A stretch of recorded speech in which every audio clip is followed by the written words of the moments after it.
Hey, hey, hey. Welcome back, everybody. It is Monday, March 25th, 2024, and we're back in the grind, on the grind, doing what we got to do to try to bring home Sebastian Rogers. Guys, thank you for joining us today. The search continues. We will be following along with that, talking about it as we do. So please join in with Sebastian's army as we go looking for this awesome young man and try to bring him home. I appreciate you all joining me today. Let's get this show on the road. Here we go.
All right. We are back. Welcome back, everybody. Thank you for joining us today. You are so very much appreciated, and I appreciate the fact that you are all supporting this as we search for this awesome young man, Sebastian Rogers. And I'm going to just say it, guys. I call it Sebastian's Army, and that's what we are because we will not stop till we bring him home. So welcome back to you. For those of you that are here, I'm going to be sharing live footage of them searching as we're here. Since I can't be there to do it, that's what I'm going to do. Just like I was doing yesterday, it'll be a little bit more live today than it was. So thank you guys for joining me for that. And we can hang on to it and get the word out and get it all out there the way it needs to be, so on and so forth. So welcome. Let's see who we got gracing us with their presence today. Looks like Miss Kells is in the house. Welcome back, Kells. Good to have you. Victoria, always a pleasure. Robert Bell, thank you for joining us. Miss Carolyn Miller, welcome. Thank you for being here. Always a pleasure. Mama Bear's here. Good to see you, Mama Bear. We'll see if she jumps up here or not. I'm sure she'll try if she can. Marina Girl, welcome. Good to see you. Good to have you. Thank you for joining us. Kami Q, welcome back, dear. Good to see you. Good to have you. Of course, the amazing Miss Wisdom Speaks is in the house. Thank you for joining us. Arctic Fox, my brother, good to see you. Good to have you here supporting us with this. I appreciate you very much, my friend. Let me see here. Miss Cold Case, Crystal's in the house. Welcome back, Crystal. Great to see you. Great to have you here. Thank you for joining us today. There's the link to Arctic Fox's channel, guys. Please check him out if you can. Great channel there.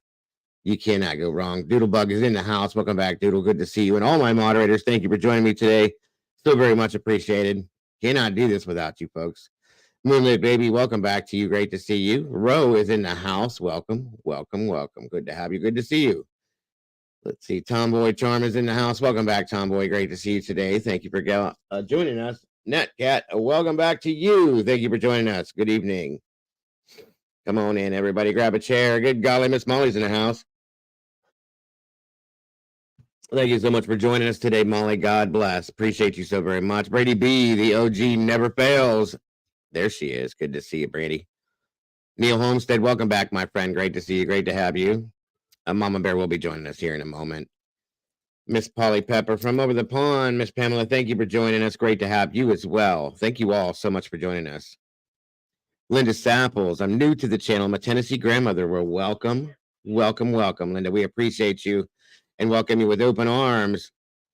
We have plenty of grandmothers. I'm glad to see Tennessee peeps in here watching this as we try to find this awesome young man and supporting that as we do. Miss Kim Marin, thank you for joining us today. Thank you so very much for being here. Come on in, everybody. Grab a chair, grab a seat, get yourself comfortable. Let's get this on the road. Appreciate you so very much. I'm working on it, guys, to see if I can make it happen to where I can go down there by tomorrow night. I don't know. It's not looking good, guys. And if I can't, I will continue to do what I'm doing every single day right here. I'm trying, though, trying hard. Absolutely. And that's what we need to do. We need to work together to get this child found and home. And that's where I think we're doing a great job between all the creators that are covering this and by working together to do this way. It's an amazing thing. And I'm very proud to be a creator at this moment right here because we are doing this together as a whole. And it's awesome. Let me see here. I know Clue and Cletus are on the ground right now, 100%. Let me see if I can pull that up real quick and show you guys what's going on in their world. Yes, they are. Live it is. Pretty sure that JLR is as well. I mean, There's the bear. Mama Bear's in the house. And there they are. That is Cluminati and Cletus out. They're at the fire station right now. I don't got no pins. You have to write it. Awesome to see them on the ground doing what they're doing. And like I said, for those of you that aren't there with them, you're here with me to be there with them. So I appreciate you very much for that, guys. Yes, TJ showed up at the fire station, from my understanding, as well, to meet up to get everything sorted out. So that's a good thing. And Dolly's there too. Absolutely. Like I said, guys, all differences aside, this is about Sebastian. It doesn't make a damn bit of difference to me who it is. As long as they're down there looking for Sebastian, that's all that matters to me. 1,000,000%. Let me see.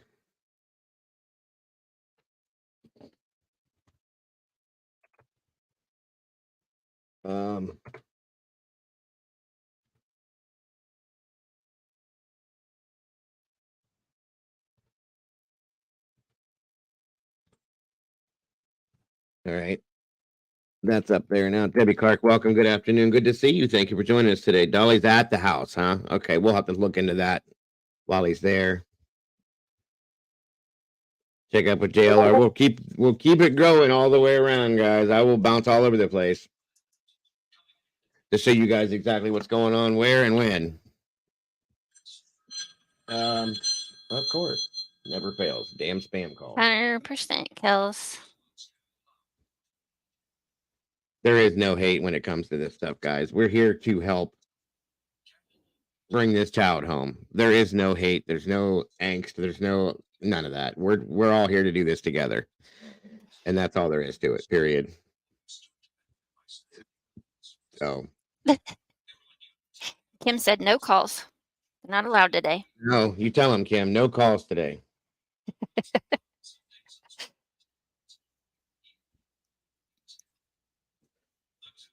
Absolutely. Okay, so they are live.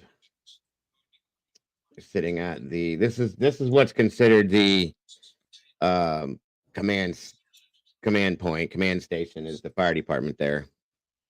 For those of you that didn't know that. I don't know if they went on vacation, Kimmy, or if they went into hiding or whatever. I don't know what they're doing. You know, I'm not gonna try to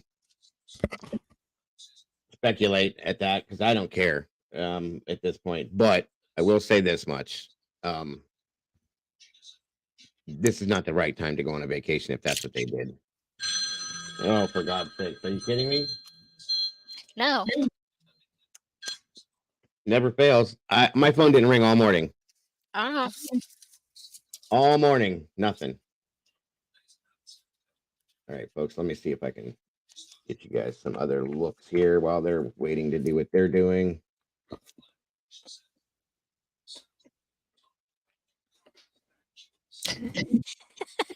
Kim said, "What did I just say?"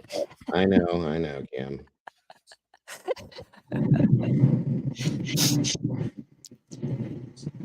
JOR investigates. Hold on a minute, folks. Let me see something.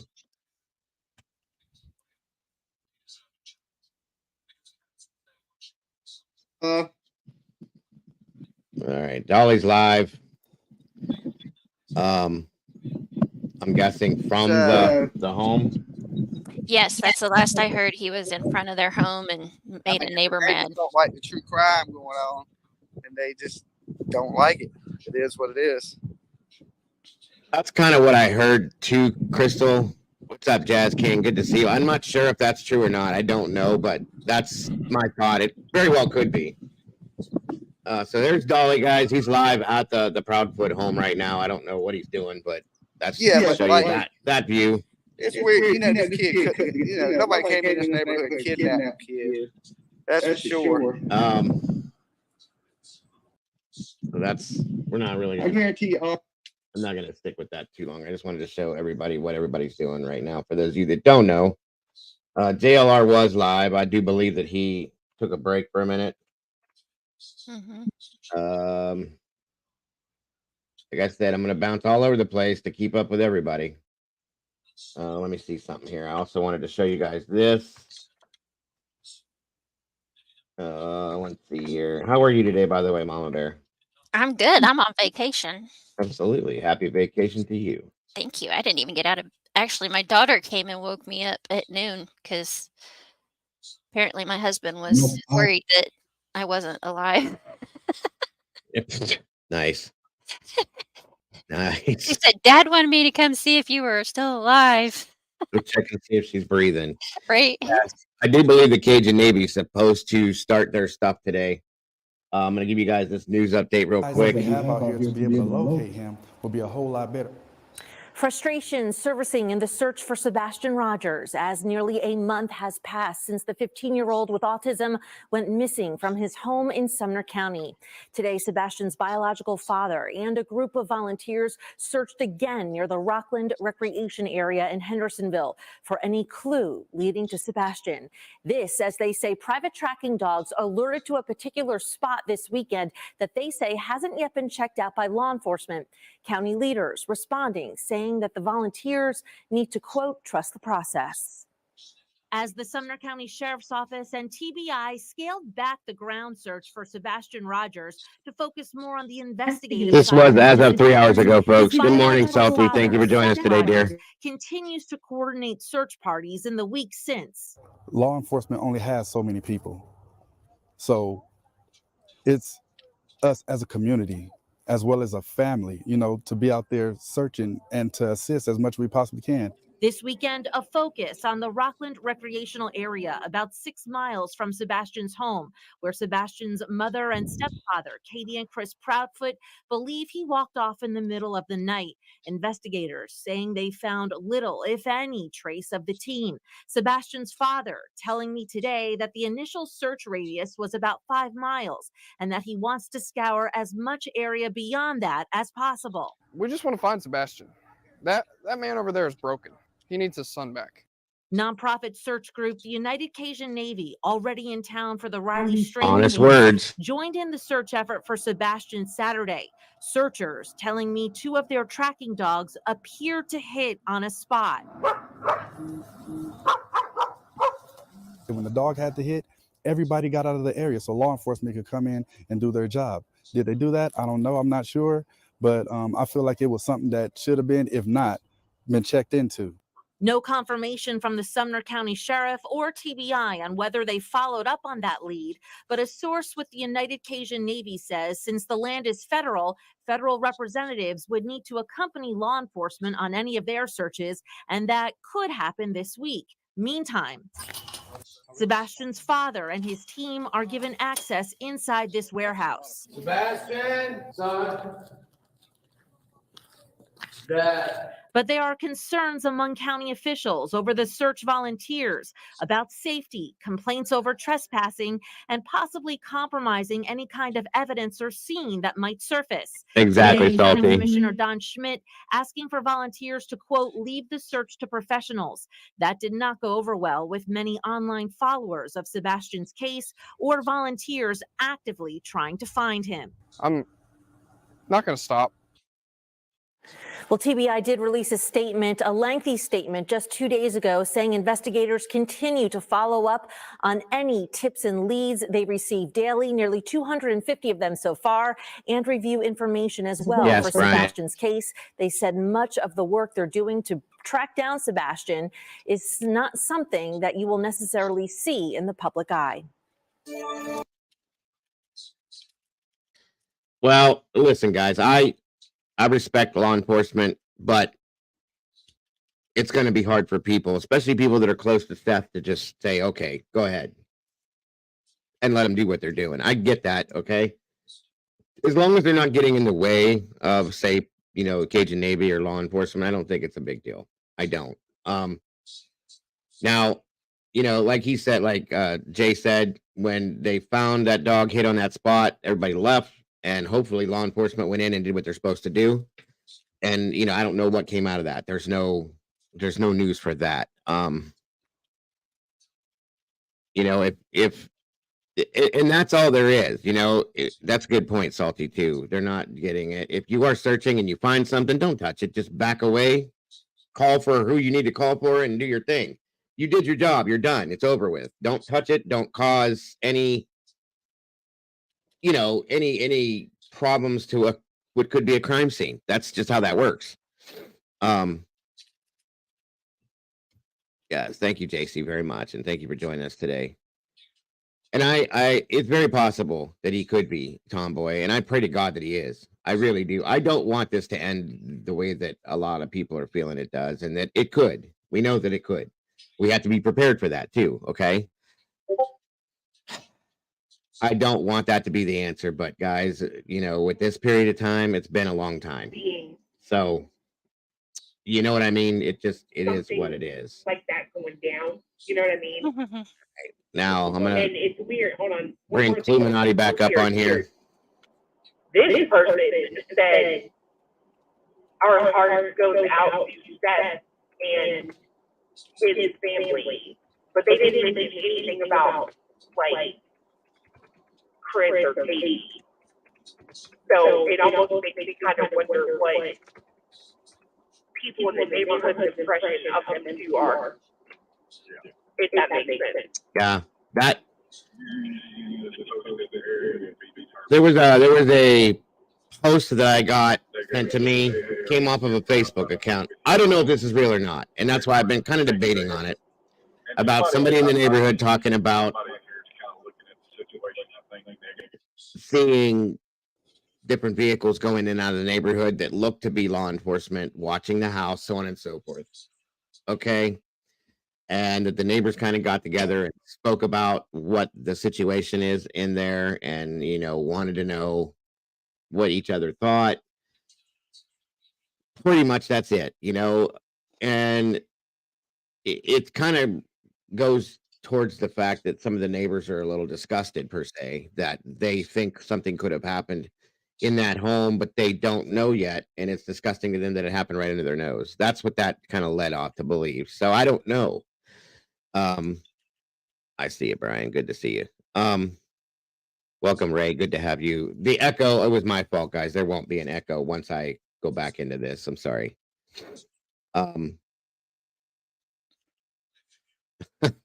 Brian, you don't have to do that.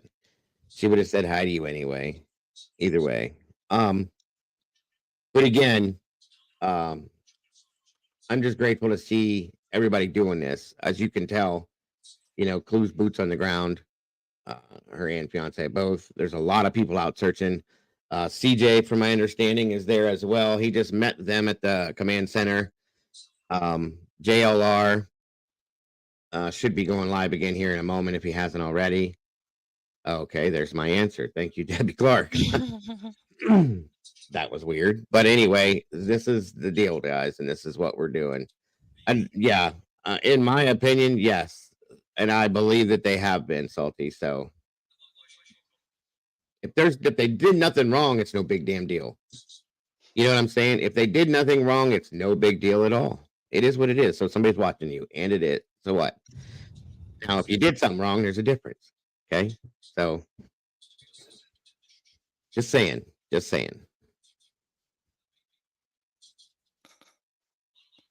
Teresa. Yeah, Bullhorn is supposed to show up out there as well. I don't know if she's going down there where Dolly's at or what she's doing, but there's a lot of us that are either going there or doing this. I'm trying to get there, but I have a lot of things that are going on in my life that make it hard for me to do that, folks. Otherwise, I probably would have been there already. Yes, Dolly Vision. He's live as well. He does a lot of the same stuff that we do. He went down to Summer Wells when she went missing. He was down there. He went for Quentin Simon. He was there for that. He was in that grouping of people with Quentin Simon, with Bullhorn Betty, Molly Golightly, Chronicles of Olivia, and all of them. JLR, of course. Yes. I won't be putting I will not go to Betty stuff just because I won't. But anybody else, I'll show you what they're doing. I have no qualms with that. Betty, I just won't. So, and it's nothing personal. There's differences there. That's all. Nothing personal though. Don't take it that way, guys. Wisdom, I just said that this morning to Doodlebug. What's that? This is turning into a Quentin Simon fiasco. And that's, I was talking to Clue last night and Cletus, and they said the same thing with it. None of us want that to happen. But Cletus said that down there, the people that live there will not allow for that to happen. Like the whole thing that went on with Quentin, that screaming at the house and stuff, that ain't gonna happen. I'm surprised Georgia let it happen, but that was my thought too. But what are you gonna say? All right, this is JLR. He's live again. Let's take you around the location and kind of just show you. It's like a fun park in there. But there's also a Conway's Bar and Grill in there. JLR investigates.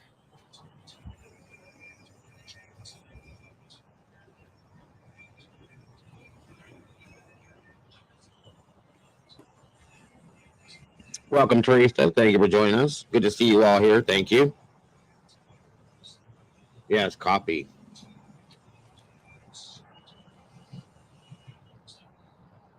This is in Hendersonville, somewhere that he stopped off.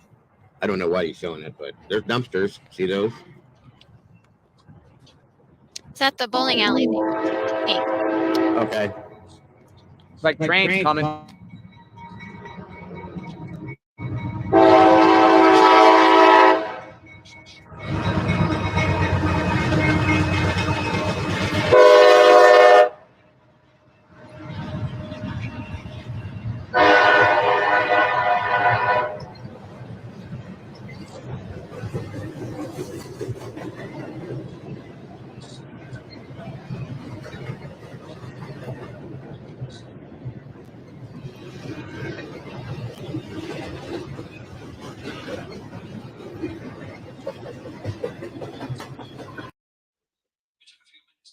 I think he's showing the bowling alley in the area where they were beforehand, earlier in the day before he went missing. I turned it down so that the train doesn't make everybody go deaf. Right. Welcome, Groot, Demon Dog. Good to see you.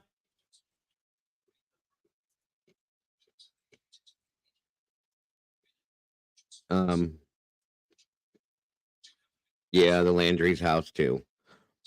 That's pretty much why I don't really support. It's not that I don't support, but I just don't follow Betty stuff. Like, I'm not a person that gets into that whole screaming and yelling at people and stuff like that. If we can find the child, we'll find the child, and if not, that other stuff just doesn't do anything. It doesn't. It's a waste of time, in my opinion. That's all. You work here.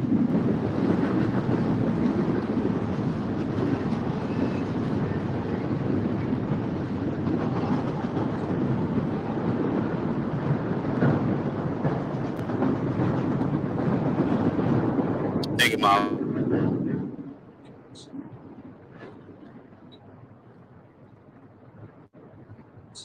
That's it, Brian. Just not our style. That's right, brother. Welcome, Boricua.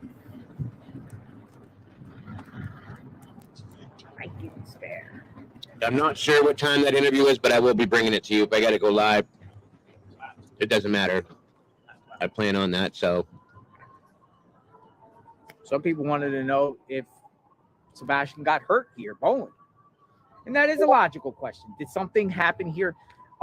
Again, she didn't know. She was just taking out the trash. But I did speak to somebody, and, they were here, authorities. Did they get surveillance? Tight lip. Maybe validating the timeline, the alibi of what transpired between that day on where all the locations were that Katie Proudfoot and Sebastian. Well, maybe Sebastian got hurt. Some accident happened. Because this is kind of like one of the last spots before he allegedly returned home. And I still haven't seen any proof out there, folks, that authorities are releasing in reference to Sebastian actually going home. But we'll just assume that he did.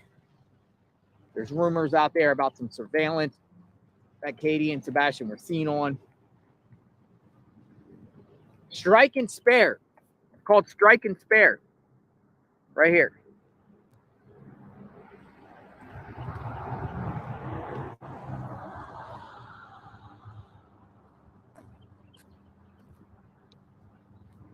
I guess Dolly already upset somebody's neighbor. Here we go. Mhm. Just kind of give you a look of what this place looks like. It's huge, but it looks like it's like other businesses here. Welcome, Angel of Birch. I thought that was the Proudfoots driving around on a motorcycle. Yeah, they've been motorcycling, riding a little bit. Good Lord, Jonathan. Come on now. All right, guys, let's see what else we got going on. Give me a second here.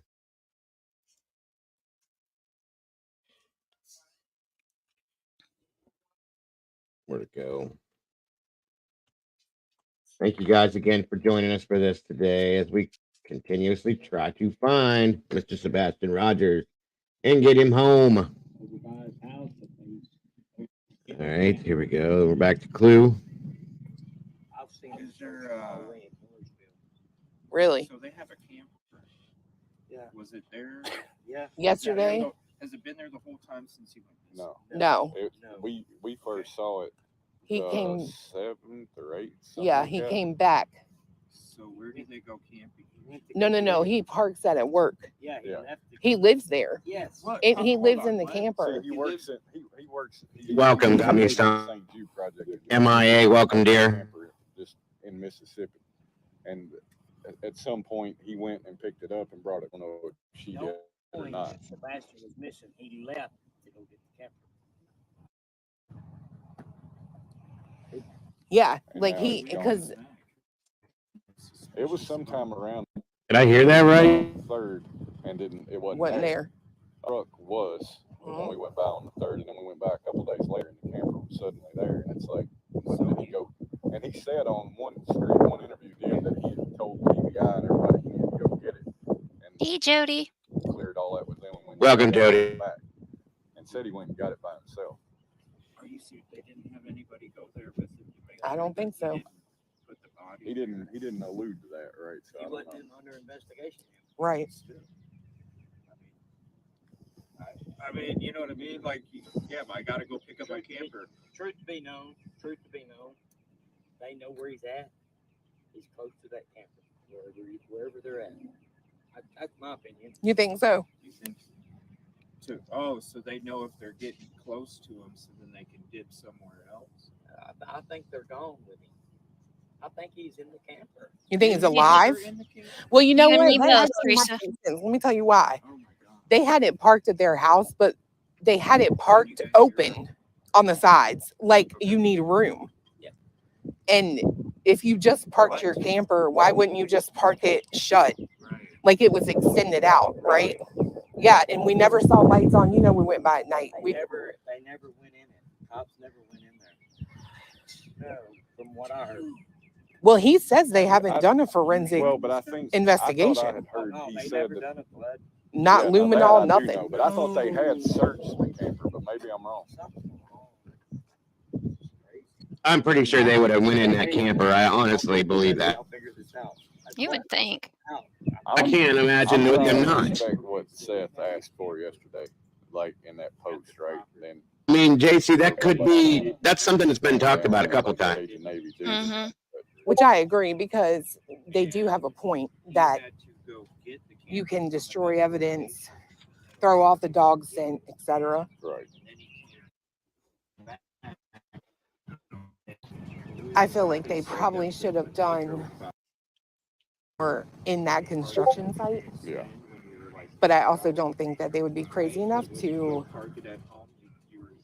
put him that close to their house. Right. I do agree, Arctic Fox. I don't see how they wouldn't have. That doesn't make sense. You're fine, Doodle. I know Caden's home too for a whole week. No, it's I really think. crazy. Mad. I'm heartbroken. I'm the same way, because we live here and it's like, where is he? Oh, I was up at 2 o'clock last night because we were out there yesterday looking, and it's like, These son of a bitches right here, and they knows exactly where he's at. Yeah. Oh, this is clearly talking to one of the local people who live here too. Yeah, you can. Thank you all for watching and jumping in with this as we follow along. I don't know. A Searching woman, we for were out there yesterday, Sebastian. right? And a woman comes by, said she's seen a blanket at Tractor Supply, just sitting, and it was, she said she called the police. A blanket, like just a blanket you cover up with. In the parking lot. It was like, there's Tractor Supply. If you pull in on the side, as you're going around the store, it was just laying in the middle of the road. He went and picked it up, collected it, put it in the bag, and he said it was like covered in dog hair. But she said she called the cops and waited 45 minutes. No one ever showed up. For the blanket? Yeah, to collect it. The police never showed up.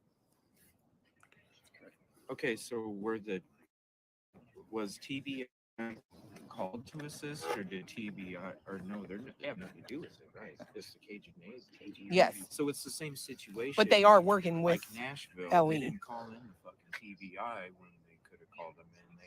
The family requested the Cajun Navy. Yeah. Seth and that's requested what, it. Yeah. That's Well, he's where- talking about Riley. Oh. So it's the same thing because. Well, see, the family has to call in the Cajun Navy. Law enforcement can't do because it.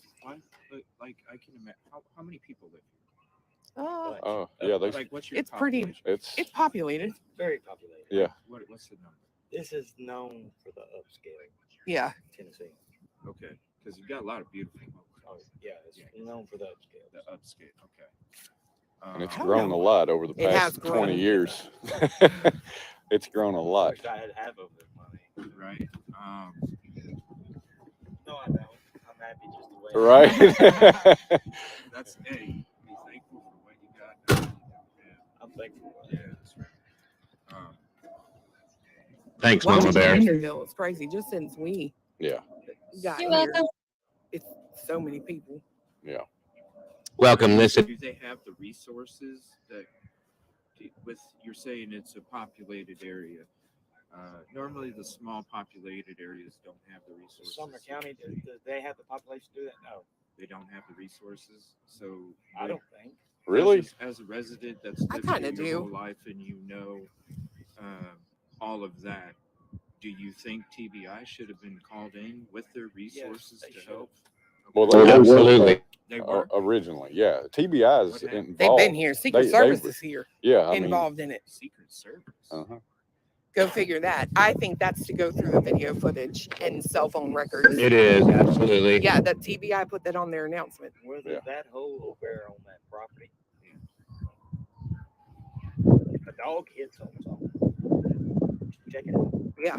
It may not be Sebastian, but Right. it might be somebody else's. Well, yeah, just like Riley, they found 2 people in the river. Yeah, looking for him. Well, and considering that they are back down there, I'm wondering if that's kind of why. Because yesterday when we left, Seth and Jones, the guy that was with him, they were saying that everybody's gonna meet back over there at 9 o'clock. We're gonna take 5 or 6 people over to that area. And then last night is when that message got posted saying, you know, Seth is asking everybody to stand down on the search and let the Cajun Navy do their thing.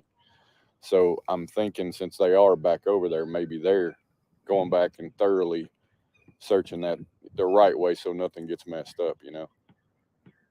Yeah, they said that Is that why they called off the search? For Yeah. I now think- then because they probably have a pretty good. I feel like that's the. They need to figure out. That's what's his name said, the one with the district, Sumner County District person. Mm-hmm. He said So it's they're back over by the spot. to preserve.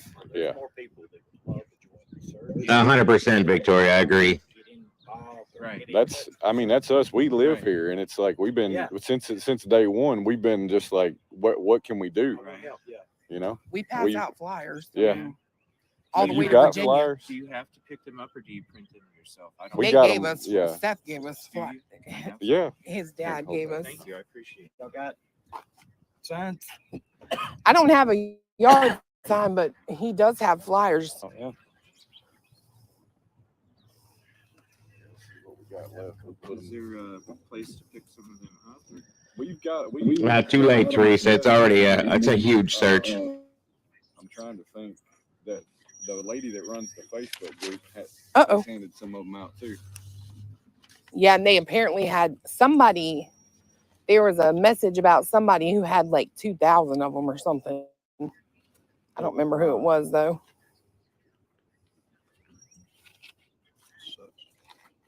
Breaks my heart. Like I said, I Sad, can't concentrate on what I'm doing. Yeah. Yeah, absolutely. And that's what they're saying. They've been saying that He's supposed to be working right now. for a couple of days now. They're just asking everybody to kind of, back up a little bit, give them their room and trust the process because they are good at what they do. They know what they're doing. Whatever info they have. What's up, Steve? Thank you for joining us today, brother. They're working on it. So hopefully, this doesn't turn into a big conglomerate mess where people get in the way of different things. I know, I think these guys are doing what they're supposed to be doing.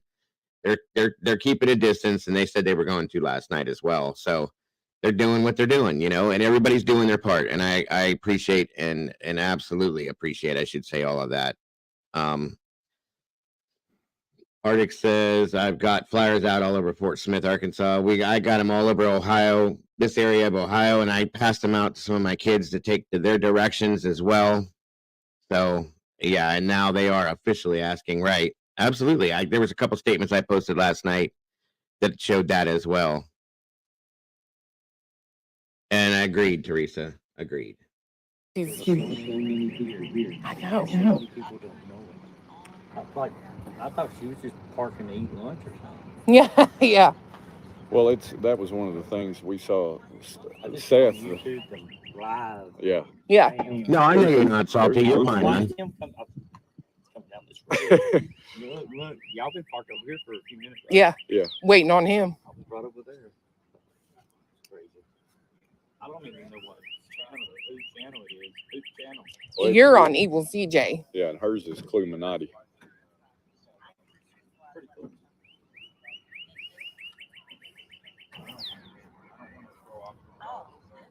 Go ahead and park. Who are these? Just hanging out discussing. Yes, Oh, I don't know. They're people on his. Who's on your stream right now? On your panel. on the panel. We got True Crime Overtime with Rosie, Silky Southern Tea, and Golf Inspector General. Who's up on the panel with me. While I'm out on the road, they're able to handle the community. Admin. Super chats, things like that. While I'm out here, because I can't see chat. And then they're able to kind of, help run the production of the show. Because if I did that, I wish JLR would have come down here. Handle Thor. Apparently. What's he saying? I don't know. Ro, just somebody local. I'm about to put my number in the comments. What'd you say, Mama Bear? I was telling Ro it was somebody local, is all I knew. Oh, I think he's one of CJ's followers. One moment. Statement that they said about how much we go.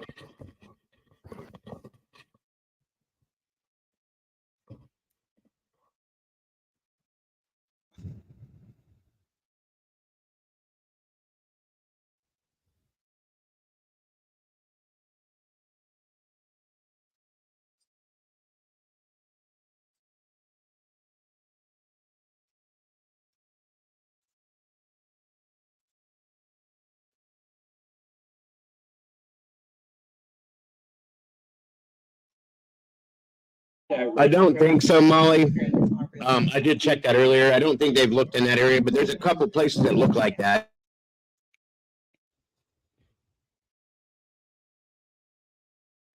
I'll show it the Clue and see if they can find anything like that in that area. Again,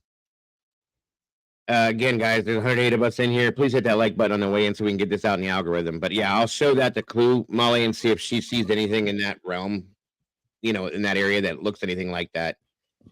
In fact, let me see something real quick. I can just send it to her.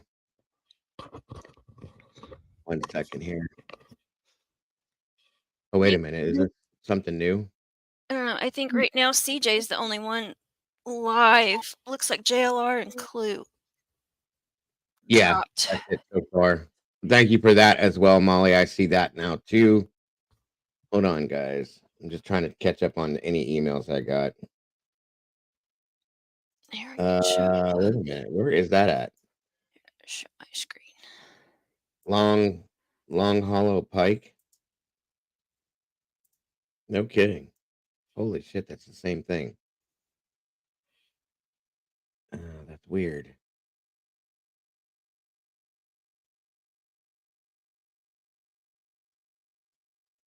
That's very weird. Hey, Jelly Bean. That's right by that. I'll be damned. I'm sure they've looked there, but Hey, Clue. We were just talking about you. where's she at? Hey, Clue, did you guys go down? Okay. Let me show you something. Stay in here real quick. I want to show you something. I want to see if you guys have been down by this and looked and searched in this area. Hold on a minute. I think somebody did because I remember seeing it live, but give me 1 second. 1 second. Let me pull this back up. This photo here.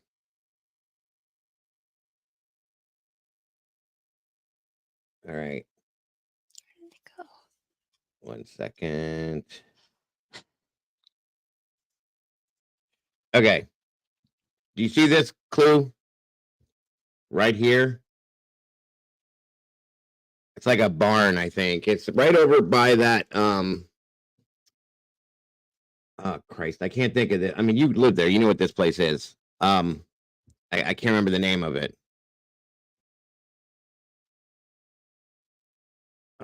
I know that they showed some of this, Molly, live at one point, but I know Cluminati. What do you got going on there, Mama? Nothing. Hold on a minute. I got so many things going. Are you still here, Clue?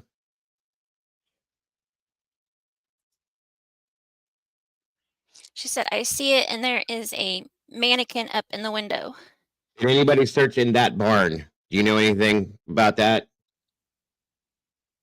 Welcome, Leo. A mannequin up in the window. She said it scared the shit out of me. Yeah, they would have scared the shit out of me. Okay. I don't know if anybody went in and out of there. That's creepy as hell. I'd freaked out if I'd have seen that. But if not, if you don't know, like if anybody searched that, if you could find out, because this came up a few weeks, 22nd or 23rd, I think, of February. Welcome, Philip Hughes, Jilly Bean. Thank you for joining us. She's positive they did. Okay, good deal. That's all I wondered. Thank you, dear. Yeah, that would be creepy as hell. I'm sorry to say, but wow, that's weird. That is so weird. All right, guys, let's get back to where we was. 1 second here. All right, let's pull this back in. No, not that. Hold on. Don't want mine. No, that's fine. Who is this? CJ on the left and paranormal. Josh Foreman on the right. It's the only Okay, two that are live right now. All right, Clue went down, or is she still alive? I think she went down. Her and JLR both. Okay. All right, so At least last time I looked, anyway. So. all right, so yeah, we got CJ out there. He's live on the scene as well. This is, you said, Josh Foreman? Yeah. Okay, and he's doing it too. Good deal. Yeah, I don't know if he's going actually out there yet, but I know he was going to do some spirit box and things like that to see. Right. Okay. Never just a mannequin. Right, Kim, right. That have freaked me the hell out. Sorry. Mm-hmm.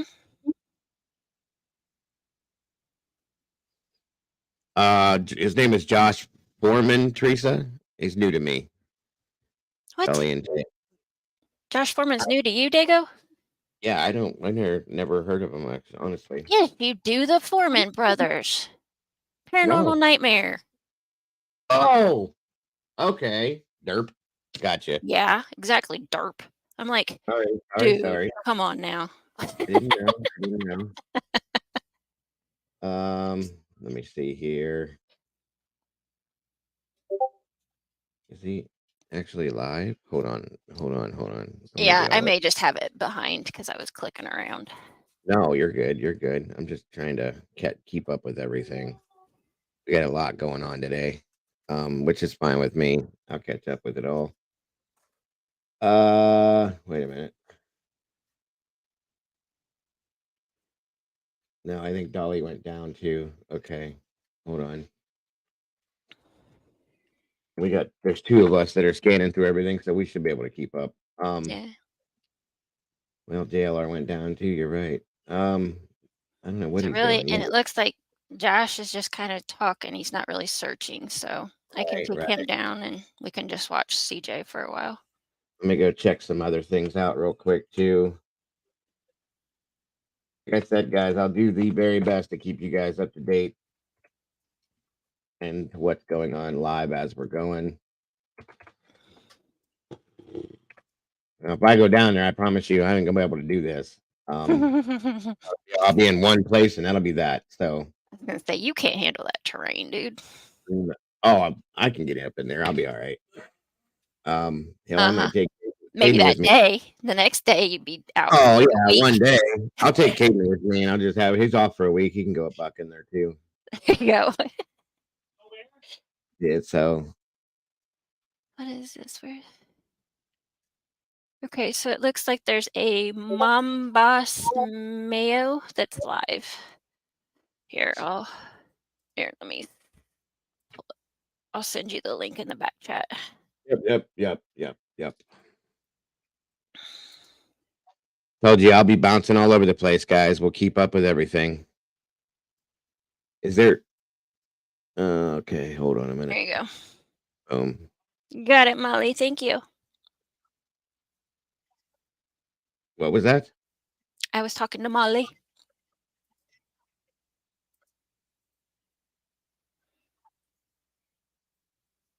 Whoa. Okay, hold on a minute. Let me pull this up here. I guess we'll throw this one in for a minute too. Hold on a minute, guys. Let me bounce this and blow this up.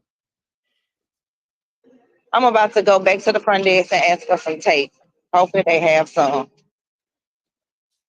Oh. And then, like I said, I have to go get my kiddos from school at 2. And then I get my other girls out at 3. And then we may make another trip back out here, especially if there's any updates or anything being done. But I do have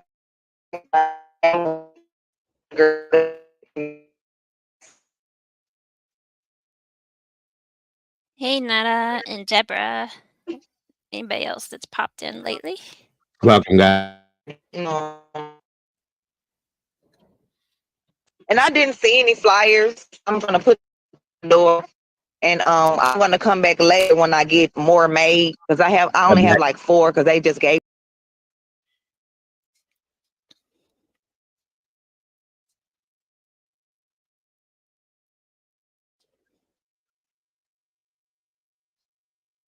I'll go back to CJ. She's got a bad connection. Welcome, Kathy. Morning, Bonnie. Thank you for joining us today. Heller to you too, Cassie. Hello, Voodoo.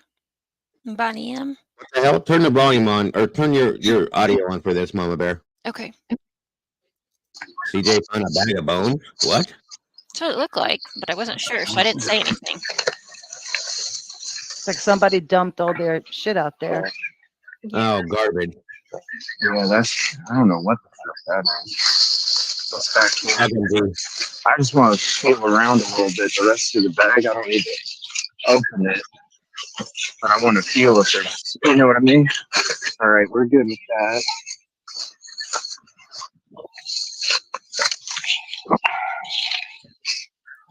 Absolutely, Arctic.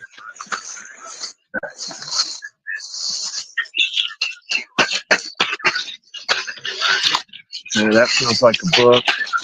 A bunch of clothes. Yeah, that's a bunch of clothes. That's all this. Huh? Okay. That's what I That's heard. nothing. That's nothing. I mean, they are in Tennessee, so animal bones are Huh? not. 1 second, I'm gonna check these other couple bags real quick. Okay. There's nothing but blankets. Okay, that's nothing.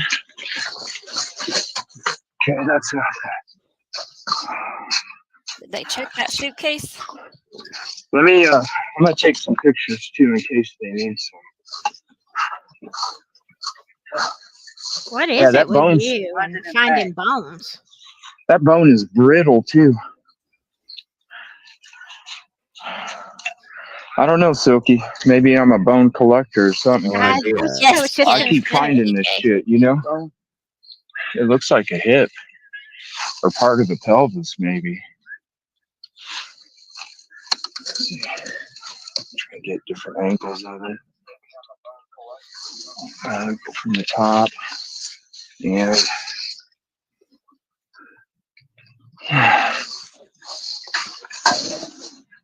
I think we probably call it in. Leave that. yeah, we got to call it in, dude. Because look at it. So at first I thought maybe it was fake, but look at the discoloration. Look at the discoloration on it, dude. That's real. Because that right there, that discoloration on it used to be flesh. That's awfully small. That's not human, though. That's not human. That's some kind of animal. Right? Yeah. What animal is that? That shouldn't be. I agree, too. You definitely shouldn't be doing that kind of stuff. There. What is in that? A long bone?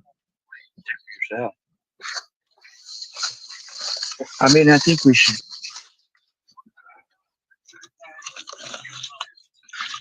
Go ahead and pull this down on there. Yeah. Are you guys going back up, Clue, anytime soon? Okay, Dolly's not live anymore. JLR's not live right now. Let me see here, guys. Give me 1 second. Yeah, they need to stop doing that stuff because that's not healthy. Yeah. And that's definitely what they don't want people doing. Give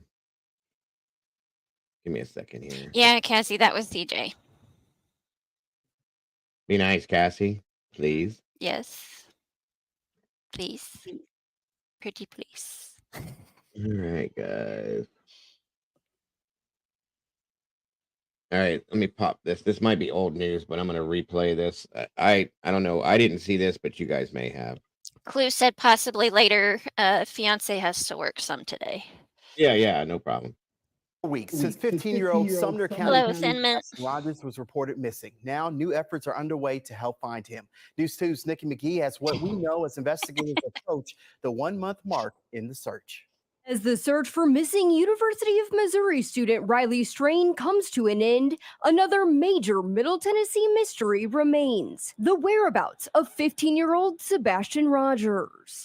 Sebastian's father reached out to us and asked for help, and so we're going to try to help up there as much as we can. Now, some of those who assisted in the search for Riley are putting their best foot forward to help bring Sebastian home. The United Cajun Navy couldn't elaborate on exactly where they're sending search crews. However, on Sunday, members tell News 2 they have drones and canines assisting.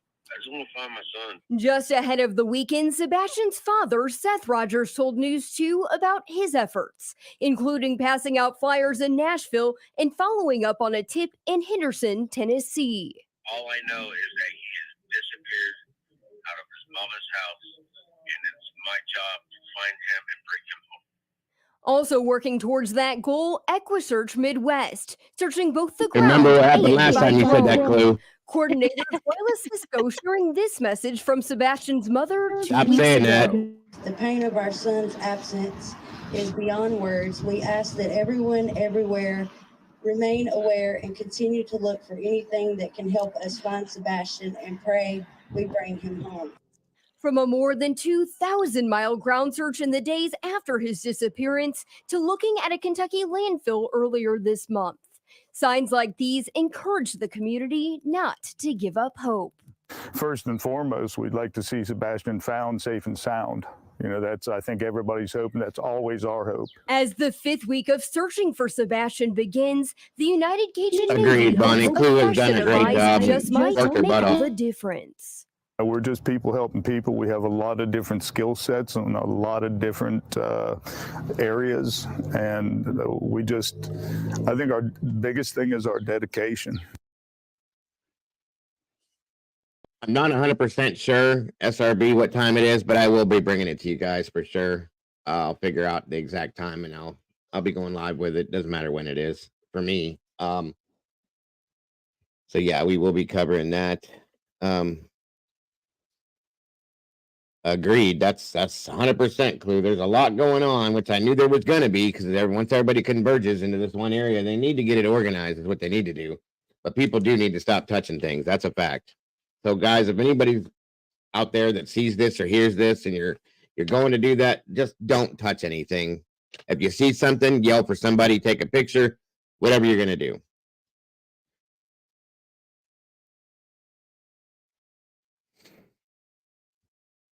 That's all I can say. Please. 100% gloves. You know, they don't need to be touching anything. Nobody does, because there's too many things at this point that could be a problem now. You know what I mean? So let's see here. Looks like you may be able to watch Mom Boss again. Hope she's got a better connection. Looks like it at the moment. She's driving, so. What is it, mum or mom? Mom, M-O-M. B-O-S-S? Mayo, M-A-Y-O. Oh, okay.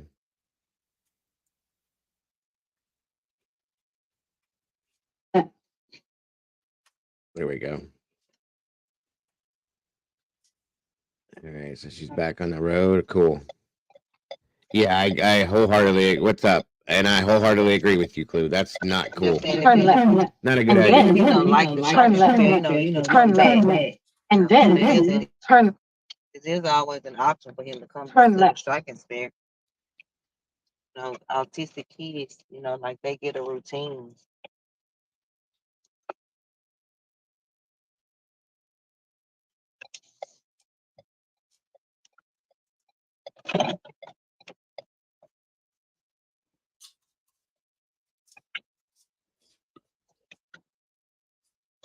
In half a mile, turn left. Get these flyers made. The true crime guy, he just pulled up. Dolly Vision. He had just pulled up at the bowling alley. Sure did.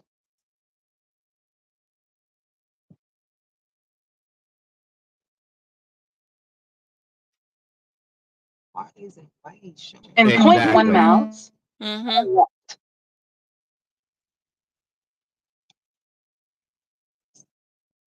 And that's what we need to do, folks. We need to work with them and trust the process, like they said. Whatever Seth wants, I respect wholeheartedly. Turn left.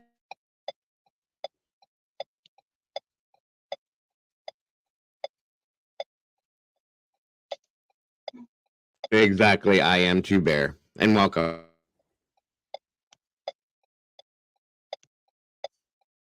I did not mean to highlight that. It looks like she's just sitting here right now. Let's. I mean, it doesn't look like she's doing any searching.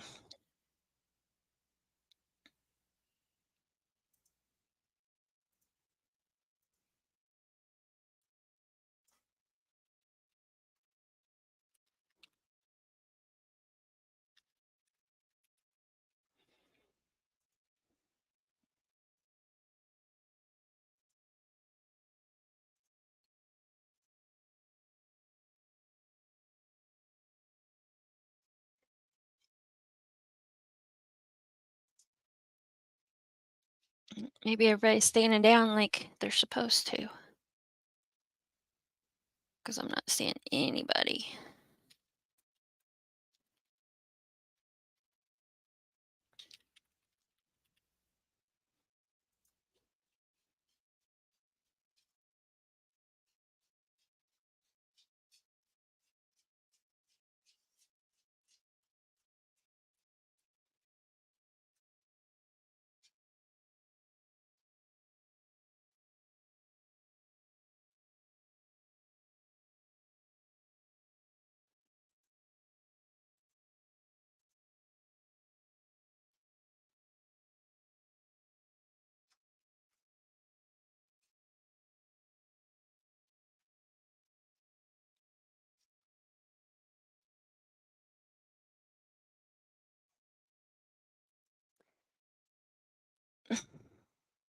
I'm not sure, Kim, if she works. Right. I'm not sure that she does right now. Yeah. Okay. Let me get back to this other video. Hold on a second, folks. Sorry. Just bear with me. Voodoo said they think mom works for a security company. Well, we had heard that she worked for a security company. The thing is I don't know if she's actively working right now. That was the thing. So, wait, where is this damn video?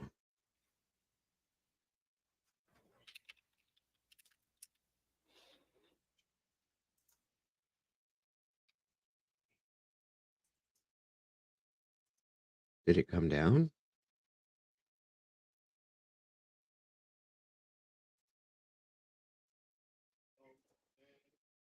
No. Maybe. Where'd it go? I don't know. There was a video JLR did. I think Chronicles of Bolivia did it too, but they had found that dog that hit on that spot. Did they take him down? No. Hold on a minute. I think I posted it on my community page. Hold on.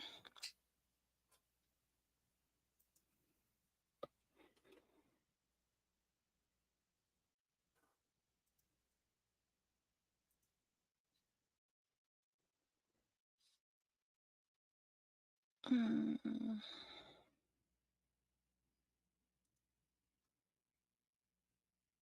think it might be back in here. Hold on. Yeah, I think this is the spot where this dog did this. Check the back check link and see if that's the one you're looking for. Hold on. All right, hold on, guys. Bear with me again. Yeah, okay, here we go.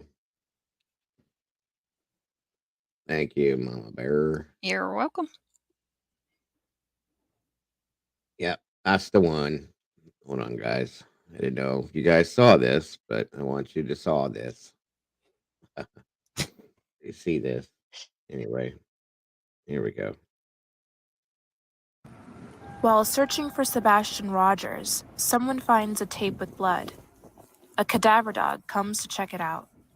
Moments later, all the volunteers are asked to leave. This area is in Hendersonville, Tennessee. The volunteers search the sides of a railroad track.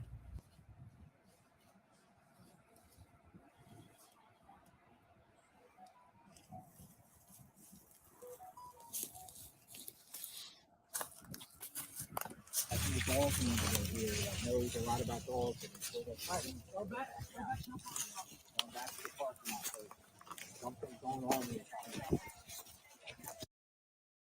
You can hear JLR in the background talking on this.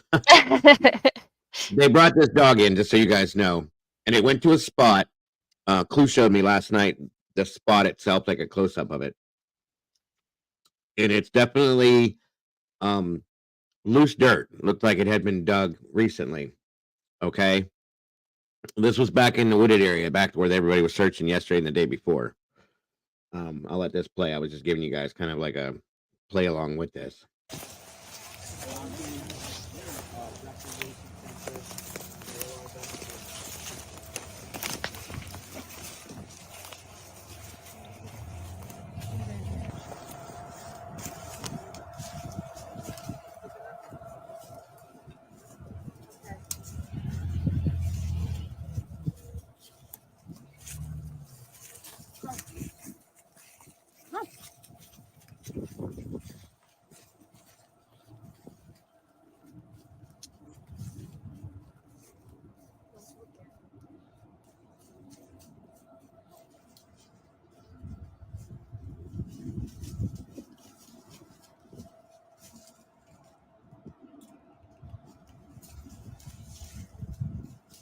Absolutely, I'm God.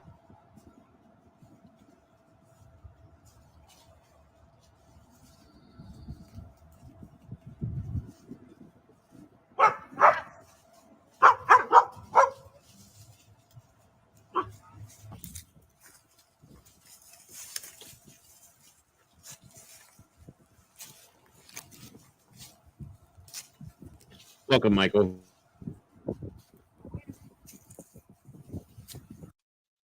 Welcome, Mystic.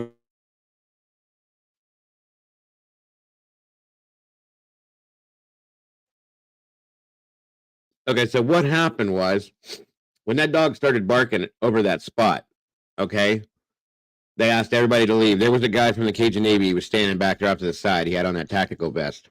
He was there at the search the other day with Clue too, okay? So everybody cleared the area, walked out the parking lot. You know, the people that were in there that needed to be in there, Clue said that they called it in, and then that's the last they saw of anything. But she said that the whole time they were standing in the parking lot while this was going on, that dog was going nuts, barking like crazy. But they haven't been back there yet, and we haven't seen or heard anything about that. Okay, Jalen 71, welcome. I am Two Bear. Welcome to you. 165 beautiful people in here, guys. Please hit that like button if you will. So we can get this up in the algorithm. I would greatly appreciate that, folks. So everybody can see this and gets the word out with everything going on. Excuse me. You're welcome, Mittens. Hold on a minute. What was I going to say? Completely lost my train of thought. I'm sorry. So then Clue said that they stood over there in the parking lot for quite a few minutes, and you could hear this dog going nuts the whole time. didn't see anybody else come in while she was there. And that's what I said too, Cassie. I said, this is a backwoods area in Tennessee. It doesn't have to be Sebastian. It could be something else altogether different. It could be a person that was buried there a long time ago. You know what I mean? I pray to God it's not Sebastian, but that's how that went down for those of you that don't know about that at that point. And there hasn't been anything else spoken about it since. So it could be nothing. Okay.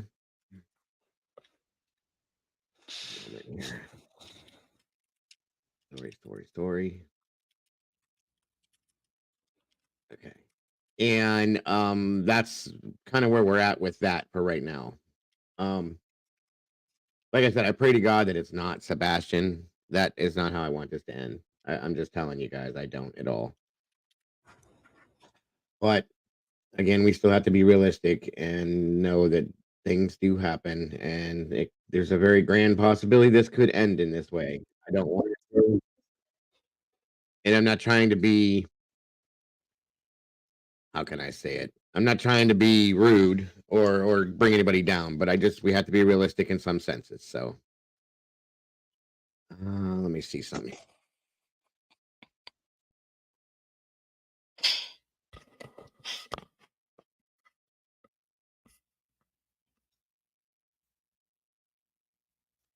All right, let's see.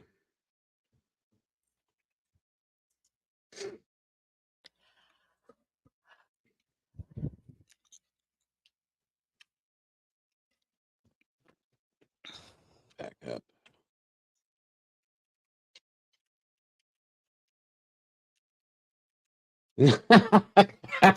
No. That is not what I was saying. Like back in the wood, not backwood. Ass hat. That is not what I meant. Like back in the woods. Smart ass. You're a mess. I swear to God. You know what I meant. God, she loves to mess with me. Anyway. Oh, we all do. Now Salty's saying it. Damn it, that's not what I was trying to say, like backwoods. I meant like back in the woods. Good God, you guys.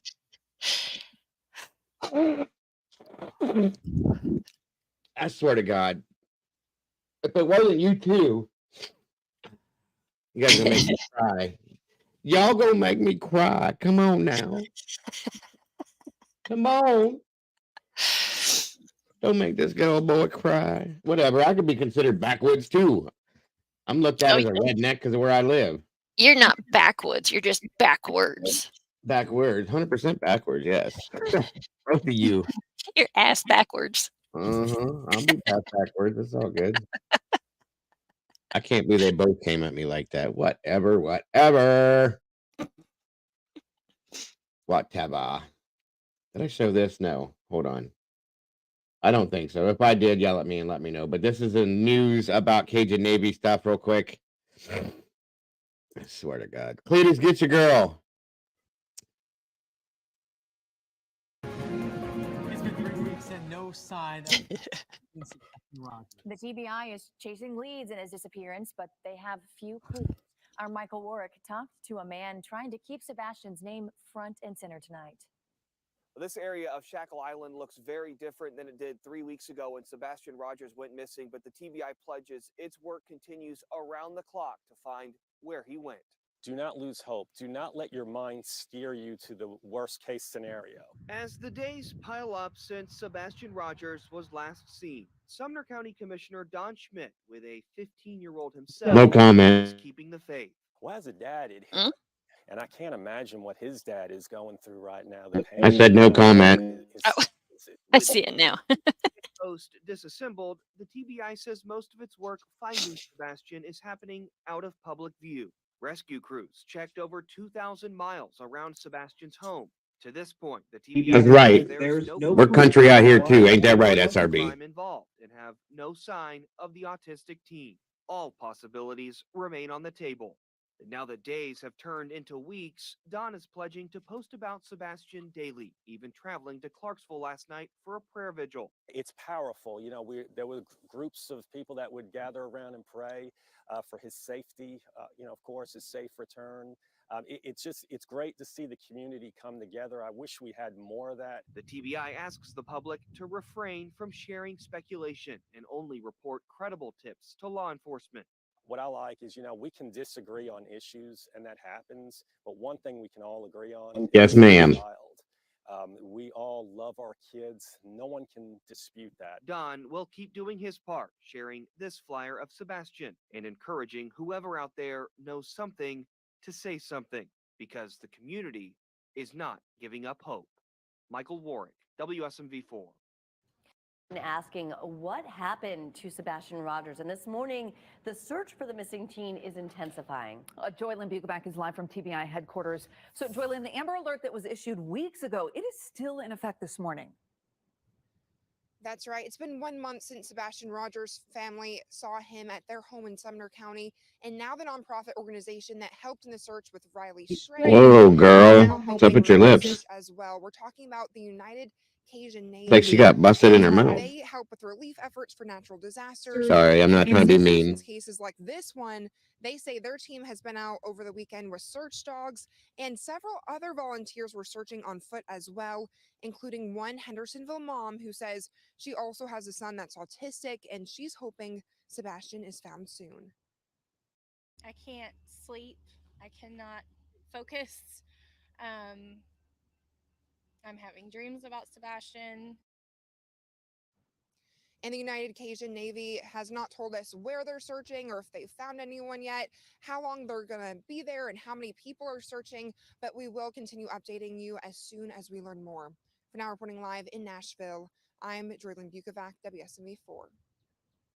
The more eyes that we have out here. Well, they can keep their new things, duty, because I can't. That's nope, I'm good. That's a good point, Bear. I don't even have a theory of how he could have survived without help, and that's why I've never thought that he was out there in like out in the elements. I never have, and I've never wanted to think that he was. I think this has affected a lot of us that have these children in the same way, and not even just those of us that have children that have these issues. It's just a lot of us have taken this personal. Like that lady said, she's having dreams. I know Molly's had dreams. I've had restless nights because I'm thinking about things and I can't get it out of my head. I'm waking up at 4 o'clock in the morning, like, wait a minute, what about this? Or what about, you know what I mean? It's ongoing. I can't let go of it. I can't. I'm not going to either until we find him. My biggest issue is my gut feeling changed the other day for some reason. Okay. And I go with that for the most part always. And I'm petrified that this is going to have a different ending than what I'm expecting it to have. And it's bugging me. So I'm staying as positive as possible. And what's up with Skinny? I'm sorry. I couldn't help it. It just caught my attention immediately. I wasn't trying to be mean, but yeah, they're definitely, you can see those first. Right. You know, a lot of us do have these kids. Matthew, he's autistic. Caden, Mama Bear has some children that have, a lot of us do, it's just, we feel this like personally, guys. I've been saying this for days, and I don't want to ramble on and on and on and on about it, but I can't let go of it. We all do. Doodle's got, a child with this stuff too. And I think that's why a lot of us are taking this. Yeah, Miss Sherry, her Cameron, 100%. You know what I mean? Salty's right. These cases keep us up at night, you guys. And that tells me, and that's why I'm so proud of all of you and this entire community, because we care. We genuinely care. When this affects us and the way that it does, that says something. That's why none of us are willing to say, okay, whatever, they'll figure it out. It doesn't work that way, guys. SRB, of course, Nicholas. We're all here, guys, for these reasons. And like I said, even if you don't have a child that has similar issues or any of this thing, don't go there. Don't go there, bro. If you have children that don't have these things, or you don't have children at all with this, it's still affecting everybody because it's just a thing. This case is different. I'm telling you. Again, There it is. My gifted child's 31, but it's always my right. Mhm. My listen, guys. My child's 17. He's about to be 18 in a few months. I'm petrified for him to want to do that whole. I'm 18, Dad. I'm going on my own. Right. No. You're not ready. I'll handcuff this child to me if I have to. I'm just telling you. That's where I'm at with this, guys. I'm petrified because Oh, that would be interesting. I want him to be able to be his own person, but he's not ready to do that all yet. Okay, and it there's nothing we can do uh to make it any better at this point. Somebody just said that CJ has the police with him now. Hold on a minute. What is this channel called again? CJ's Crime Concepts podcast. A lot of words. Mm-hmm. Well, let's see what's going on there. 150. And that's when it was like, well,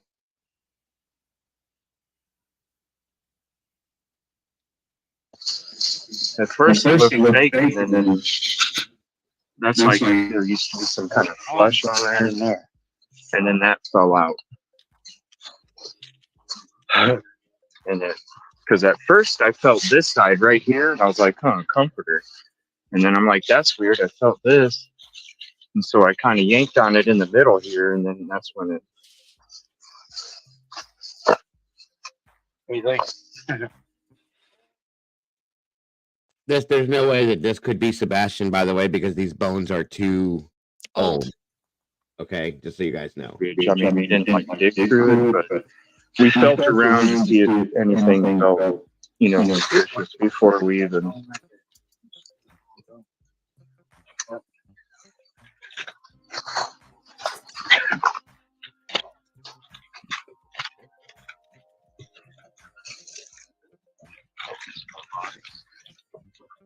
It's just weird.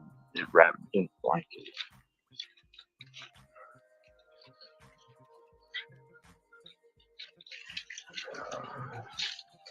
Carpet.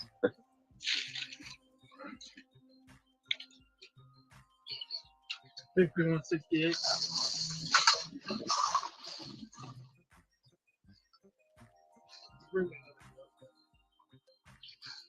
They're calling it in. I don't know what they're thinking it might be, but damn, as soon as CJ goes out, he hits on this right away. That's the thing. Yeah, an officer actually showed up. Clue called yesterday to get somebody to come up for that blanket, and nobody ever showed up.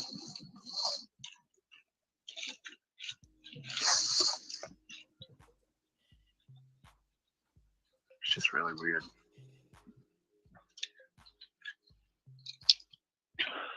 Hey, Ryan. You have to come down right by the water. Hey, dude.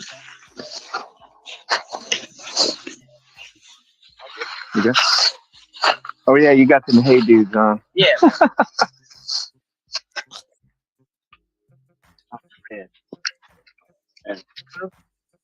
Yeah. Usually that's like a light cream color. Like for a piece of furniture or like a bed topper or something. We do trade cards. Very well. Trade Fine. cards. I'll with it. Yeah, it's fun to me, right? Those are the best ones though, man. Down low. Good boils. And the best cook.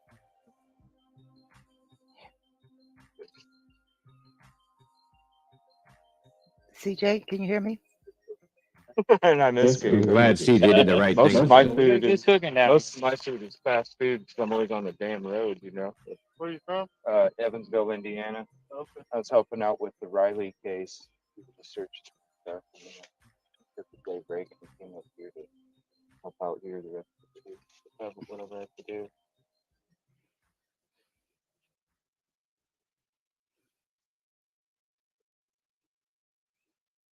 All my clothes. That's like leaves or something, but this got the foam and bones in it. That's neat. Miss Dakota, apparently CJ found a bag of stuff and called the officers, and they came down to look at it, and he's We calling didn't like go down through another with one to all take a the look. kind of So bulk, the bags. This one, I agree, Angel. was feeling it, and then it felt kind of stiff, and then I yanked in the middle a little bit, and that's when that came. The pelvic bone looked kind of small, so I don't think it's human. I'll be honest with you, based on my knowledge of stuff like that. But you never know. I didn't get a super clear look at it. absolutely, Angel. It's definitely worth taking a look. There's so many kids that have gone missing in Tennessee. You never know. Yeah.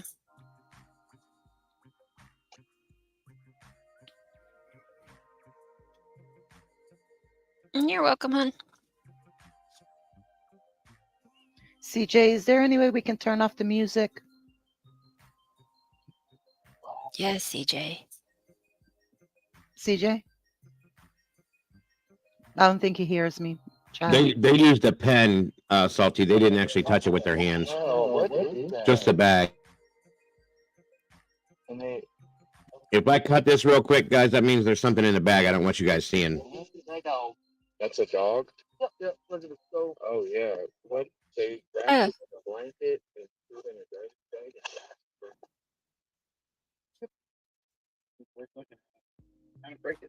Yeah, it was odd with the blanket and the bone, and we're just like, we better just call it. Mad ass that you had found down here? All it does. That's an animal. Bury the damn thing. It's odd.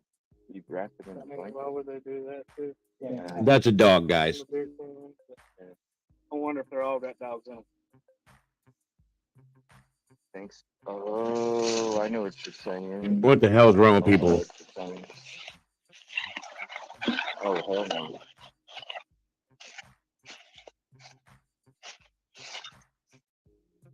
Why would nobody bury this unless they're just? Oh my God, this is disgusting. He said, I wonder if they all got dogs. You know what I mean? You know what that means, right? We're just gonna stand back. That's very sad, CJ. That's horrible, you guys. Horrible. Dang, he's got some good sense. He said he still smells the money. CJ, can you hear me? That's some Spidey sense, y'all. CJ?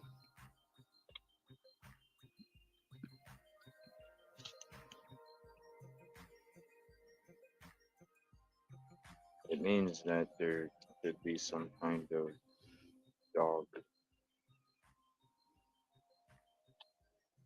just gonna say Michael Vick. You know what this is about, probably. Yeah, Clue, I agree. But this looks like it might be a dog, like a what do you call it? Where they do dog fighting? Chat, can you hear me? Because I don't think CJ can hear me.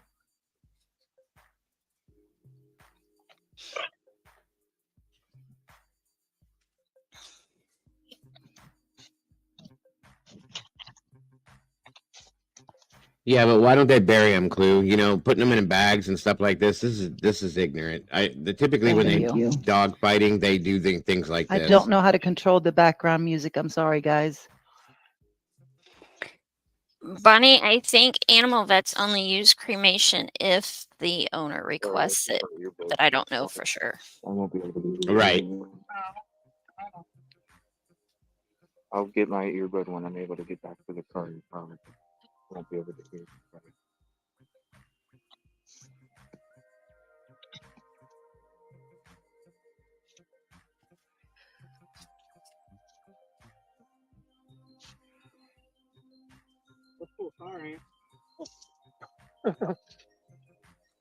Well, Bones SRB is a little different than a blanket. So Oh, geez. What is Oh, come on, CJ. Dang. Okay. Something's Yeah.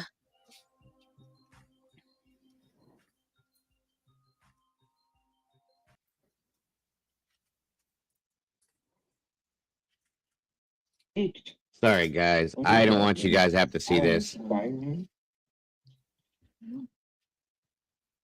Good God.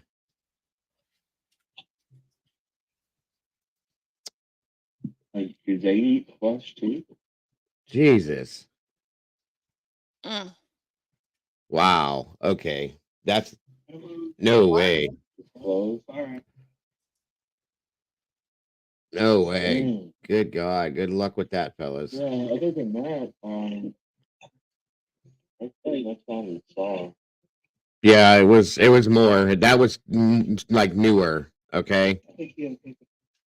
Very. I'm not gonna go into it, you guys. Yeah, just That was gross. I'm sorry. I'm sorry. I hope nobody had to see that. Jesus, I feel bad for CJ. That's oof. Good God. Wow. you may want to edit that out later Yeah, I will. on YouTube, but Right. I mean, you couldn't really see anything, but when they oh, opened it up further, I could. So yeah. I don't want you guys to see that kind of stuff at all. That's just nasty. Whatever the hell those people, whoever did that, there's something wrong with them. Yes, Big. Caroline, that's on CJ's channel. I've got it up on my other monitor, so I saw. Is Right, but you can still get a shovel clue and dig a hole. You know what I'm saying? right. Bagging it up, and it's all together. Like, how many of them did they do that with? That's sick. Right. I'm kind of nervous now. I hope they don't come up with what the hell. I think we both clicked it at the same time. I hope they don't come up on a body if they can't handle that dog. Yeah, right. 100%. That is fact. You ain't lying. Believe Hey, me. Leslie, I'm good.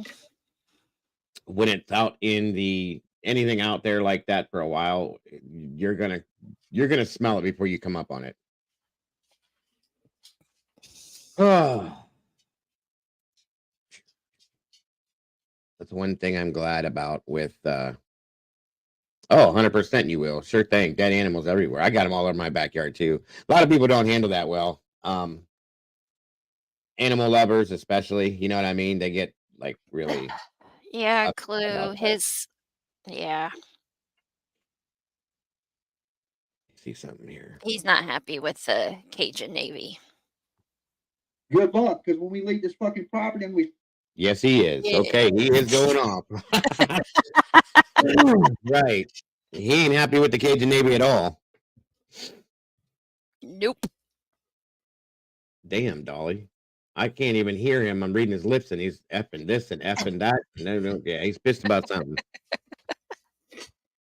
Yes, Miss Carolyn, you do that.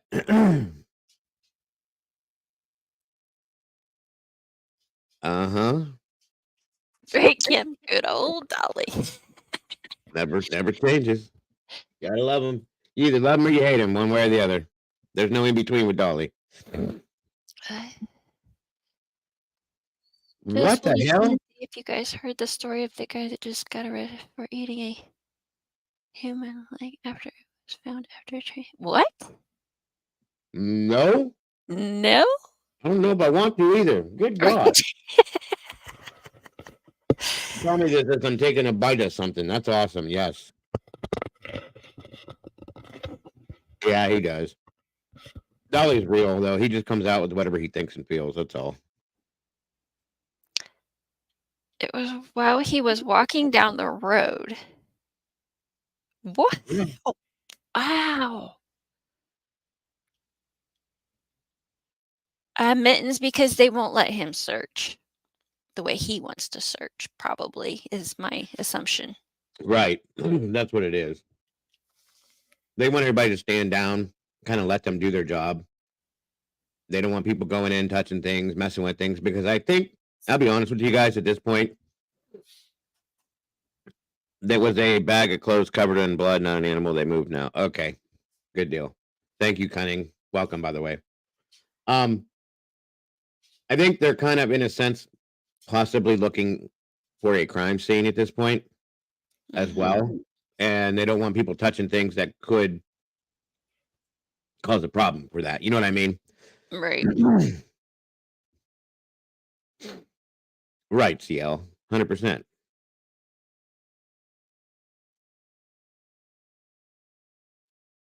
Well, I mean, I don't know, you guys. I don't know. Hold on a minute here.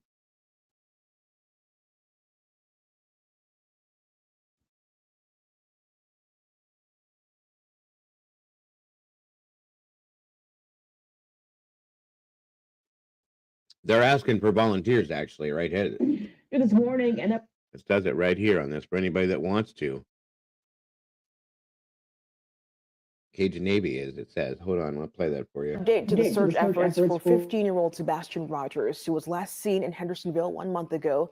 The United Cajun Navy is now asking for volunteers. Jaxie Pigeon joins us now with how the nonprofit is dedicating their resources to this case and how you can help out. Jack.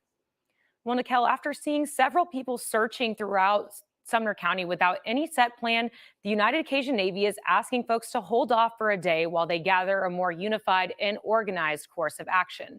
As of right now, the disaster response nonprofit is working independently of the Sumner County Sheriff's Office. They say Sebastian's father, Seth, asked for their help.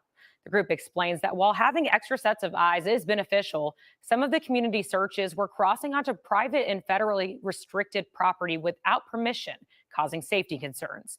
So far, the organization has deployed drones and canines in the area. Today, they'll have a small group of search dogs out to narrow down a space in question from Saturday. Chloe, a local private investigator aiding the Rogers in Sebastian's case, tells News 2, quote, Seth has been searching every single day for his son. I'm hopeful this support to Seth will bring us closer to finding Sebastian. Sumner County Commissioner Don Schmidt is asking everyone to please stay vigilant and most of all, be respectful of what local law enforcement is saying. Keep Sebastian in your mind, don't let Sebastian, take a back seat. Keep it forefront, front and center. Because this is a kid and we have to keep this, effort going. We cannot let this go cold. And the United Cajun Navy tells us that anyone who has been or wants to be involved in the search for Sebastian, message them directly. If you do have any information on this case, you're asked to contact the Sumner County Sheriff's Office or the TBI. Nikel?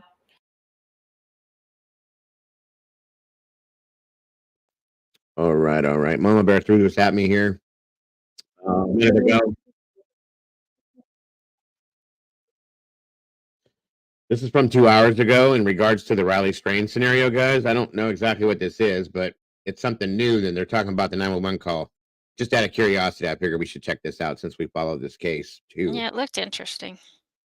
Thank you, Mama Bear. Mm-hmm. I know what you're doing. Scanning the airways. Absolutely. Hold on, guys. I'll play this while we're looking and The waiting. moments after the body of 22-year-old Hold on. What did I do? Here we go. Riley Strain was found in the Cumberland River. Allie Lynch at the WKRN.com alert us now with details. Well, DeKalb Metro Police say Strain's body was found on Friday, March 22nd, 8 miles downriver from where he was last seen. Strain still had on the same shirt he was wearing when he went missing on March 8th after getting kicked out of Luke Bryan's bar on Broadway. The caller, who works at building materials company Wholesome, told the 911 operator he knew it was Yeah, Strain's dude, but we're going to talk about that.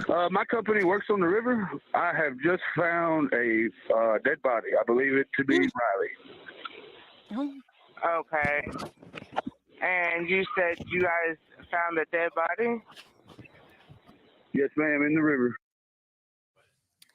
Now, authorities recovered Riley's body from the river on 61st Avenue North. Police say the autopsy report suggests Strain's death appears accidental. Nikel? Thank you, Allie. This Well, so far, that's good to know.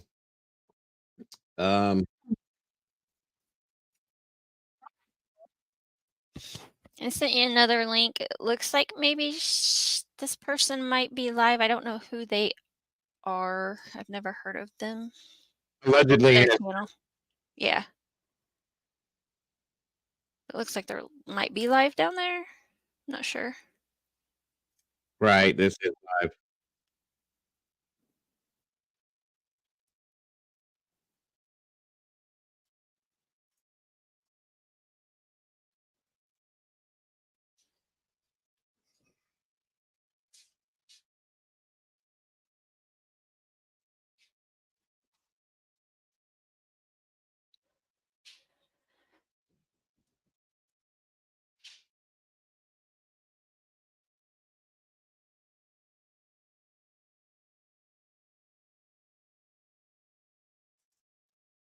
Well, somebody else is at the house now because the camper's gone and the truck's gone. So this is new.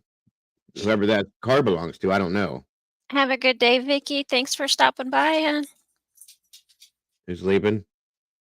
Vicky Harrison. I'll take care, Ricky.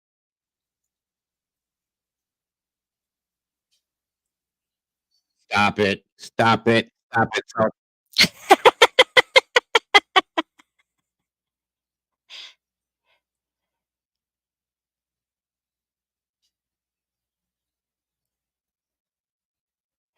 Absolutely, Leslie. We might be able to if everything goes quiet later with Sebastian. Plunder, I guess, has some new videos and stuff on Soto case.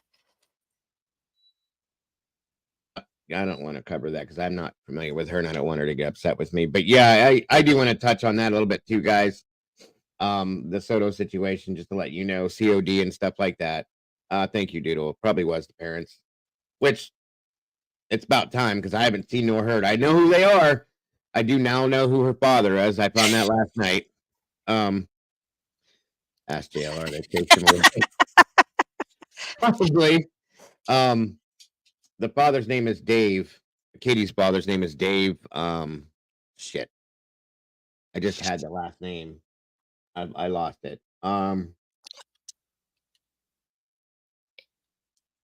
If you're still in here, Clue, I can't remember his last name, but I found his last name. I found his Facebook. There's nothing really on there that says anything. Is Plunder live there? Is she there? Oh, you're talking about the other situation. I got you, Billy and Leslie. Leslie and Billy, sorry. I don't know. That's what Dolly was yelling about. Oh, about what? Being chased away? I mean, you got to pay attention to the news, bro. Right. Yeah. Oh, I bet it was hilarious too. Wisdom. Dolly can't even get his last name right. So, where did I put those? Hold on a second. Yep. I'm glad you're here with me today. I really appreciate it. I'm glad you're Yeah, having this is good. I'm excited. 100%. All right.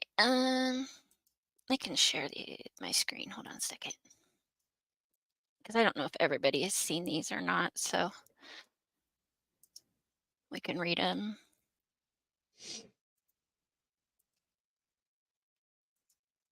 I think the Cajun Navy has taken volunteers because they want people working with them, not against them. Right. Okay. So That's somebody my thought. posted this morning. It says the search for Sebastian continues. Just to be clear, we need volunteers. There's a method to the madness, and volunteers will help law enforcement find Sebastian. UCN has brought in search dogs since Saturday, and we will bring in more. Recently, online social media groups were walking around through areas with no set plan other than live streaming, searching with no set organized plan of action. Although beneficial, some of these searches were crossing onto federal restricted property and individuals' private property without permission, causing issues. But some county officials have raised concerns over the volunteer searches in regards to safety, resident complaints over trespassing, searchers possibly compromising evidence that may surface, and maintaining the integrity of the case in regards to so much being broadcast live on social media. That was page 1. Whoop. You don't want to see that, do you? That was me at bingo the other night. You're muted, so I didn't hear what you said. Did you win? Dude, I was so close. I needed one number. It was like G49. At the end, he called G52. And I was like, ah! And then he called G47. And I was freaking out again. And then somebody called bingo. I was so flippin' mad. Right. We are doing the Delphi stuff. I want to get together with you, Salty, real quick. Not to cut you off, Mama Bear, but I do real quick to get some things together because I do want to pull out a Delphi show and catch everything up.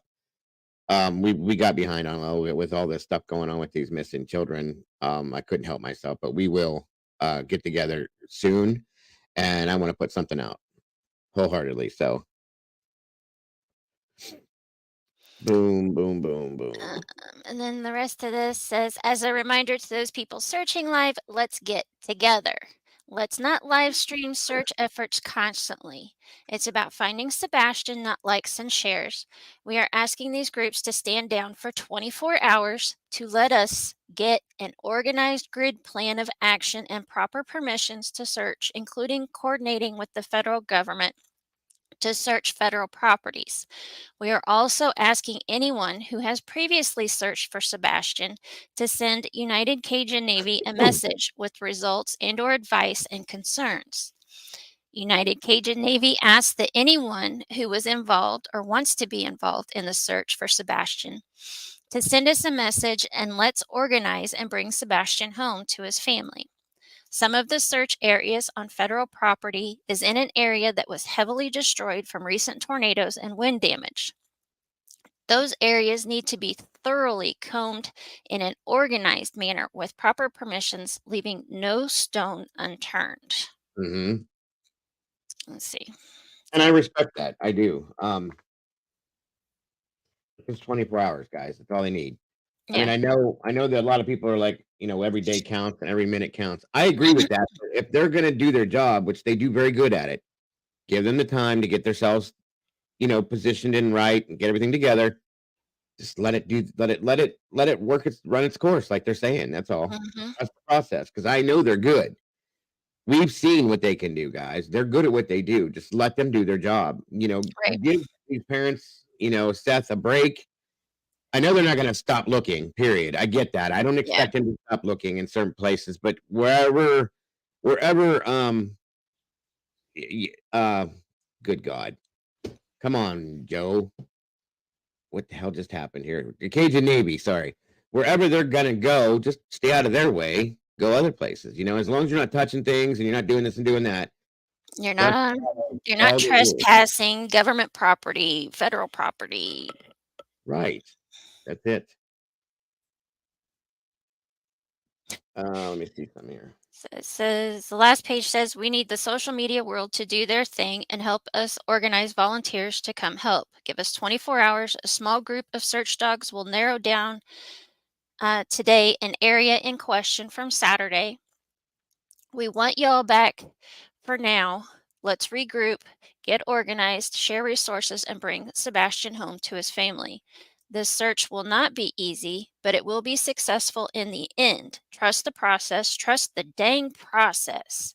Now let's go bring Sebastian home. There we go. And then there's the link to anybody in the area that, or not in the area, anybody that wants to volunteer. Right. Right. So yeah, I lost out on almost $1,000 on that bingo. I was not happy. Oh, no, not the streaming. I don't think they were talking about streaming, Davey. I think they were talking about the actual people that are out there that are searching while they're streaming, things like that. That's all. Anybody of like it, with us here doing what we're doing, we're not bugging anything they're doing. Plus, they want us to put the word out to get volunteers to them. That is all about anybody that's out there, boots on the ground, doing their thing, while they're streaming and stuff like that is what they're talking about. That's all. What? But I agree. Nothing here is doing anything. What the hell, Doodle? He called me no tree beaver. I ain't no tree beaver.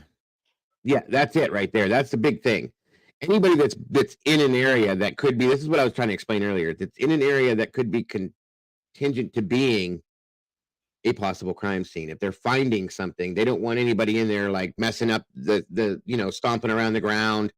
If it was a crime scene, you're going to completely contaminate that. You're messing everything up that was left there that could have been part of the crime. Touching things, tramping around on sticks and leaves and dirt and mud and this and that, everything else. They need that all to be preserved the way it is. So I know that it's hard when you come upon something. If you see something and you're out there, I got to give props to CJ because they said we got to call Ellie now. They did open the bags and stuff, but they didn't know. But as soon as they saw that bone, boom, we got a call. So you thought Dolly was a female? Well, Yeah, just leave it no, at that. I'm gonna leave that go. And that's it too. It is hard to say they trespassed if someone unlocked the gate for them. I agree, dude. Well, that's the whole Obviously, thing. if somebody unlocked the gate, they had permission because they Right. had a key to it. So, I mean, that's different. That's somebody, The thing is with this, guys, is this is very disorganized right now. Okay, there's people coming from all over the place, going all over the place. Okay, and they're not going to the law enforcement officials that are kind of running things. I think the law enforcement was a bit disorganized too, to be honest with you guys. Okay, so that's what I'm saying. And personally, this should have been organized way sooner than it was, in my opinion. That's just my opinion. So, just trust the process, let them do their thing. I'm gonna not, I won't be stopping doing what I'm doing at all. I'm gonna continuously do this, following whatever I can and talking about it to keep it going. And believe it or not, there's still people that don't know about this. As crazy as that sounds. Why did it take them a day to investigate this? But see, I don't know if that's how that worked, Davey. That's a good Right. question. It shouldn't have. It should have been an immediate scenario. I hope it didn't take them a day. That's all I'm saying. I Yeah. hope it didn't take them a day. It shouldn't have, because if a dog hits on a site like that, like I said, it very well probably isn't Sebastian, but it's still somebody else possibly, and that's the problem. You know what I mean? Yes, you do need warrants to go on federal land and private land. Period. That's the problem that they're having, is there's a lot of people, and you're down in Tennessee, that are going on private property and stuff like that. That's bad. That's a way to get a bullet in your butt. You don't want Right. that. Okay? Or No. somewhere else, but yeah. Right. And that's what they're trying to eliminate to an extent, because there's a lot of people. I mean, it happens around here too. So I see somebody tramping through my backyard. We're gonna go, me and somebody else, and the three of us are gonna have a conversation until I figure out who they are. That's just how that works. Kimber says, yes, I live in Tennessee. So you know what I'm saying? You know what I mean? And that's all they're trying to do, is avoid more issues that could come about from this. Everybody wants to find this child. End of story. And that's the problem. Everybody's trying to help, and that's amazing. Okay. Just like me, I'm trying to get down there too. At this point, I just don't see it happening. If something surprisingly happens in the next 24 hours, maybe, but it is what it is. So in turn, I will just sit my little butt right here and continue doing what I'm doing until we find this child, period. But yeah, there's so many people that are converging at one time now. There's people that are stepping out onto commercial, federal, private property. And that's where the problems are starting to come into effect. And there shouldn't be more problems coming out of a search for a missing child. That's what I'm saying. Some of that land bordered private federal property. We have that here. You cannot go on federal. No, you can't. We have it here too. I have property that surrounds me that is owned by the federal government, and military installation property. Okay. You step on that property, guess what happens to you? Typically they shoot first and ask later. Okay. Because it's federal military property and it's all around me. I'm in the middle of it. It's weird the way they have it cordoned off, but you can walk down through my gully back here through this little swamp and then up the hill, and I have a huge bit of 3 acres behind me. It's all just wide open, swampy trees and forest woods and stuff. But right on the other side of that, there's a river. There's a super barbed wire electrified fence back there.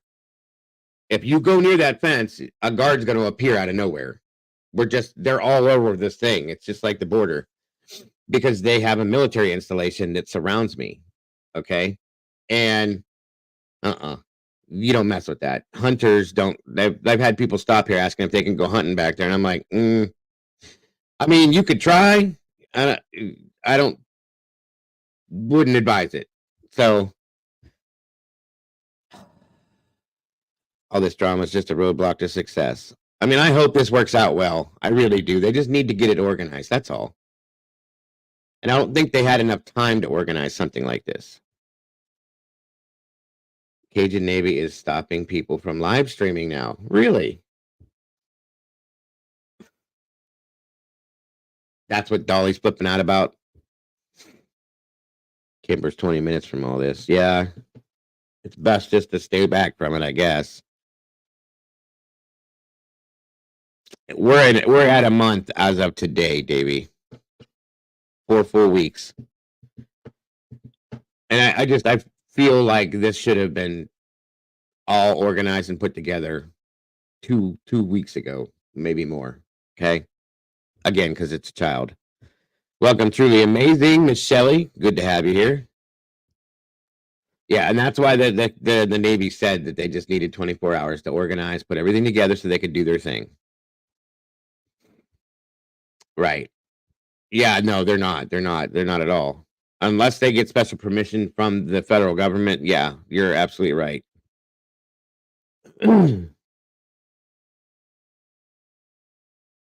If someone was to, that's exactly what I get that too, Sherry. You know, they don't want people walking up on something and it's going live on here before anybody else can be told. You know what I'm saying? We had that happen one time at an accident scene. Somebody pulled up and was live streaming an accident scene, and one person was deceased, and we had to shut them down because the family had not been notified. So the police shut that down. Said no, you can't do that until we can notify the family members and stuff like that. They just don't want that to happen. The same way the news does it, you know.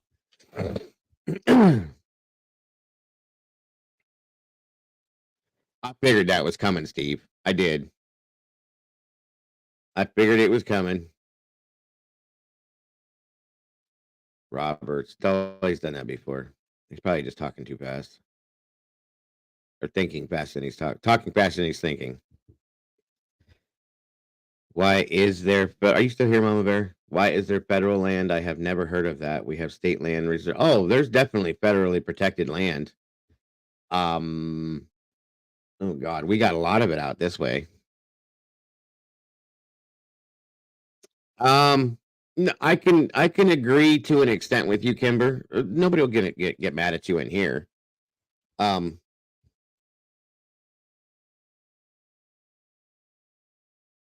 I think they can. I think they can as well. This is what they're put together for.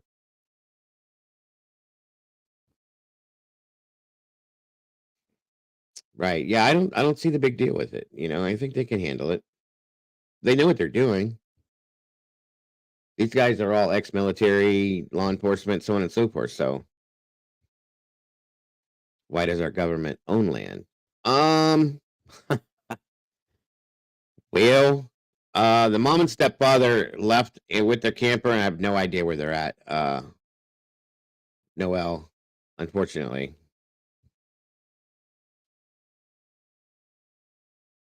I don't know, Leslie and Billy. I don't know what tribal land is as far as there is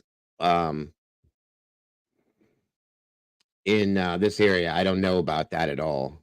They may have, Molly. They may have stopped JLR as well, which is why he's not live right now. Because typically he'd be live nonstop, and he hasn't gone live to say anything about it. So we'll see. Let me double check real quick.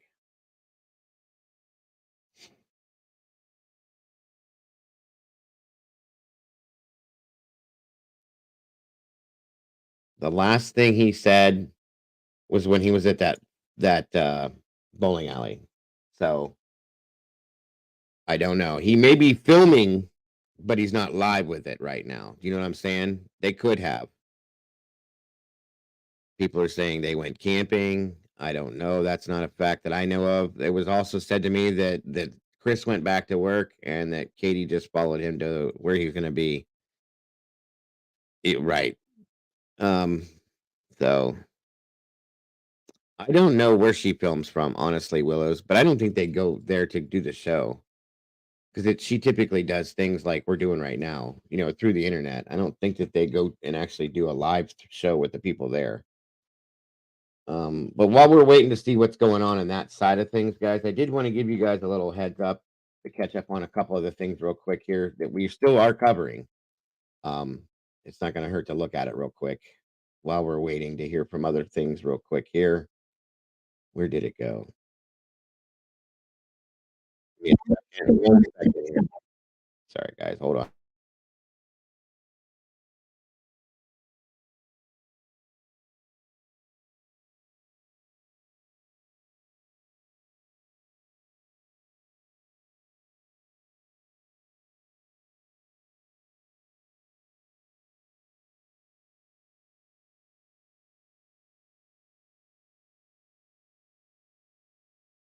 Okay, so these are a couple updates that are in regards to Madeline Soto's case. For anybody that's not comfortable with that, you might want to step out just for a few minutes, because I do want to keep giving updates on this and any other case that we're hitting on too while we're waiting. Hold on one moment. Yeah, I'm going to hit this real quick and then we'll go back and keep checking, guys. So no worries. And I will be live tonight, one way or another, depending on, or well, either way with the Nancy Grace interview, just so you guys can watch that too. So let's check this out real quick while we're waiting on some other things, just to give you guys some updates. And I appreciate you guys being here. Cajun Navy called the police on JLR. Oh, okay.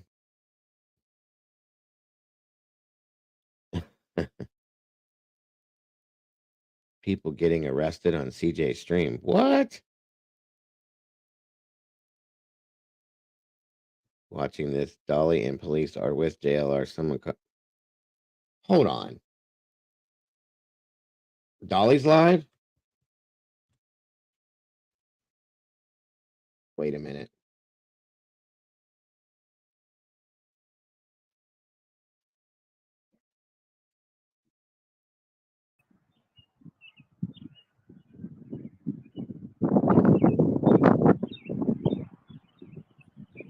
All right, there we go.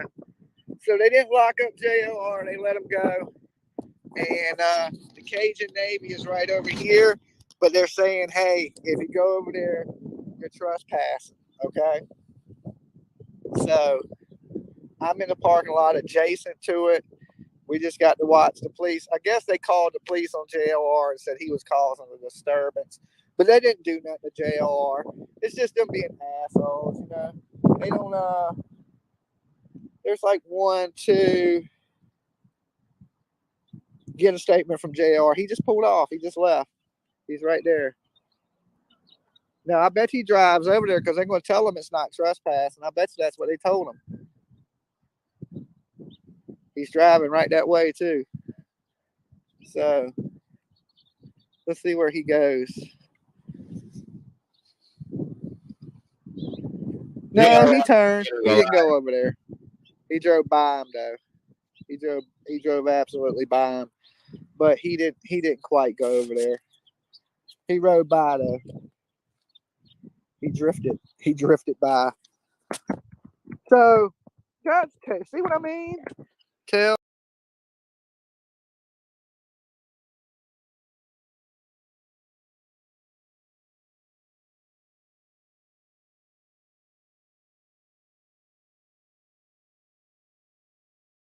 Maybe not. Hold on, guys. I'll hook into something here.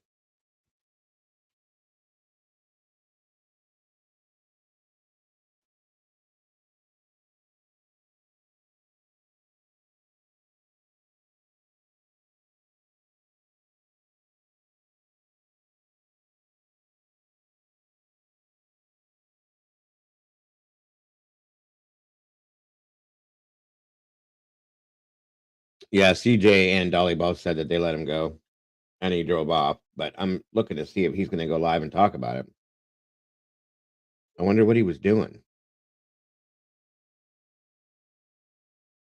Huh.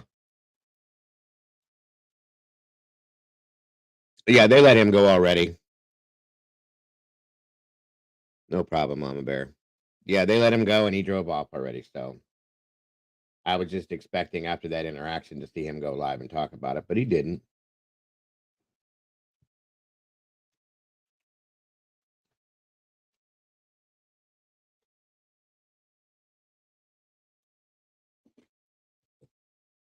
Let's see here.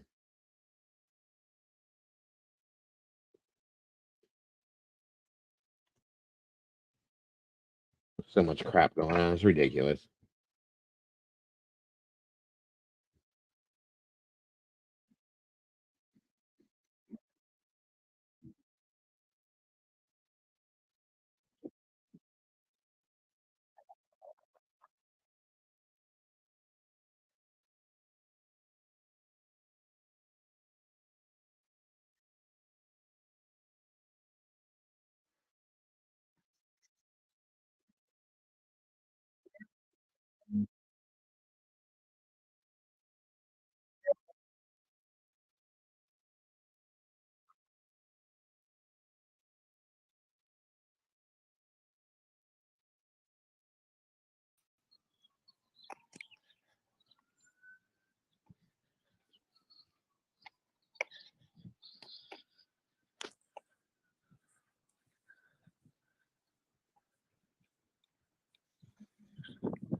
JR left.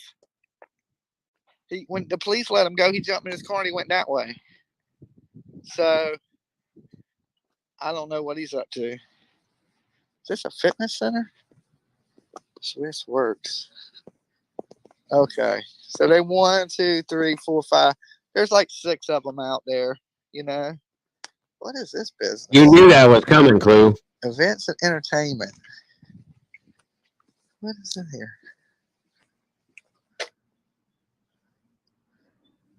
No left.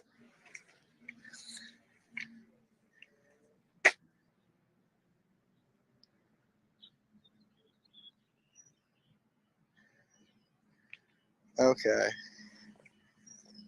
I don't blame you, dear.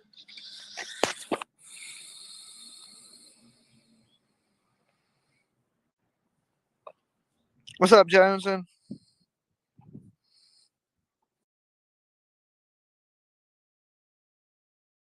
When the police let him go, he jumped in his car and he went that way. What could I get arrested for?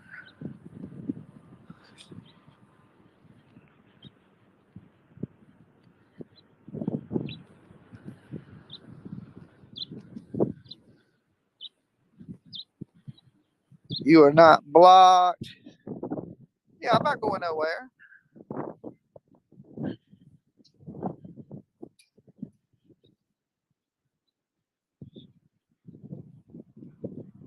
Well, I'm not out searching. I was sitting in a parking lot in my own vehicle, streaming me, right? You got no right to fucking come Okay, up my got vehicle and ask me what I'm doing, who I'm talking to, or where I'm from, or you don't got the right to do none of that shit. I don't know you do. Back up away from my car.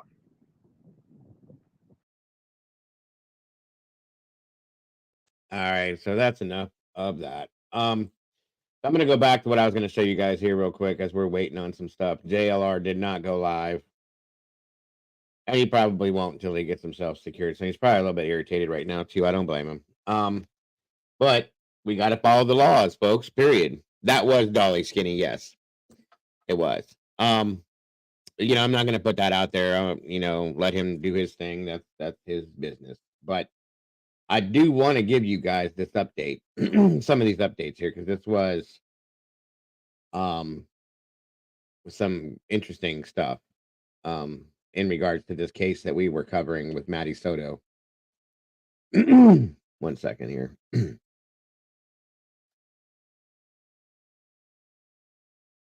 Hold on.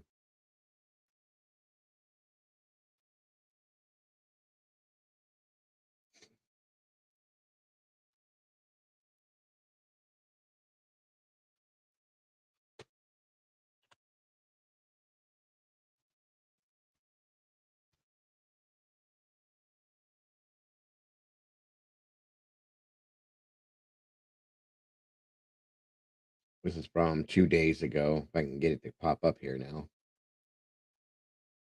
Hold up. 1 moment.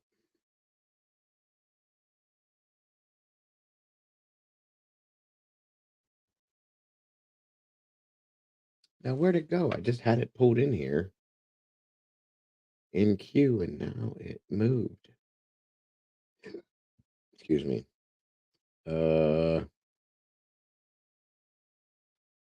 1 moment.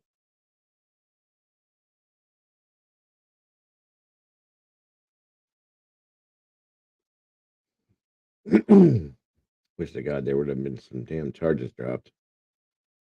That's the one big thing.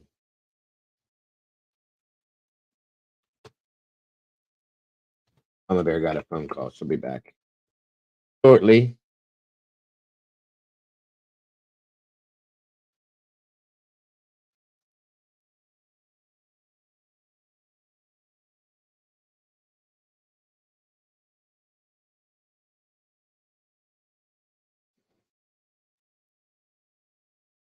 I guess Maddie Soto's father finally did an interview. Of course, with Gray Hughes. I reached out to him 2 weeks ago, but he never got back with me. It was via Facebook. It's the only way I knew how to reach out to him. So, all right, guys, 1 second here. Again, thank you guys for hanging with me as we go through this.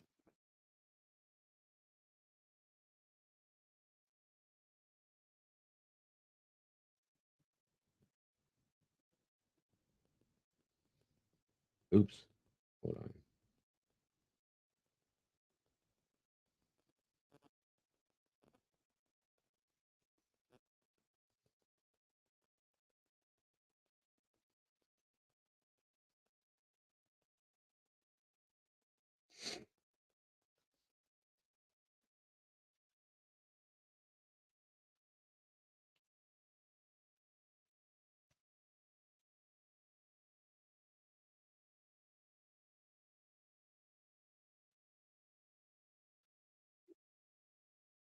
All right, hold on. I don't know if you guys saw this or not, but I give you this update as well. Clad. All right, so this is in regards to Madeline Soto's case. Like I said, as we're waiting on some things, I'm going to give you guys the updates on this stuff as well.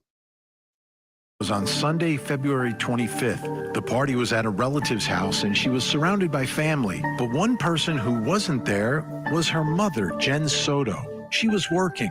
Madeline's mother and father were not together. In fact, her dad married another woman a couple of months after she was born. There was a man living in her house, her mom's boyfriend, Stephen Stearns. Stearns was at the party. At some point after that party, and before she was supposed to be at school the next day, Madeline was murdered. Stearns is the prime suspect because he was the last known person to be with her, and he is alleged to have hundreds of disturbing photos on his phone of Madeline being sexually abused. Today, the department leading the investigation gave an update on the latest in the case. Tonight, we'll look at that information and see what it means for Madeline's mom. How close are investigators to an arrest and the determination of cause and manner of death as we continue our investigation into the tragic life and death of Madeline Soto. I'm Vinnie Politan. Thank you so much for joining us tonight. We're going to talk about Madeline Soto, this case that has not been solved. It has not been solved, but the question tonight is, like, what happened? What happened to this 13-year-old girl? Just turned 13. What happened to her? Where was her life taken, and how was it taken? Two extremely important questions that I don't think any of us have much clarity on. Do you have a link or anything, Leslie and Billy, that you could send me or show me for me to pull it up? Because I have no problem doing that. Just send me something and let me know what it is, and I'll go get it and bring it out, and we'll check it out too. When we look at where, many people thinking the home, maybe the car, or maybe somewhere before she came home from the party, right? You look at the timeline, there's only a few potential places. To me, the top of the list is the home, second, the car. Today, we got a big update from the chief. Now, remember, this case, the investigation is being led by the Kissimmee Police Department. The Orange County Sheriff, the Osceola County Sheriff, they both had huge roles in all of this. But now that we are where we are, Kissimmee is taking the lead in all of this, and they're getting help from the state attorney's office. That's the prosecutor's office in Central Florida, 9th Judicial District, that is helping, both with the help of lawyers and in-house investigators that they have. Also getting help from the medical examiner's office. So those three entities working together to try to piece together what happened to Madeline Soto, and then try to figure out what the evidence tells them about who is responsible for all of that. And at this point, they're looking at everyone. They're looking at everyone who had contact with Madeline Soto. So who had contact around that time? Everybody that was at the party. And then obviously Stephen Stearns, the prime suspect, and Jen Soto. I mean, they got to be looking at everybody. And what they're presuming is that anyone connected to her is a potential suspect, someone that they have to consider until they can clear them. And we know that the focus is going to be on Stephen Stearns for obvious reasons. Last one with her and what was found on his phone, those digital images. Alleged sex abuse going back 5 years. So that puts him on the top of the list, obviously. But they're looking at everyone. And I think the biggest question everyone has tonight is about Madeline's mother, Jen. You know, is she in the clear here? And That email right there on screen, Leslie and Billy, that's a good way to do it right there. So let me know when it's sent and I'll go into it. she's not yet. She's not in the clear. And that was clear from the update that we got from the Kissimmee police chief today. Because I believe if she was in the clear and they said, okay, yep, we checked everything out, whether it's an alibi or other evidence, and she said, but they're not there yet. They are not there yet.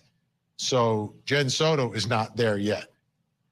So as we look at this case and this ongoing investigation, where they're still putting together a timeline, where they are answering questions that they have about the case and making progress, all of that was clear. But who isn't clear is Jen Soto yet. And maybe never, we don't know. You're gonna wait till the results of this investigation. So let's focus in on Jen Soto right now, based upon what we heard at the press conference today from the chief. I agree. So take a listen. Don't only listen to what she says, but kind of listen between the lines of what she is saying here to try to understand where this investigation is and what's going on with Jen Soto. Let's watch. We vow to do everything in our power to ensure Madeline's memory is honored with justice. Our detectives are dedicated to pursuing every lead, uncovering every fact, and holding those responsible accountable. Chief Holland, is the mother a suspect or a person of interest in this investigation? And also with the videos that you uncovered, is there any evidence of the mother's involvement on any of these videos? So everyone that was close to Madeline is considered suspect until we have proven otherwise. Chief, can you tell us if Stephen Stearns acted alone in all of this? We're still uncovering all the evidence. I don't want to speculate whether he was or not. We will wait until the investigation, is completed to make that determination. Has Stephen Stearns said he acted alone, or what has he said in interviews with you? Since we know he's in jail. Yes. What has he told you about other people's involvement, if any? He has invoked his right to a lawyer, so we have not spoke with him. Chief, is the mother and the family members being cooperative and answering questions? Have they lawyered up? And also the father of Madeline, who is not a Florida resident, is he a part of this investigation or at least being asked questions? We have interviewed, all those family members that are close. Mother has cooperated. She did give us an interview. So there's, no one is not cooperating other than Stearns. Sort of a mixed bag as I watch that and listen to it. And I'm talking about a mixed bag for Jen Soto. She did cooperate. That's big positive in all of this. She's not shutting down. She's not refusing to speak with law enforcement. But there was a word that the chief said that I found interesting. Those responsible. Hold those responsible. Those is more than one. Now, I don't think they've come to any conclusion, but they clearly have not come to the conclusion that it's over and it's Stearns and he's the only one we need to look at. Their eyes are wide open here. And of course, that's going to certainly include the person who is closest to Stearns and closest to Madeline, which is Jen Soto. So let's bring in our guests and try to work our way through what we learned today. Joining me in Orlando, Florida, from the Osceola News-Gazette, reporter Ken Jackson. In Barrington, Rhode Island, board-certified forensic pathologist, Dr. Priya Banerjee. And in Los Angeles, board-certified forensic psychiatrist, trial expert. Sorry, guys, we did watch this. I get these confused sometimes. I don't want to do that to you guys again. Hold on. I gotta pull up this. There's a couple of these that line up to be almost matching. So one moment.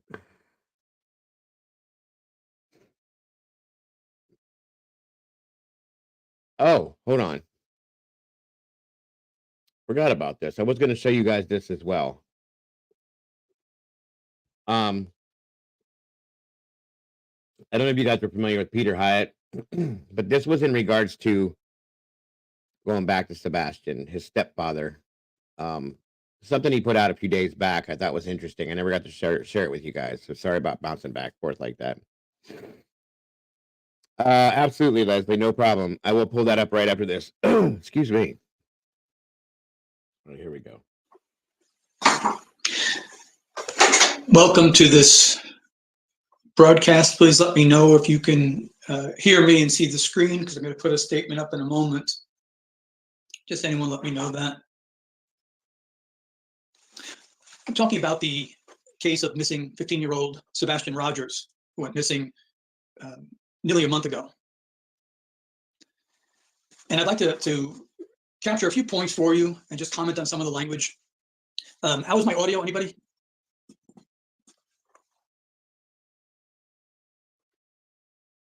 There, links in chat, Salty.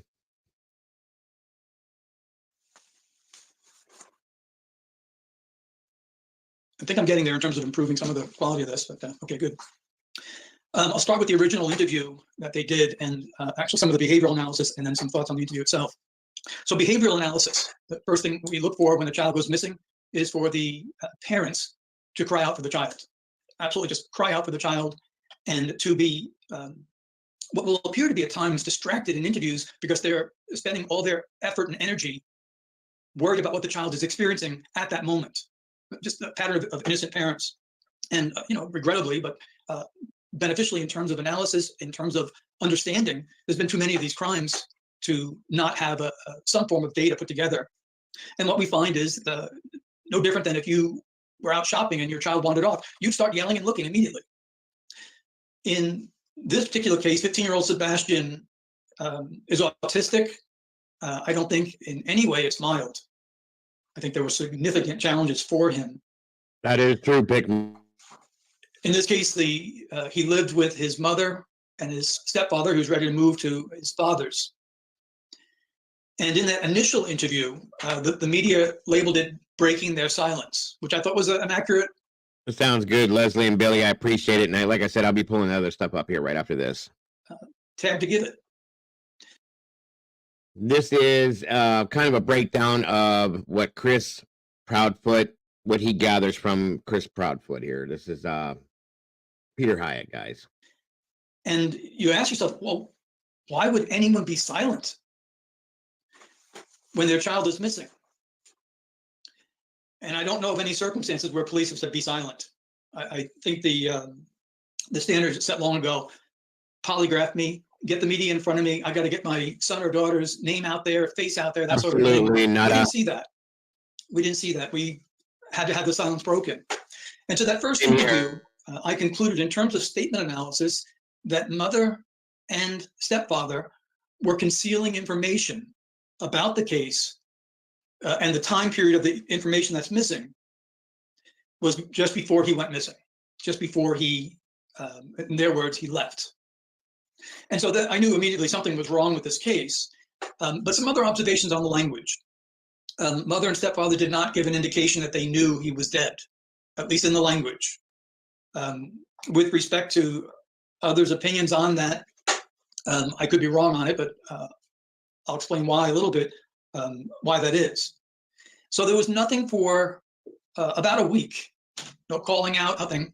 And then we saw this video where to me, I'm not a body language expert, but it looked like a hostage video to me.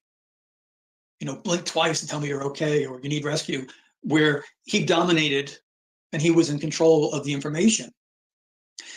After that, it is as if they have gone on a tour. And what it really is an apologetic tour, apology meaning defense of the stepfather. Now, I'm going to comment on some of the interviews. I can't separate which one is which. There's been too many. So they got the memo. People were upset they weren't speaking out. Now they're speaking out all the time, and the content is so important.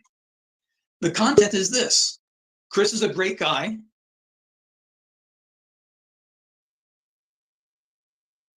Hello, hello. Hello. Can you hear me? Hey, are you talking to me? Yes, ma'am. Hey, Are can you you talking? hear me at all? I sure can. Can you hear me? I can hear you with no echo. Good. Good, good. That's awesome. What'd you Nope, do it's different? okay. So whatever was going on when I try to come in through a phone is still doing it. So I'm gonna back completely out and try with my computer, my laptop.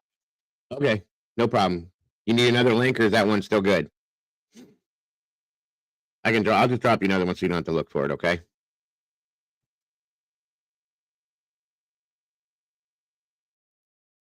There we go.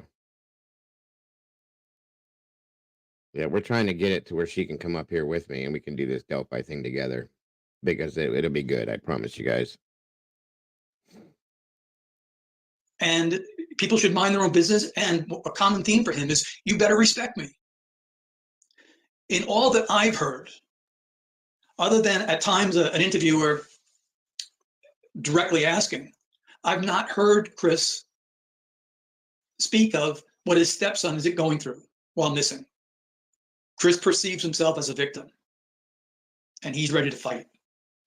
I know that some of the interviews are very difficult to watch or listen to because the interviewers just talk and talk and talk, and they don't understand. They don't hold the information. He does. And now that he's allowing her to speak, she does. Let them speak. Let them speak for themselves. When someone asks a compound question, it allows the person being interviewed to pick and choose what he would like to answer. When they ask a multi-compound question or go on in a I agree with this.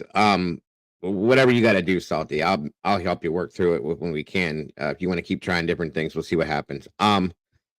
Either way, I think it is. I'll give you guys a time for sure for the Nancy Grace interview before I go and end the show today. That way we can be set up, and I will be live when it happens, so you guys know. So moralistic sense.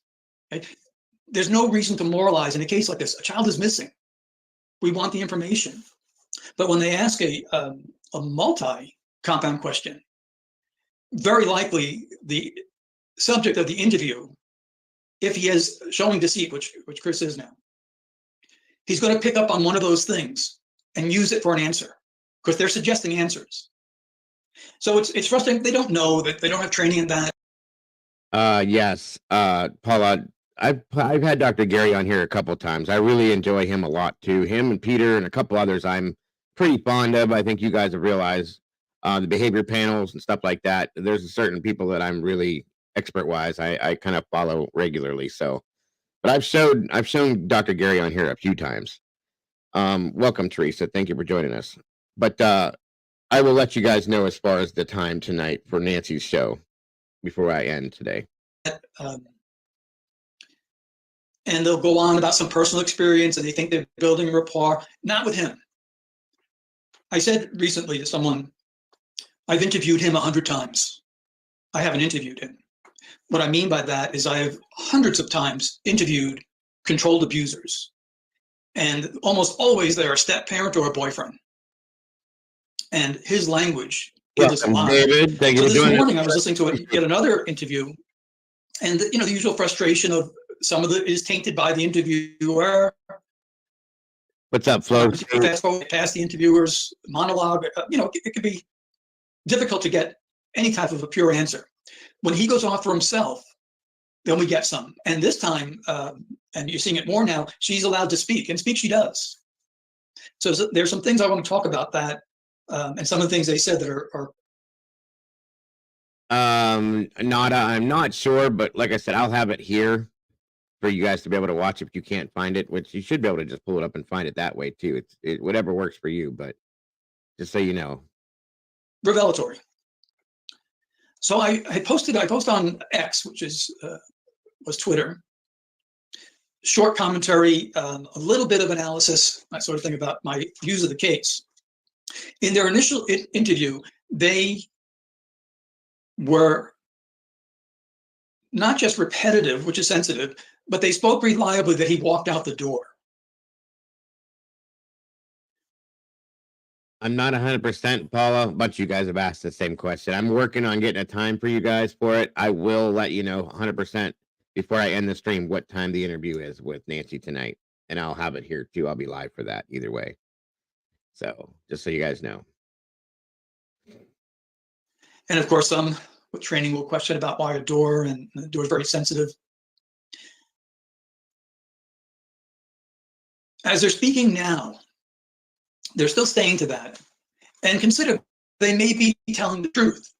And what they're maybe concealing, what I believe they're concealing, is an altercation of some form and an escalation that was more than just that Sunday. That goes back and part of the history for at least, I think, at least 2 years. I'll get to some of that questions.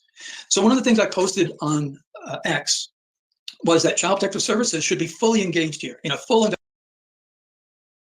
For those of you that don't know, what Peter is doing is he's kind of giving a theory of what he believes may have happened. He believes, that this is an altercation of sorts that may have started even years ago between two of the three people involved in this, and he feels that may have led to come to a head at some point, and that's where he's kind of going from this point. Investigation, and they should interview everyone, including the paternal grandmother, Seth's mother.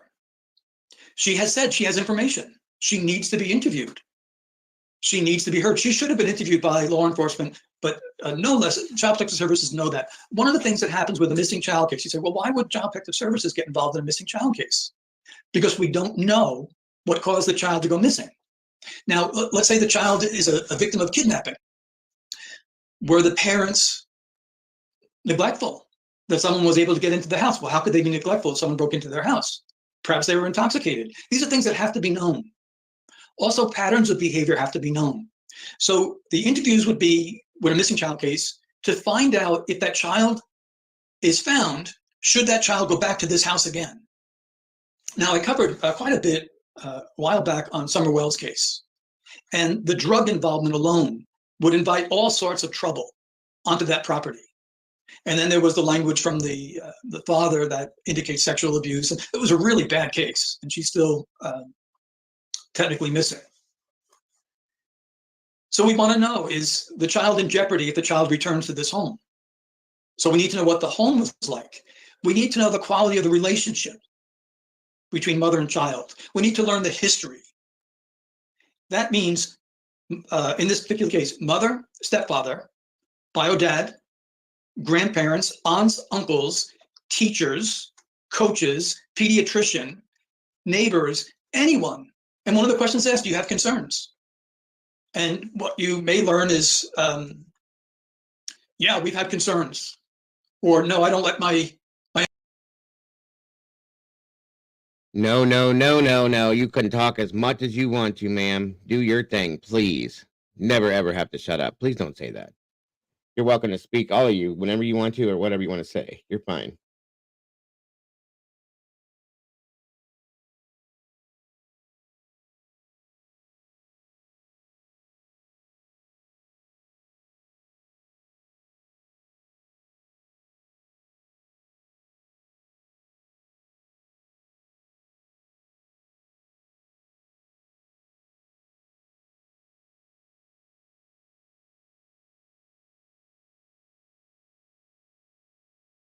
Hold on 1 second, guys. Let me check something real quick.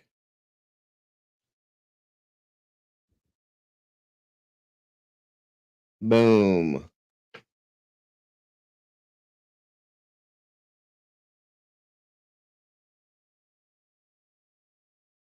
Thank you, Salty. Can you hear me now?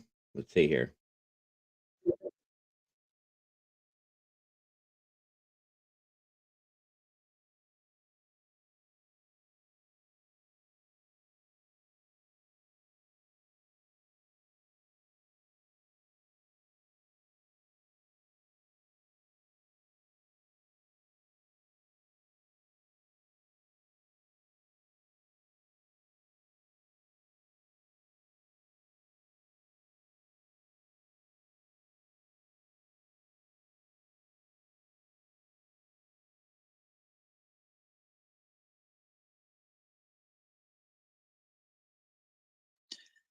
oftentimes there's things behind the scenes that we don't know of and that sort of thing. This should have been done.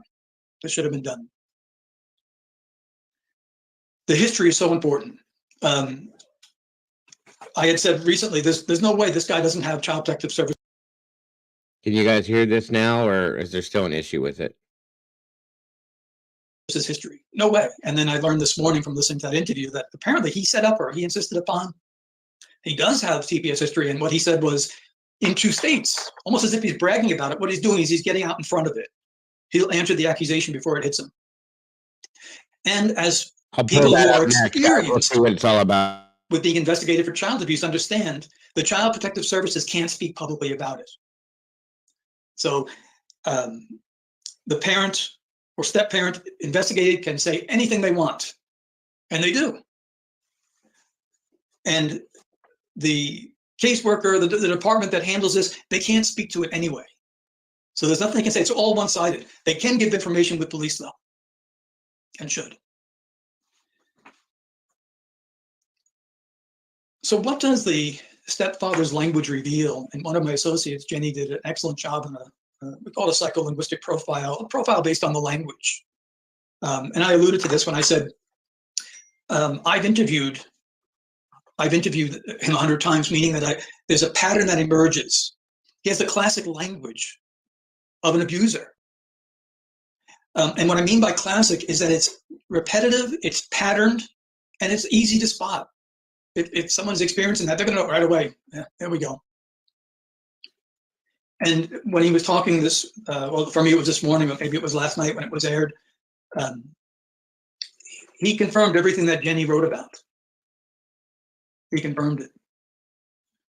About being crystal clear, that emphatic forcefulness, the aggressiveness, some of the descriptions people have used, including Jenny, combative, authoritarian. He is also acutely defensive. This is a guy that does not like to be insulted. And he went on and on and on. And he's done that defending himself. He ended up admitting that he has nothing to hide. And then, of course, he doesn't answer questions. But in this particular case, he did about his marriages. This is his 5th marriage. And if you've seen some of the transcripts from Facebook, he's on his 5th marriage giving marital advice. That's insight into personality. I don't care how many times he's been married. I care about this poor kid. But what matters is what he's revealing. We will go directly to that right after this. As soon as this is over, well, actually, I can come back to this, and then we'll go back. We'll listen to that first, and then come back to this. I'm sure people want to hear that more than that anyway. But I like listening to what he has. I think Hyatt has some good insights to things, in my opinion. But we'll go with this first.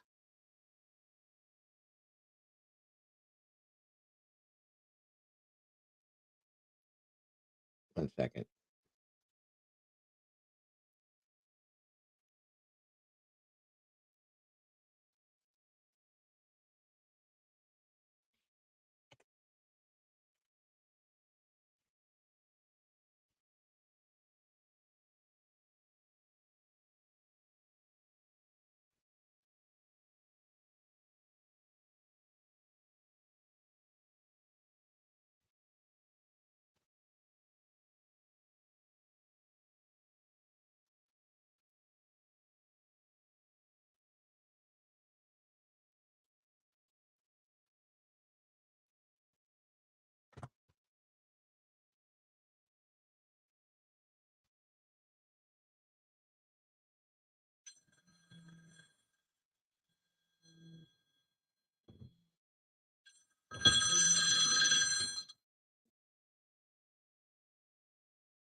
If you're a smoker or dipper looking to make a change, you really only need one reason to do it. But with Zyn nicotine pouches, you can find many. Zyn is America's #1 nicotine pouch. It's made with only 6 simple ingredients. Plus, Zyn is the only nicotine pouch with a 10-day hassle-free trial. There are lots of options when it comes to nicotine satisfaction, but there's only one Zyn. Find your Zyn online or in a store near you at zyn.com/find. Warning, this product contains nicotine. Nicotine is an addictive chemical. Pause for a big Due to our thank you partner making today's program possible, it's Dexcom. With the new Dexcom G7, you get better diabetes results without those awful finger sticks. It sends your glucose numbers to your compatible phone or to your Yeah, Mama watch, had to so leave. you can Sorry, always guys. see Mama where had you to leave. are and where you're heading. See how food and exercise affect your glucose. It makes it easier to spend more time in range and lower your A1C. Take more control of your diabetes with the #1 recommended CGM brand. It's so easy to get started today at Dexcom.com. Dexcom.com.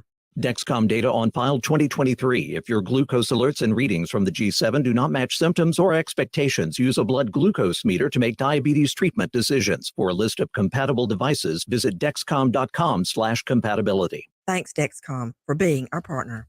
Your teen requested a ride, but this time, not from you. It's through their Uber Teen account. You probably drive your teenager around a lot. They have gymnastics club, science club, rec soccer club, school soccer club, and 3-hour clarinet club on Saturday night. Perfect.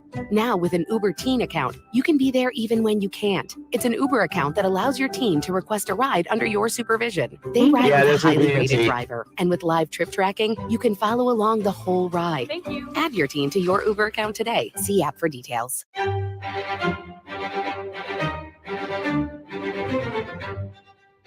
Crime Stories with Nancy Grace.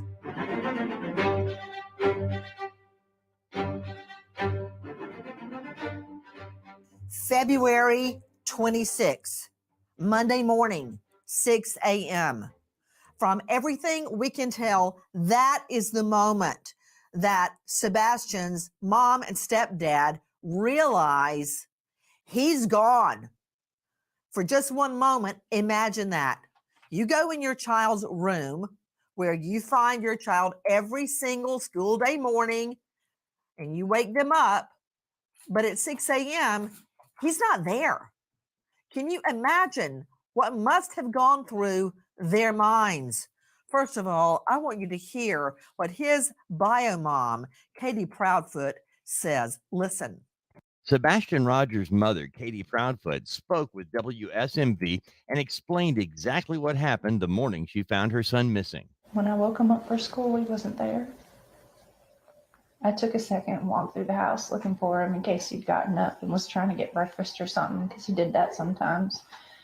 About 3 minutes in, give or take, I was on the phone with my husband. I said, I can't find him. He said, what do you mean you can't find him? I said, he's not in the house. Can't find him. Where is he? And in the last days, we learned that the official law enforcement search is actually scaling back. This as TikTokers and YouTubers are flooding the area, conducting their own searches. Listen to Eric Craddock, Chief Deputy, Sumner County Sheriff's. Really wanted to come to the community and ask for your help. We need you to search your properties every day, morning and night. If there's a shed or a crawl space or up under your mobile home or a tarp that's in your yard, check it every morning and check it every night. Look for any details that something has been disturbed. If there's a shirt that was there today that wasn't there yesterday, notify us. You can really help us by searching your own property twice a day. Like I said, we're operating under the assumption that Sebastian walked off, and we really need your help to ensure that he is brought home safely. We are trying to determine what happened when this young boy, an autistic young boy, seemingly walks out of his own home in the middle of the night, we think, barefoot. How did that happen? I'm Nancy Grace. This is Crime Stories. Thank you for being with us here at Crime Stories and on SiriusXM 111. We've read a lot online. We've seen a lot of theories, a lot of speculation. But let's start with what we know to be true. Joining me right now, an all-star panel. But first, I'm going to go to two special guests joining us, Katie and Chris Proudfoot. This is Sebastian's biological mother and his stepfather, who were in their home with Sebastian when he goes missing. to both of the Proudfoots. Thank you for being with us. Yes, ma'am. Thank you for being with us. I want to go straight back to when Sebastian goes missing. Miss Proudfoot, I understand that the day before, which would have been Sunday, if I've got the information correct, that you guys went out, you went to dinner, you went to somewhere, I believe you said BJ's, where he had a quote, colossal popcorn. Yes, ma'am. Then you came home that night, and around 9 p.m., you tell Sebastian to go to bed. He says, okay, and goes to his room. Is that correct? Yes, ma'am. That night, I understand from previous statements you've made that you went to bed around midnight. Is that correct? It is. And to you, Mr. Proudfoot, Chris Proudfoot, did you also go to bed at midnight or before or after? No, ma'am. We went to bed around the same time because we were on the phone together. Please excuse any of my questions. I'm simply trying to find out more about that night. Do you two sleep in the same bedroom? He wasn't actually in the home at all that weekend. Christopher wasn't. You were not home. No, ma'am. Okay. So where were you, Mr. Proudfoot? I was in Memphis, Tennessee. How far away is that? 3 hours and 37 minutes from doorstep to doorstep. And what were you doing in Memphis? Working. Where do you work? I'm currently working, or was working, at the St. Jude Children's Hospital construction project. Yes, I'm very familiar with St. Jude's. You said you were working there. Are you no longer working there? Right now, that's up in the air. Well, you've been gone ever since Sebastian went missing. So I understand. When you are home, do you two sleep in the same bedroom? Yes, ma'am. Yes, ma'am. Is this a 3-bedroom home? Yes, ma'am. Where is your room as it relates to Sebastian's room? It's on the opposite end of the house. The master bedroom's on one side, and the other 2 bedrooms are on the other side of the house. Okay, so your master bedroom is on one side of the house and Sebastian's room is on the other side of the house. Is that correct? Yes, ma'am. Okay. Now, you have a 3rd bedroom that I believe you keep for your other daughter. Is that correct? Yes, ma'am.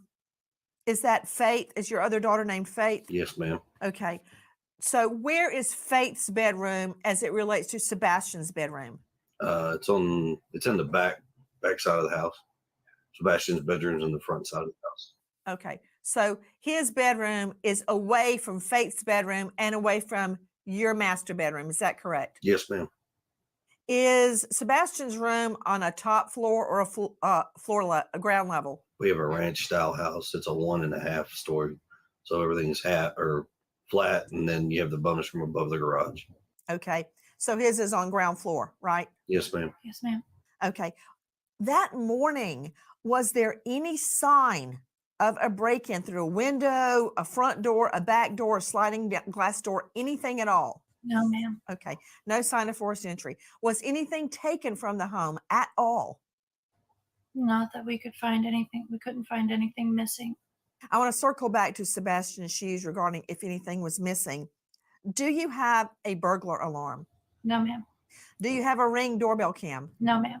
Okay. Have the 2 of you taken a polygraph? I have. I have not. Would you be willing to? I've offered and volunteered on many occasions to take a polygraph, and I was told directly by law enforcement, because of my whereabouts, I did not need one. I understand. Ms. Proudfoot, did you pass your polygraph? I did. Those questions out of the way. Was Faith in the home when Sebastian went missing? No, ma'am. Does anyone else have a key to your home beside your immediate family? No. No, ma'am. That night, Miss Proudfoot, at midnight when you went to bed, what did you do until midnight? I had been reading a chapter that I needed to, and I had been talking to my husband on the phone. I was falling asleep on him, so that's when he told me it was around midnight. He told me to go ahead and put the dogs up and go to bed, and that's what I did. I got up, put the dogs where they sleep, and then I myself went to bed. Where do they sleep? They have a big pen. A pen, is it inside or outside? Inside. Inside.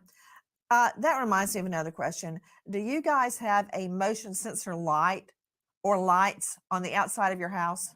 Yes, we do have lights on the outside of our house. Did they activate that night? They're not motion censored. We have lights, but they're not motion censored. Were they on that night? No, ma'am. Okay. Were they on that night? So the lights were out the whole night? Yes, ma'am. We don't typically turn the floodlights on. Were there any lights outside the house on at all? Just my little solar lights that we have in the garden. There's 2 lights on the side of the house above the garage that are on at all times. Oh, yeah, those are on. Oh, there's a light above the garage. It's on at all times? There's 2. Yes, ma'am. Okay. So those lights were on? Yes, ma'am. Okay. The reason I'm asking is because I heard you say earlier, Mr. Proudfoot, that your neighbors have been very, very forthcoming with their Ring camera info. Yes, ma'am. And I was trying to determine if any lights were on, what, if anything, they may have caught. But I understand from your previous interviews that nothing of any evidentiary value was caught. And also, in another statement you gave, I understand that the video of the 2 flashlights, and I'm saying that with air quotes, that's not exactly what that was at all. We now don't believe that 2 flashlights were observed around your home. Is that correct? Yes. You're very correct. Okay. Question regarding your vehicles. Ms. Proudfoot, what make and model do you drive? I drive a Infinity SUV. Year? 2017. And sir, what do you drive? I drive a diesel truck, Chevrolet. Year? I don't remember off the top of my head. I think it's a 2021, I think. So your Infinity SUV was parked in the garage or outside the garage that night, Ms. Proudfoot? In the garage. In the garage. And Mr. Proudfoot, your vehicle was on location in Memphis. Is that correct? Correct. Okay. So there's only one car at the home. Is that right? There was actually a work vehicle in the driveway at the time as well, but it hasn't moved. We can't give out that information because we don't have permission from her work. I don't understand that. What? About the make and model of the vehicle. I have a work van that was also parked in the driveway. Why is that? If it's out in the driveway where people can see it, why is that privileged information? We just don't have permission from her company to divulge that information. Have you asked? No, ma'am, we have not. Nobody's asked us that question, to be honest with you. Okay, so you have a work van. Question to you, Ms. Proudfoot, what do you do for a living? I am an installation technician. That night, was the work van blocking your driveway? Could someone go in and out of your driveway? The van is parked at the back of my driveway, so someone can pull in, yes. Got it. Do you park your Infinity SUV in the garage or outside the garage? In the garage. In the garage. Do you have an automatic garage door? With the clicker. Right. Do you leave that up or down at night? Down. Could anybody lift it up? Like, is there an on and off? Well, he already told a lie about one how to thing, click about it the up. lie detector test. So We have I'm just to know saying. the code or have the clicker. Does Sebastian know the code? Not to the garage door, but to the man doors. Not to the garage door, but to the house regular doors? door, yes. So is there a code to get in your home, or do you use a regular key? There's a code. And he knows that code? Yes, ma'am. Question. I'm just trying to figure out how he would have gotten out, or if somebody came into the home. Could they have gotten through the garage?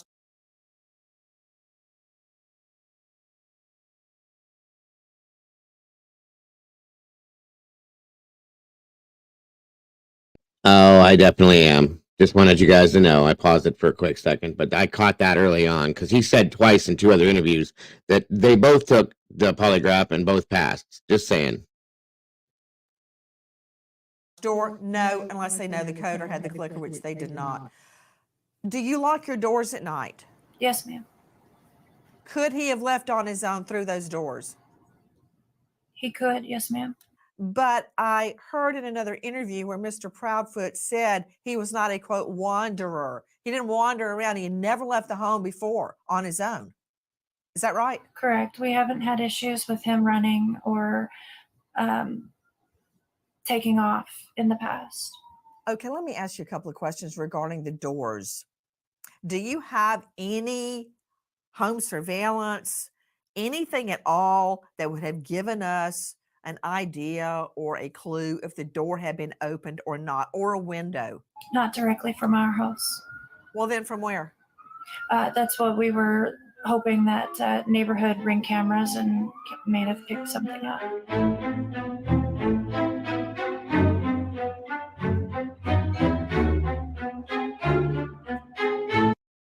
Martha Stewart, the original influencer. When I think about anything, I think about the way that she did it first. The media mogul. 5 to 6 years ahead, she saw what was coming. The prisoner.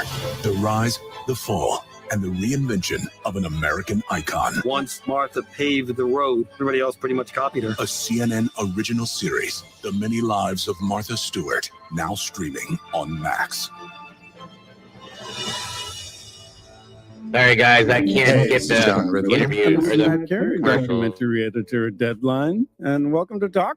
John, we've got a hard-hitting episode today. A lot of controversy. Well, maybe we should put the word controversy in quotes in the documentary field about the nominees for Best Documentary Feature. We're going to get into that with some amazing panelists. You get a shot, but the individuals behind every one of those images, they're complicated and they are human. This has been Doc Talk. Thank you. Great conversation.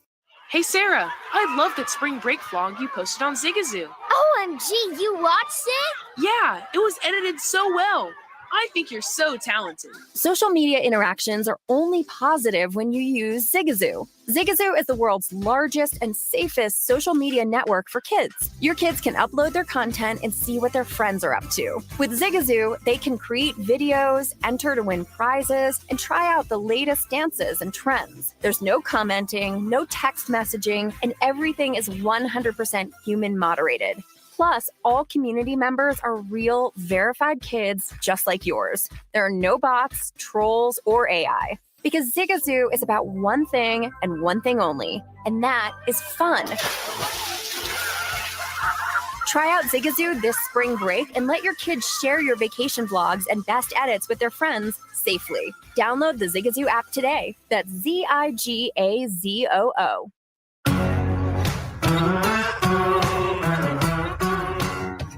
Crime Stories with Nancy Grace.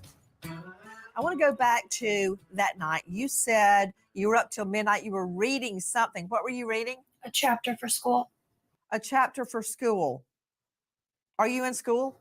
I was, yes, ma'am. I've since dropped my classes for the time. What are you studying?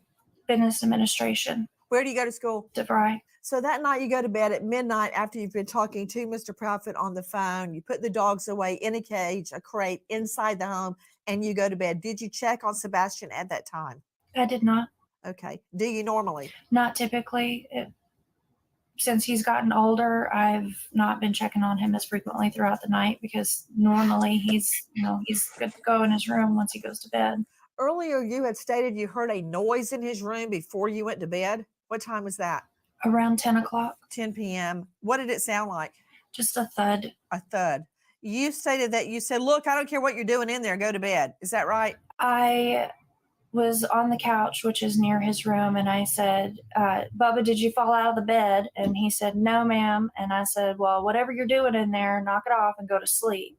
So you heard his voice at 10 p.m.? Yes, ma'am. Do you have any idea what the sound actually was? I do not, no. If he were to go out his window, what would he step on? Mulch and bushes. Got it. Has he ever gone out the window before? No, ma'am.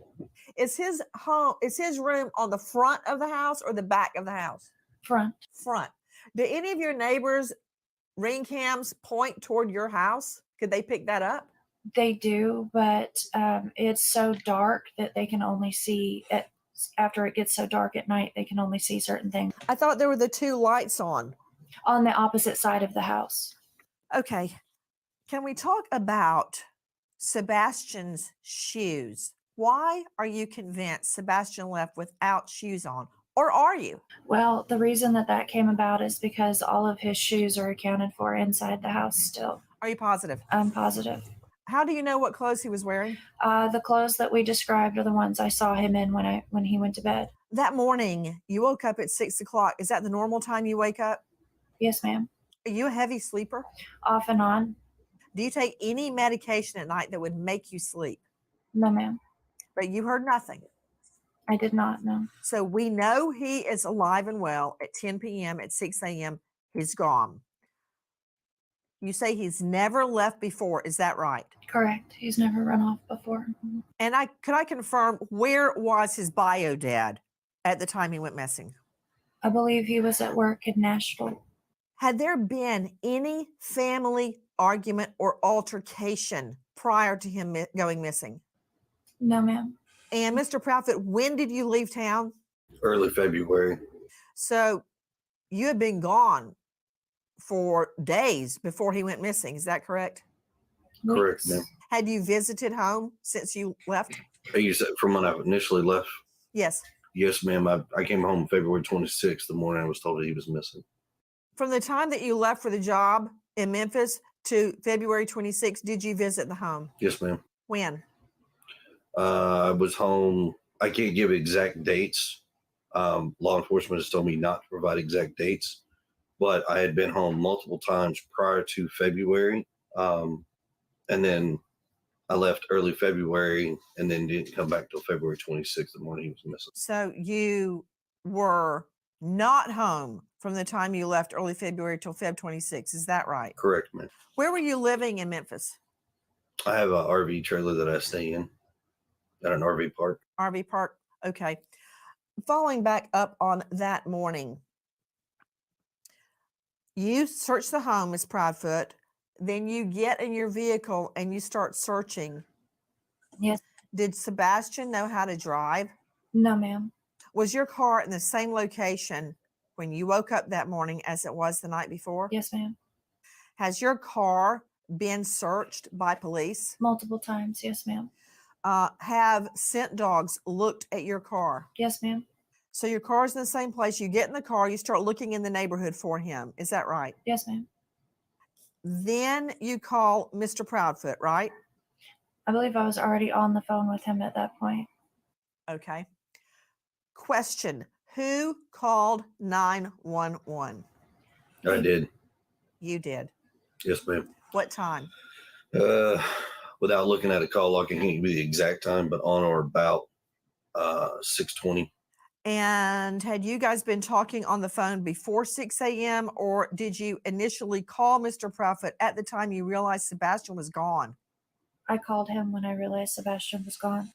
Have you guys been out looking for Sebastian? Yes, ma'am. Yes, ma'am. We were given information that you guys have left the home. Is that true? Yes, ma'am. Why? I'm going back to work. You're going back to work. What about you, Ms. Proudfoot? No, I'm not going back to work. Not yet, at least. Did you leave the home also, Ms. Proudfoot? Yes, ma'am. Why? To accompany my husband going back to work, and then I'm coming back. Okay. When will you be back? Do you know yet? No, not yet. Are you concerned about being away while the search is ongoing? Absolutely, I am. Then why are you going? Because my son could be anywhere, and we're looking everywhere and anywhere.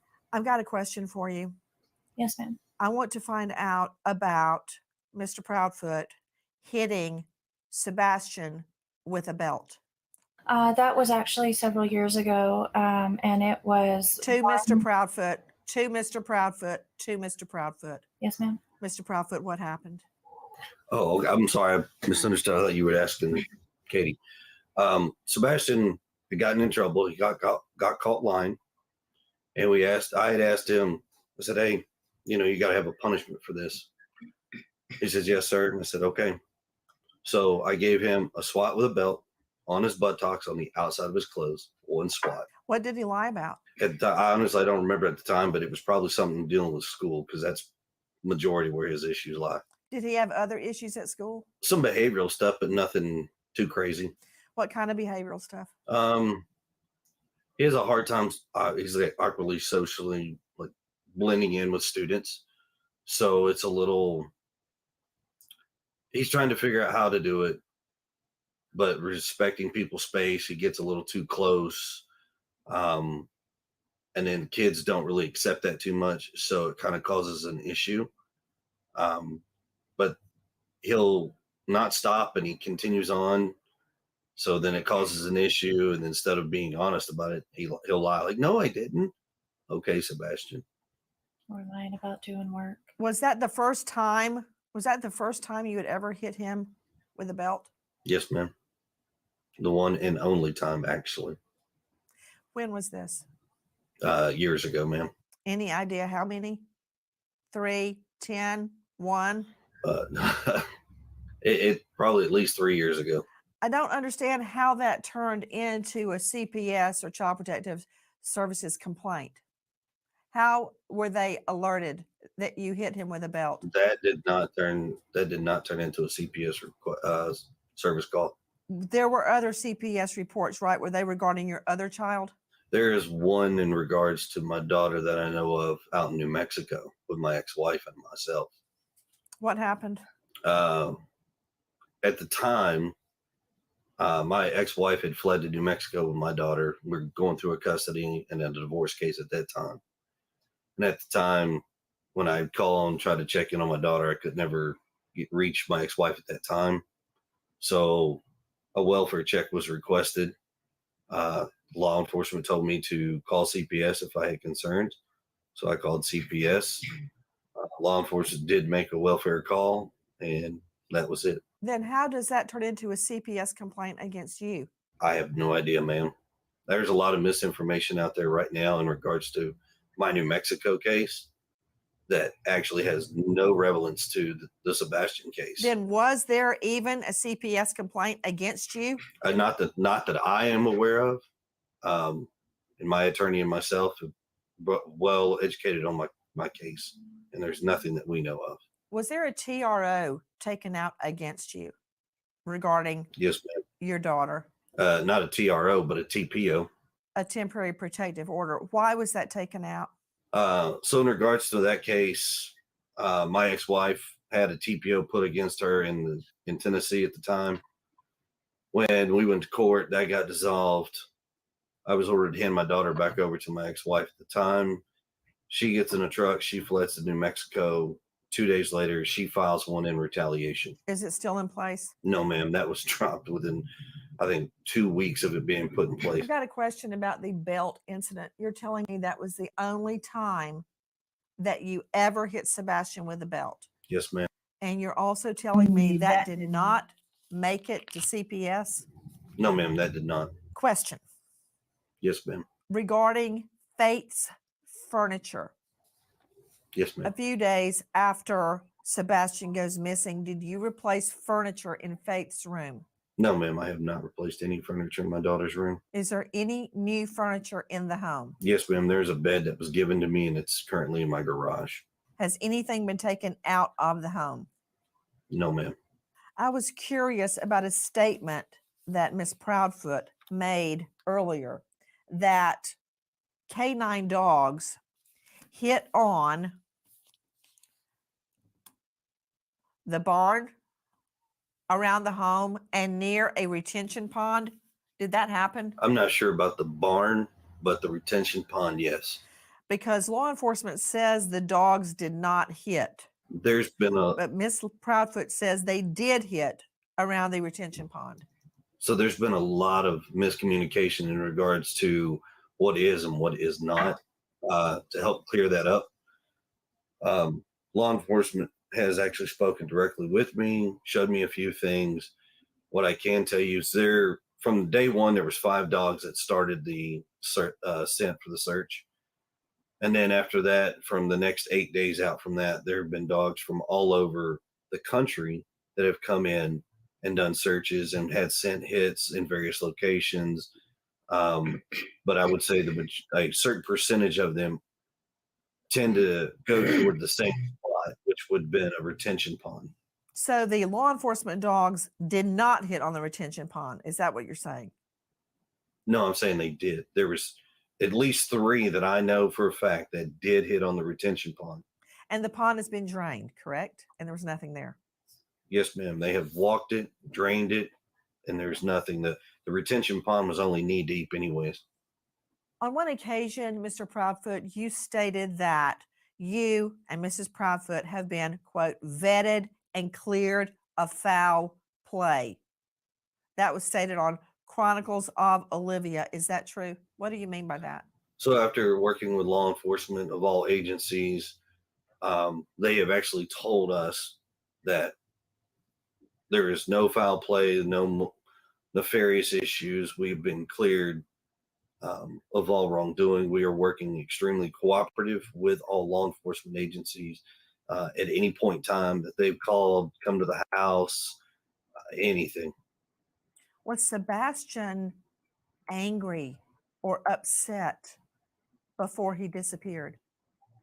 No, ma'am. Not to my knowledge. What is your theory about where is Sebastian? I wish I knew where he was, to be honest. Your theory. I think it's possible that someone has my son. Why? Because I feel like if he had been close to the house or had walked off, that we would found him by now with as many people as we had searching. Have you checked his social media? He doesn't have social media. Have you checked his phone? His phone has been thoroughly checked, yes, ma'am. Have you handed your phones to police, both of you? Yes, ma'am. Yes, ma'am, we have. Has police searched all of your devices, your laptop, your iPad, everything? Everything. Yes, ma'am. Other than you, Miss Proudfoot, who is the last person that saw or heard Sebastian alive the Sunday before he went missing? Two of his aunts, a cousin, and the staff where we had dinner. And that was at BJ's the night before or the bowling alley?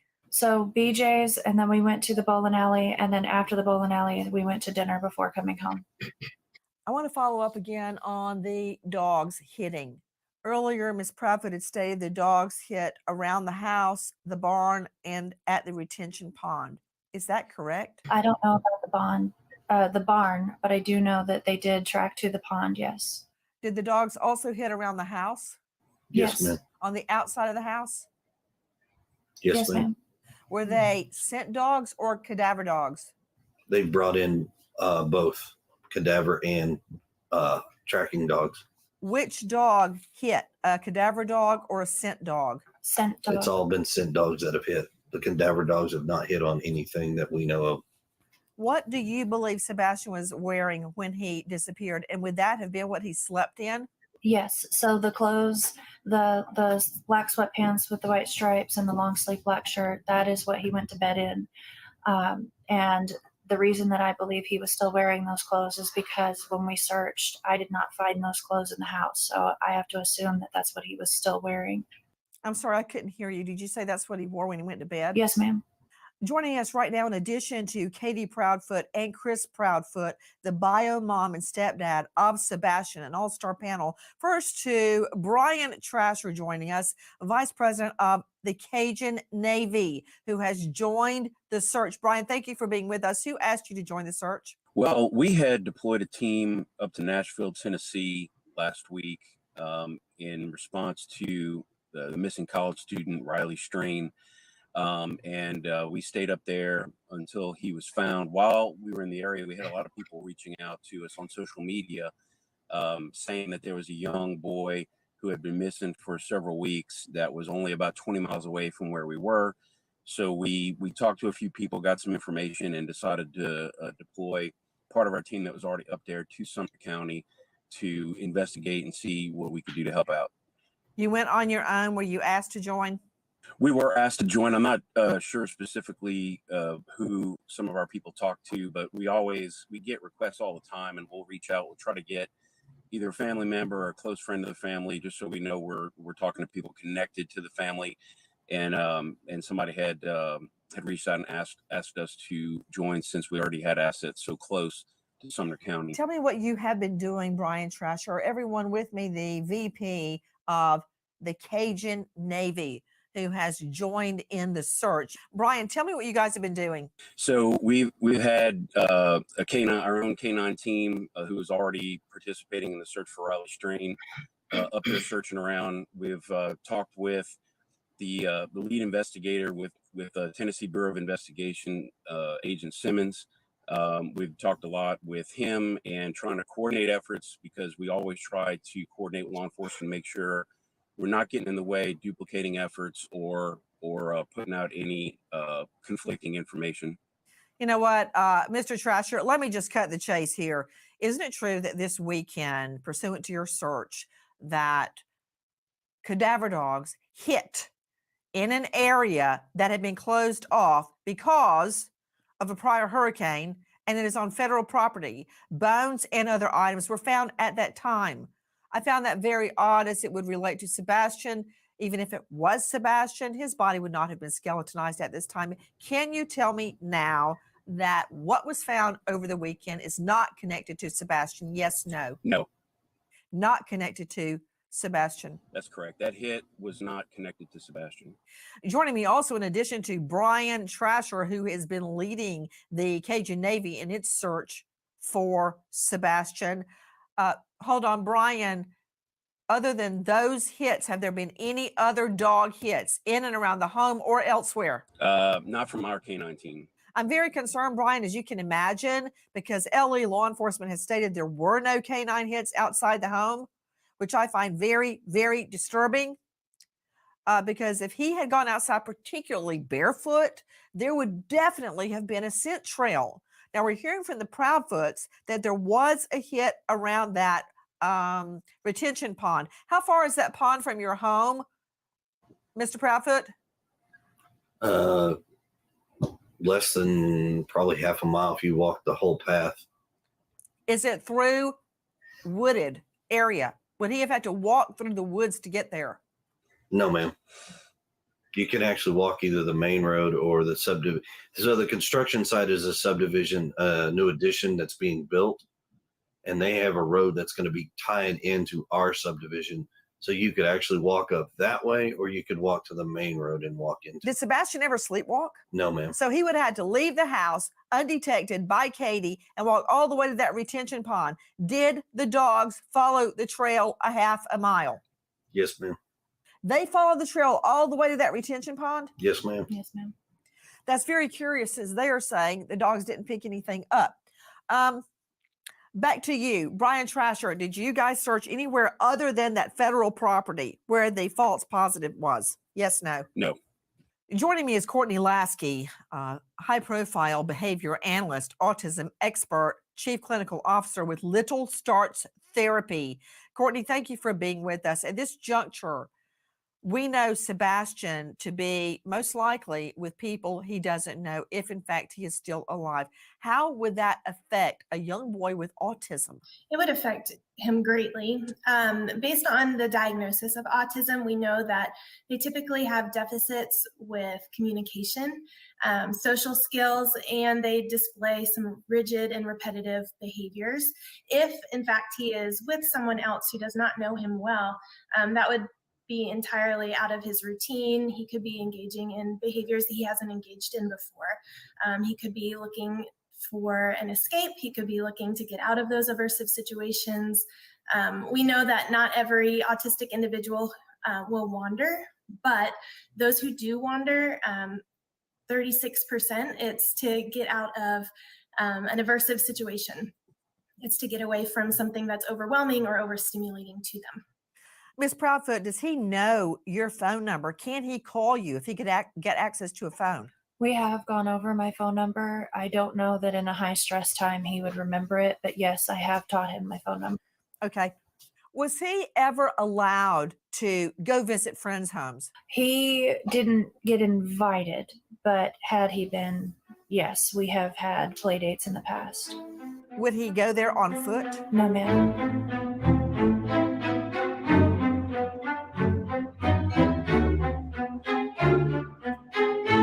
CNN brings you the untold story 7 astronauts setting off on a scientific mission of the Space Shuttle Columbia disaster. The space shuttle accident is usually not one thing, it's a series of This events. is quite interesting, you guys. Investigation. Once again, this interview has changed from and honoring the heroes. the other three that we've heard.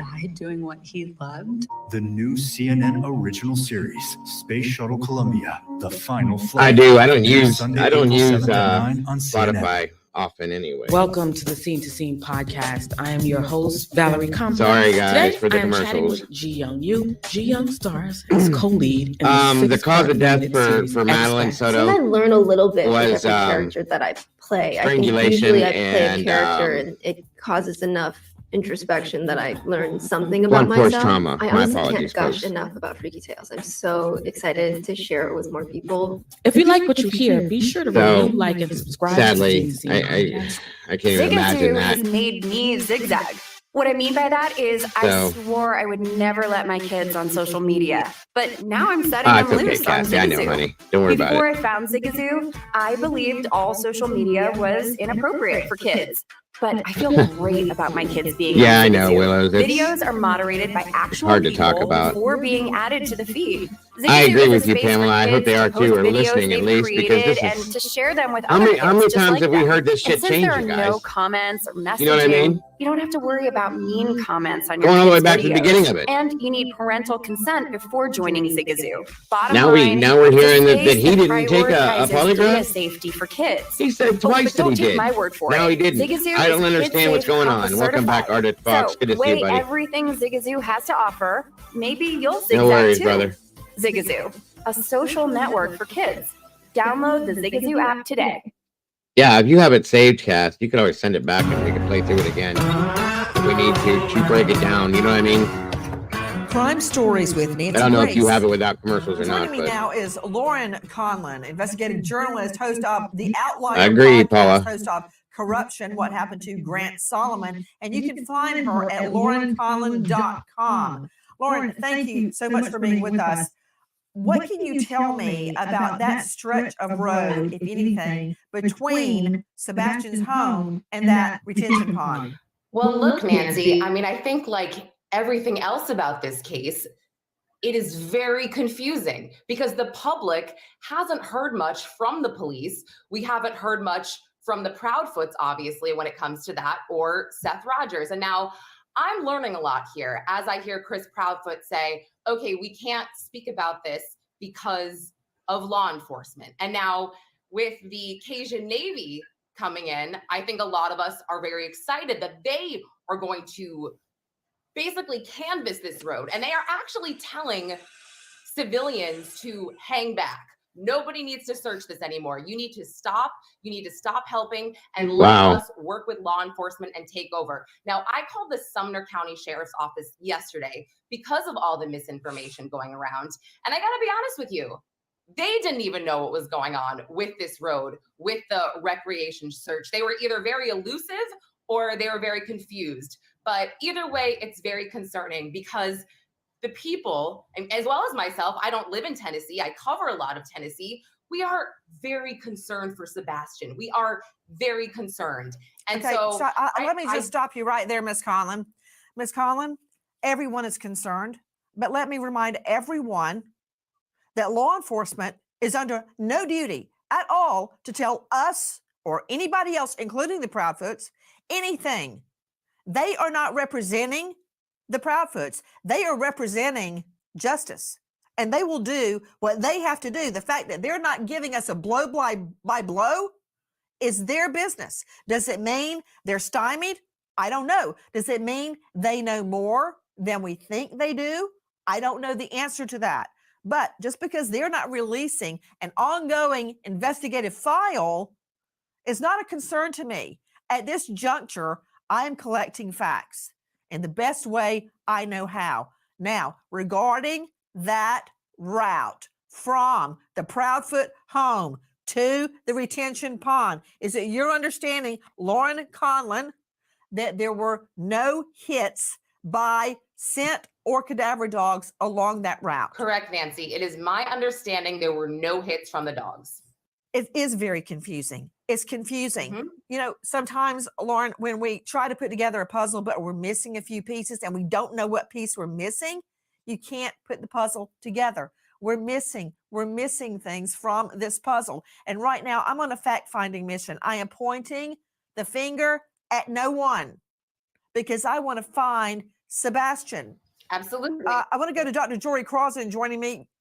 And guys, again, please, Proudfoots, Trasher, Lasky, Conlon, jump in if you have a thought or you want to contradict, because a lot of this is elusive. We don't know everything. To you, Jory Crossan, joining us, former law enforcement, now faculty, St. Leo University, very well-known psychologist and author of Operation SOS. You can find him at drjory.com. Dr. Jory, thank you for being with us. Many people have made much of the fact that when interviewed, the Proudfoots do not look at the camera. They look away, they don't cry, and they don't seem upset. Now, that may or may not mean anything. People can be very upset, crying, screaming, cursing. They may show no emotion at all. They may be numb by the time interviews are happening. I'm very different. When I talk about my fiance's murder or I talk about my dad's death, I still cry, even when I swear I'm not going to. But everyone reacts differently. What do you make of it? I can see that the numbing, that effect of, it's kind of like a defense mechanism to help you process cognitively, the events. Under those circumstances, it doesn't alarm me at all. I mean, I have experienced that type of trauma and stress.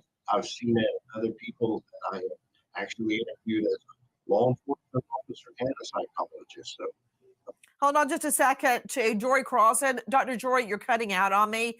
I'm going to throw this directly to Mr. and Mrs. Proudfoot. Much has been made. I'll ask you. You very often look away, don't look at who's asking you questions, show no emotion. Much has been made of that. And I'd like to hear your response. I'm not judging one way or the other.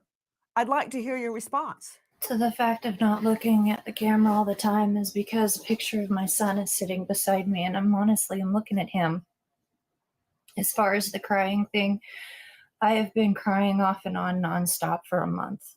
Many people have asked me, why did Miss Proudfoot not call 911 immediately? And here's your chance to answer that. Because by the time I realized my son was missing and I called my husband, at that point I was hysterical. I was at the point where I couldn't even form words anymore, and my husband is the one who remained calm enough to call them. And to be honest with you, Miss Grace, the way we live outside of city limits, so you don't call 911 because you get routed to a dispatching hub who asks what's your location, and then they route you to another dispatcher to talk to give this story. I cut all of that out and I called straight to the sheriff's department because they have jurisdiction of where we live. So sorry that I decided to bypass a few steps and go straight to the source, where they responded within 10 minutes of the phone call being made. Miss Proudfoot, that evening, were you drinking?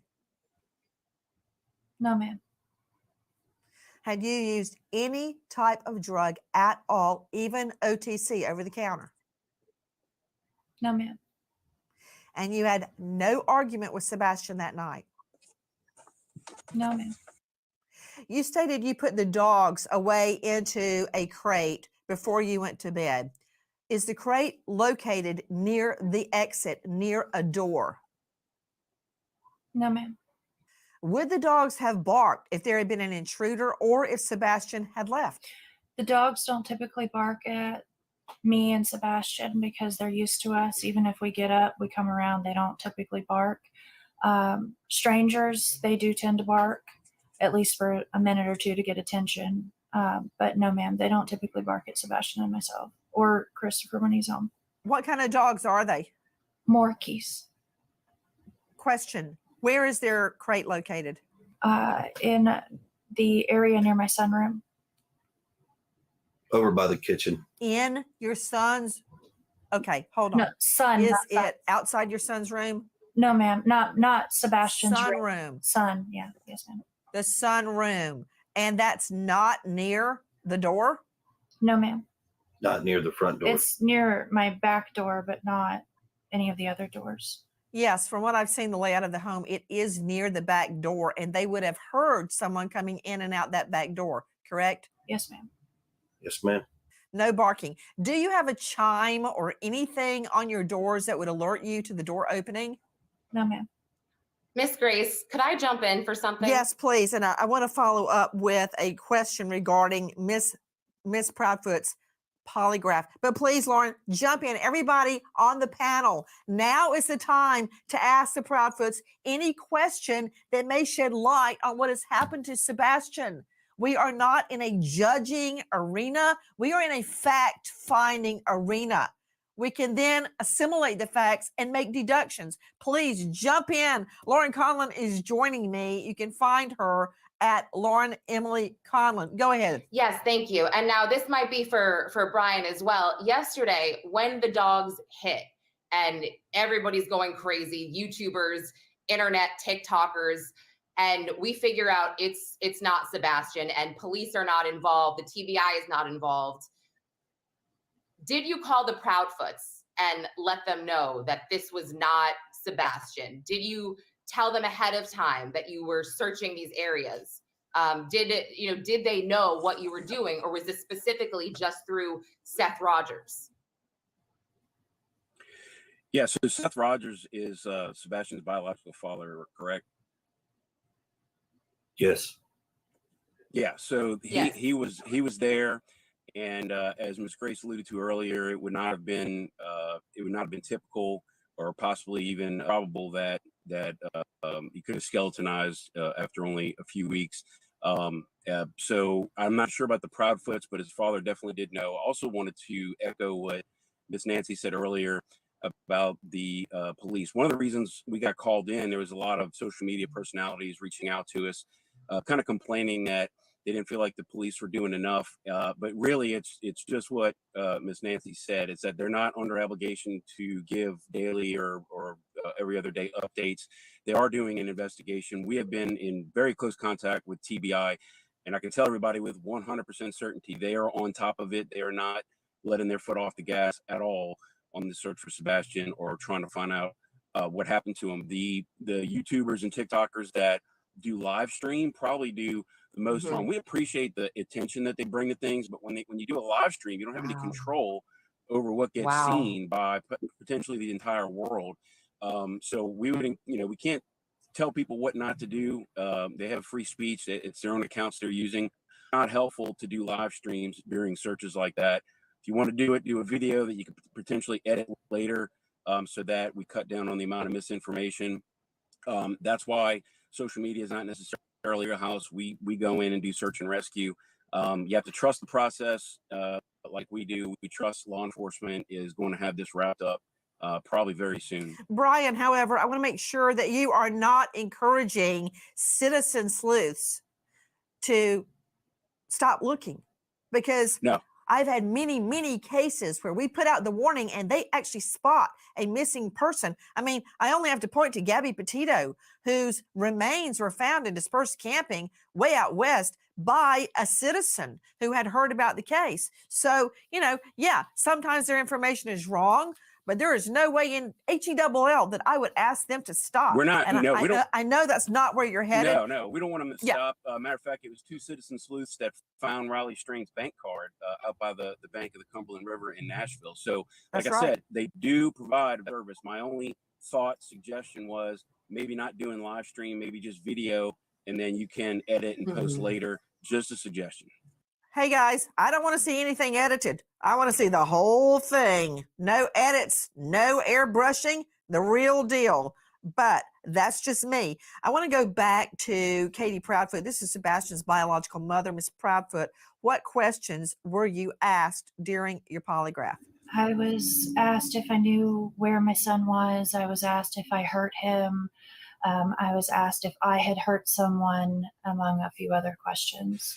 And Mr. Proudfoot, you have volunteered to take a poly? Yes, ma'am. If I were to set up a poly for you, would you take it? Name the place and time, ma'am. I'll be there. And you're headed back to Memphis right now. Are you in your RV right now? I am in my RV. We are not disclosing our current location just because of safety reasons due to the YouTubers, the Facebookers out there that have sent some very heinous, threatening information and things of that nature, threatened to be outside of our house, all kinds of nasty things. So we're not disclosing our location at this time, unless you're law enforcement or you need to know. Ms. Proudfoot, is that one of the reasons you left the home? One of them, yes, ma'am. Question to you guys. When police came in and processed your home, did they look with, for instance, luminol? Did they check? What did they do when they searched your home? They thoroughly searched my home with many different things. They removed some things for the dogs to hold the scent, and for Sebastian's DNA. I know that they used thermal Night imagery. night vision, thank you. And I don't know exactly all of the tools that they used, but I do know that multiple different searches were done on my home by many different people, detectives, sheriffs, and a few others. Yeah, Even the dogs. I wouldn't swear that the forensics folks showed up or not, because there were so many folks in and out of the house that it was just, hi, I'm so-and-so with law enforcement. I'm so-and-so with law enforcement. Okay. Every time they've said we need to look, please do. Does Sebastian have a hardwood floor or a carpeted floor? In his bedroom, carpet. Did they remove any carpeting? No, ma'am. Do you feel confident they searched his bathroom? They did. Yes, ma'am, they did. When you state that they removed items for the scent dogs, what did they take? Clothing, a blanket that he used like every day, and a few other items of his, toiletries, like his brush. Lauren Conlon joining us, investigative journalist. Lauren, again, thank you for being with us. And earlier you were hearing sound from WSMV4. I understand you have another question. Oh, I mean, I guess I didn't quite get the clarity I wanted, in the sense that, did the Proudfoots know that this search was going on with the Cajun Navy? Were they being called? Were you guys being alerted about this? Did you hear from a YouTuber that they found something, that the the search dog started jumping? Or, were you just kind of blind to all of this? Just, over in your corner doing your search? No, ma'am. So here, to set that record straight and help the United Cajun Navy. So somebody's got a picture out there saying that we are enjoying a dinner, when we're actually out there, got flyers at a dinner table because we need to eat. My wife was on the phone with the Cajun Navy. That's how the Cajun Navy was brought in. And we talked to the president of the United Cajun Navy. He put us in touch with their team that was here locally in Nashville. Then that young lady reached back out to us, gave us some more information. We gave her some more details. Then they said they would start a search, but we also had them get in direct contact with the TBI agent, as well as Sumner County's Sheriff's Department. We provided all that information. They reached out to them, got some information.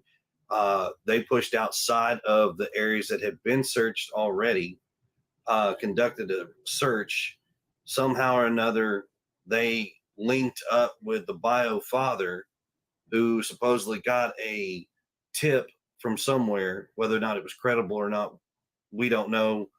But it led them to searching on federal property without permission, which is where we have been informed at some point that there was allegedly a hit on something, but turned out to be nothing. And they were asked to leave the property immediately, or the cops were going to be called, because it was trespassing based off of a tip that the bio father received.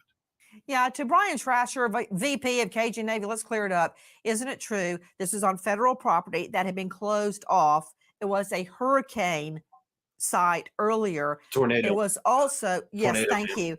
And it was also near railroad tracks, and some homeless people had been living there, and apparently one of them had died. And we believe that is what the dogs were hitting on. Is that correct? Yeah, all the above is correct. And we did not gain access to the property. It had already been open when we got there. I'm not sure how entry was gained, but yeah, everything above it that you just said was correct. Guys, the search for Sebastian goes on. If you have information, if you know or think you know anything about this beautiful, young, autistic boy, please call TBI, Tennessee Bureau of Investigation, 800 TBI, fine. T Tennessee, B Bureau, I investigative. TBI fine. 1-800 TBI fine. That's 800-824-3463. Please join us in the search for Sebastian and lift up your prayers. This boy will be found. Goodbye, friend.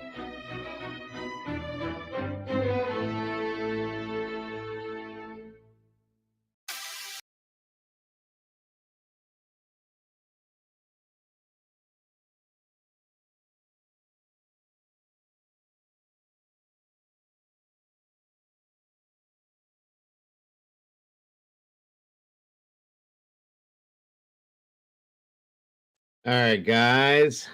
Wow. Wow. Wow. Wow. I agree, Arctic. It gets worse every time. So let's go back. I know we've been here for about 3 hours, 45 minutes. That's okay.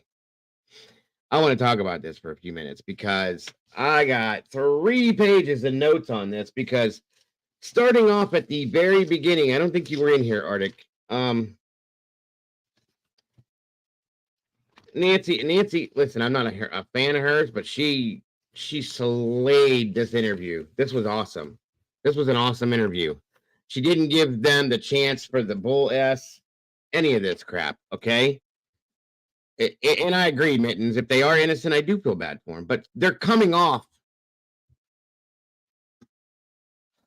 I don't even know how to. I'm not trying to accuse, okay? But just the way they interview, it does not come off right, okay? Let's go. Well, we can definitely SRB. We're definitely going to talk about a little bit of everything, guys. I got notes here. I know quite a few of you probably have notes as well. I know Salty, if she's here, she does. Cassie, SRB. There's a lot of note takers in here, guys, and people that caught on to some things real fast when they were said. Doodle was making, I mean, listen, let's go backwards, okay? Beginning of this. Polygraph results. Okay. We heard in the very first interview 3 times Christopher Proudfoot say, polygraph, Pat, the results are passed. We both passed. He said that 3 times. Okay. 3 times. We go into this interview today, and I don't know if it was what it was, but he said, oh, it's okay, SRB, you're fine, hon. He said, she took one, but I didn't. They told me I didn't have to because I wasn't in town and blah, blah, blah. Then why'd you say you took one and passed it? Did you not think people were going to go back and figure it out? Yeah, I will be here later, Steve, as well. I can promise you guys that later on I will be. So why did that even come out that way? Why was that lied about? There we go. They come off very deceitful and contradicting. And that's the thing. Why? Okay. There was a lot of things that were talked about in here where there were long pauses. Okay. And those caught my attention. That's a problem for me. Again, I'm not trying to be accusatory at all, guys, because I don't have concrete proof about things, but I do have what I hear and what you hear. Okay. If this would have had a visual interview, God, I can only imagine the body language with this one. Okay. So we have the polygraph thing. So now we're back to and then we go back to the 10 p.m. She heard a noise. While the last 2 interviews, she never once said that he responded to her. That was never talked about before. Before it was just, I don't care what you're doing, go to bed.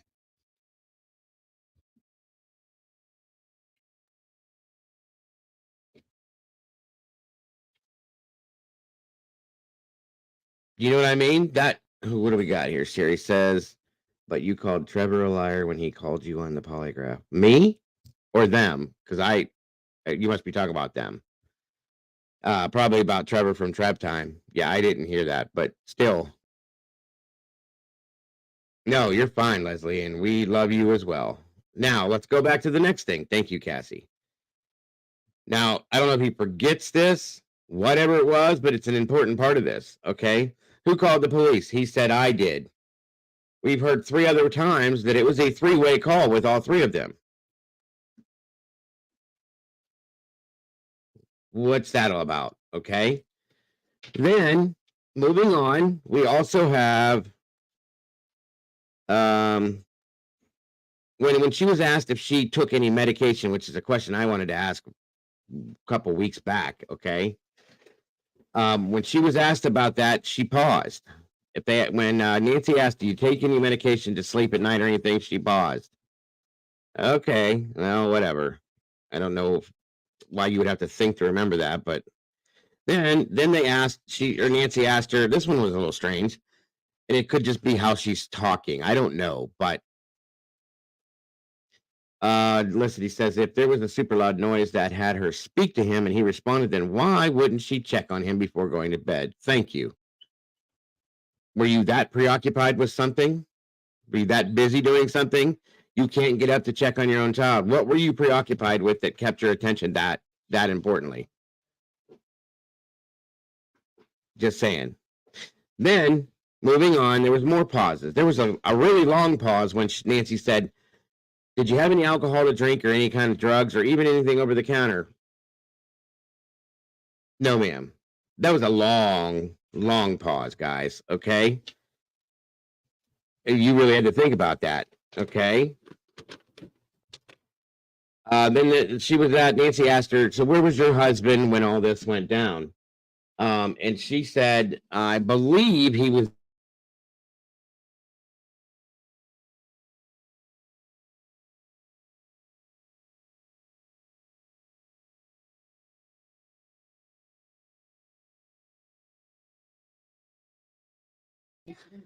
So I believe he was at work. Well, where else would he be? Yeah, he was there. Not I believe. Okay. Yes, silence. So moving on. This was a big deal for a lot of people. The whole belt thing that pissed me off because of something he was doing in school, not hitting social cues. You're going to discipline this child because he lied about it because he's afraid of discipline. I don't blame him. He's an autistic child. He shouldn't be being disciplined. He should be being taught that you don't do these things, not disciplined for that.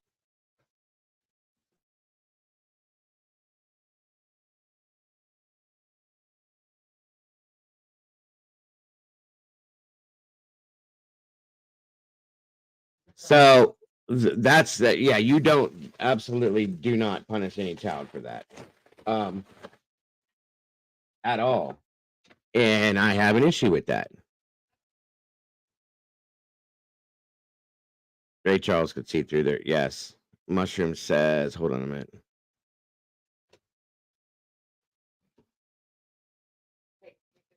Why would he call? Oh, yeah, I'll show I'm out of town. That's what I was thinking. Maybe she doesn't have prescriptions for bed, but there's plenty of other things she wouldn't say. 100%, guys. You know what I'm saying? This is all off. So then it comes back down to the whole CPS scenario where they're talking about the CPS cases, right? Am I right or am I wrong? When this was brought up before, did he not say something about there were people called and a caseworker came out with the whole belt situation? Am I wrong in asking that again? Paula says, Dago, he said before that a social worker came to his house over the belt because Sebastian told him at school. That's what I thought. Okay, and Leslie has been hitting this for a minute here. Dago, please say why not call the dad, the cop, Ellie down the road. I agree. The mother did not want to obviously call the father, okay, and called her husband instead. The father's closer, and with his own child, I don't care about it. He even said that it wouldn't have mattered if he was working or not, as they would have put the call through. Okay, he works in a jail. He can take a phone call. especially over his own child, period. There's no two ways about that. So yeah, that is exactly what was said, Paula. Going back to that whole thing about the caseworker, that's a big deal. Okay. Yeah, I can agree with that, Brandy. I'm starting to feel at that point. I really am starting to feel that way, Robert. Without a doubt, I'm starting to feel that way.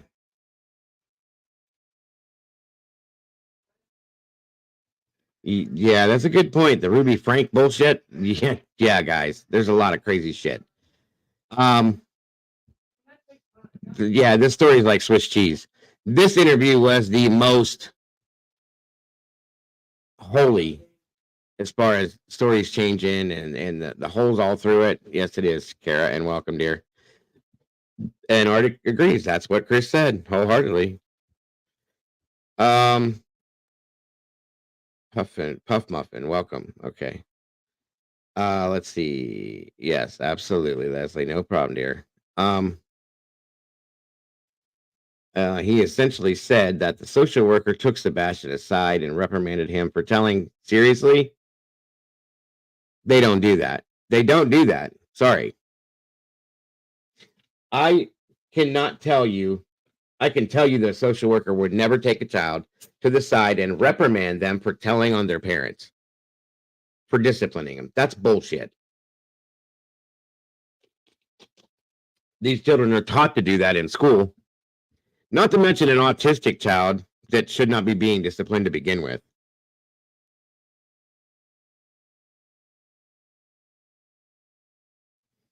What about the CPS report from the school that he claims Sebastian lied on him? Right. There's another one. Thank you.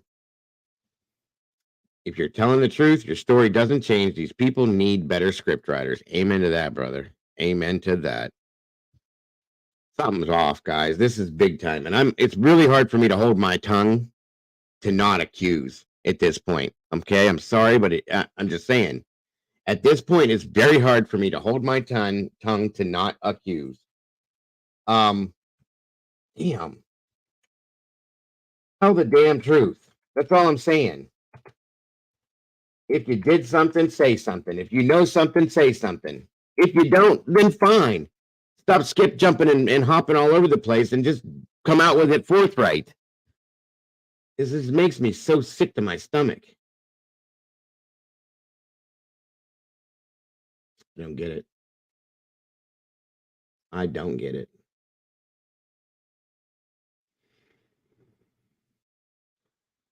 I am so frustrated with this, guys. So frustrated. I'm telling you, this interview is the most telling. And I think that they both felt intimidated by Nancy, which I can understand.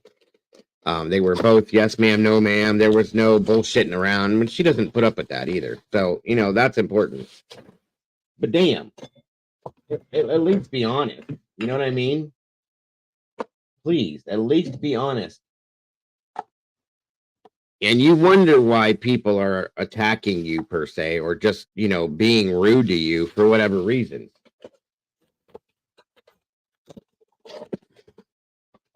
And you know what, Felicity, at this point, I hate to say this, and it really pisses me off. I agree with you.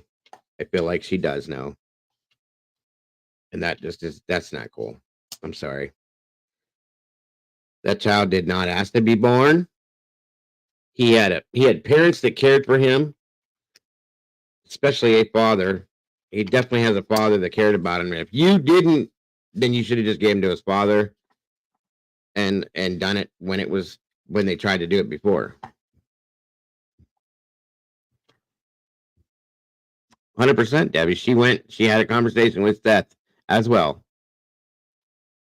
100%, Arctic. I agree with that one, buddy. I just can't, guys. I can't understand.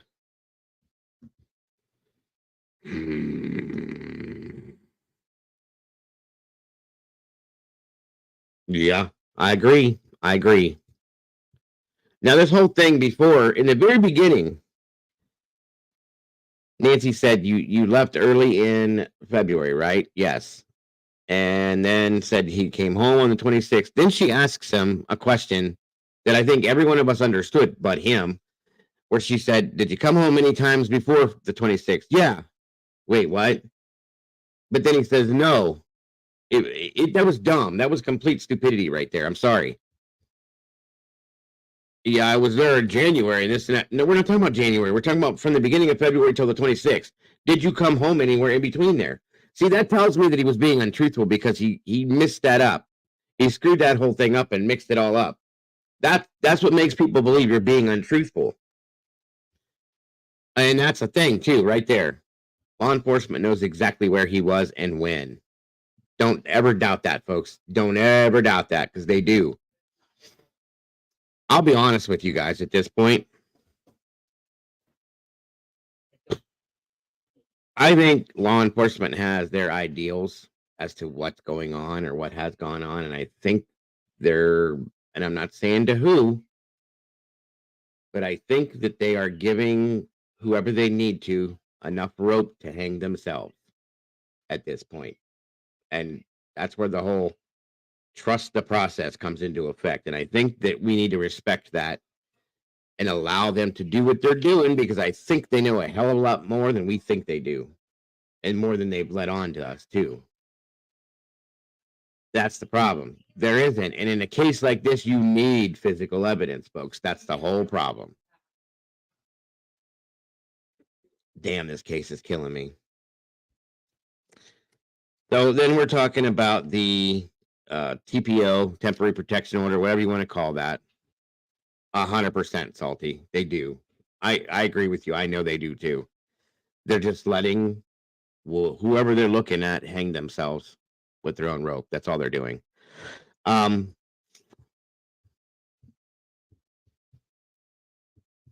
Yeah, that's a good thing too, Arctic. I agree.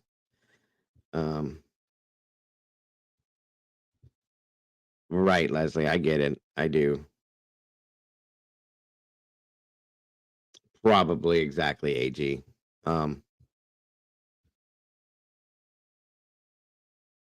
So then we move on to the whole furniture thing. Was there furniture replaced in your daughter's room? Why was that even asked? Welcome, Golf. Good to see you, dear. Thank you for joining me. Great stuff over there with CJ today. I heard you over there when they were out there searching. Great job.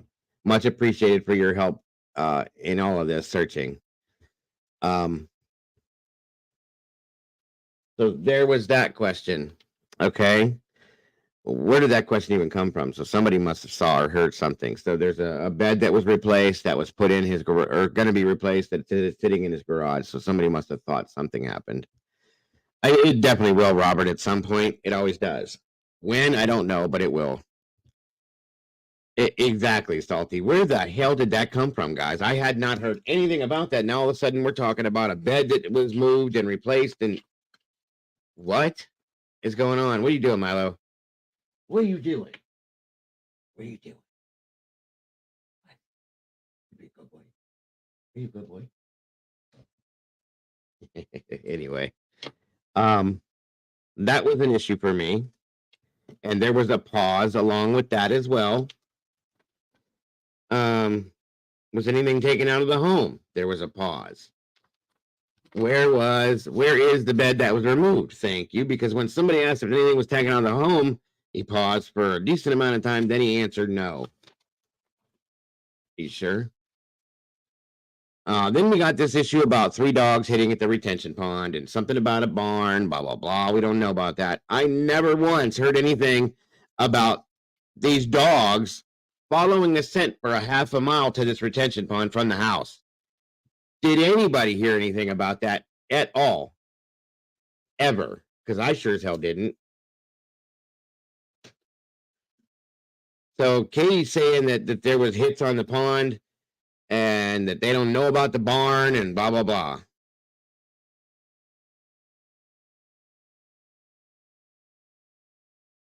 Yeah, that's what I'm saying. That's never been reported officially. Good point. I don't know why, but there's probably a reason. Let me see here.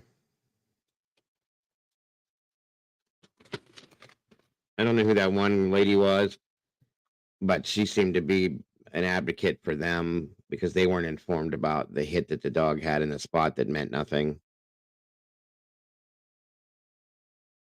Yeah, Robert, I agree.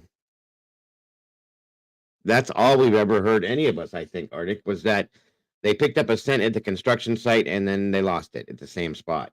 Never ever was it stated that dogs tracked a half mile to this retention pond from the house. Yeah, they're not telling him anything. It's obvious. And you know what though? It might be for a reason, Salty. That's the thing. It may not just be because of the investigation. It could be for another reason. I don't know about that at all. Have they checked the trash that the landfill that the trash from the campground? I don't know. I know they checked the one landfill. I don't know about that though. No, Kara, that didn't happen. 100%. We're on the same page, absolutely. Next we have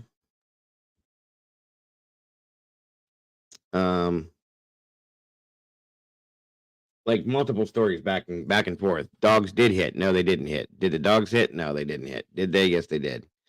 The dogs hit all around the house. Well, he lives there, I would imagine. But do they know if it was they brought cadaver and just sent dogs out, right? Well, they don't know, I don't think for sure. They said that, but that all that hit were scent dogs, not cadaver dogs, almost like they were defending that statement. Okay. I don't even want to think about that, D, but that's how it's starting to look at this point. The pond, they said, the pond they said was knee deep and that it was drained. I never heard anything about that. He said he's going back to work, but he's in an undisclosed location. Oh, he will. If he wants to, JLR will. I've not heard or seen any creators say threatening things. That doesn't mean it didn't happen. Just saying. Don't forget that law enforcement has told him he can't comment about dates and times, but he can give plenty of info about the dogs tracking the pond, etc. 100%. He picks and chooses which things he's allowed to relinquish and not. Okay. I'm pretty sure that if law enforcement tells you not to talk about anything, it's to not talk about anything. You know? All right. Arctic is saying, according to the representative from the Navy search term team, that they state that the cadaver dog hit from yesterday was not related to Sebastian's case, which is true, and is believed to have been the remains of a homeless person. Yeah, that's what they just stated in this interview that Nancy had picked up on. Okay, so Salty heard about that in an actual official statement, which is good, which is what we try to stick with. Yeah, no, that's okay, brother. I get it. I knew you had popped out and came back in. No worries at all. This interview has got to be one of the most telling interviews based on there was a lot of dishonesty in this, in my opinion. Well, that's a good point too. Good point too. I don't know, guys.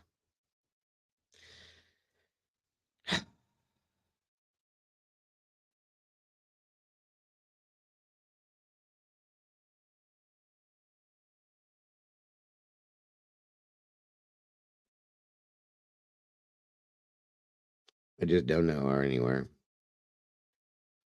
Let me see here. Let me check to make sure there's nothing new. Yeah, it's the St. Jude work site, from my understanding. Oh wow. Check this out, you guys.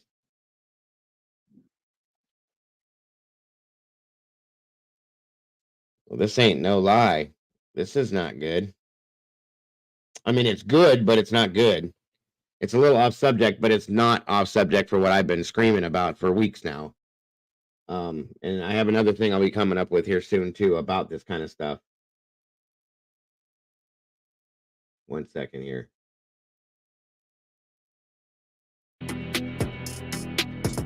Of the race. The reasons given were, kind of vague, and they're the usual reasons. 1 second. Let me get to it.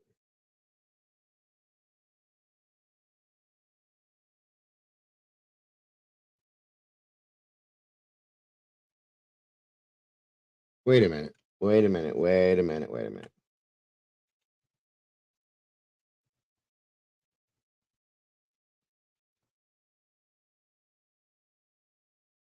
Yeah, this.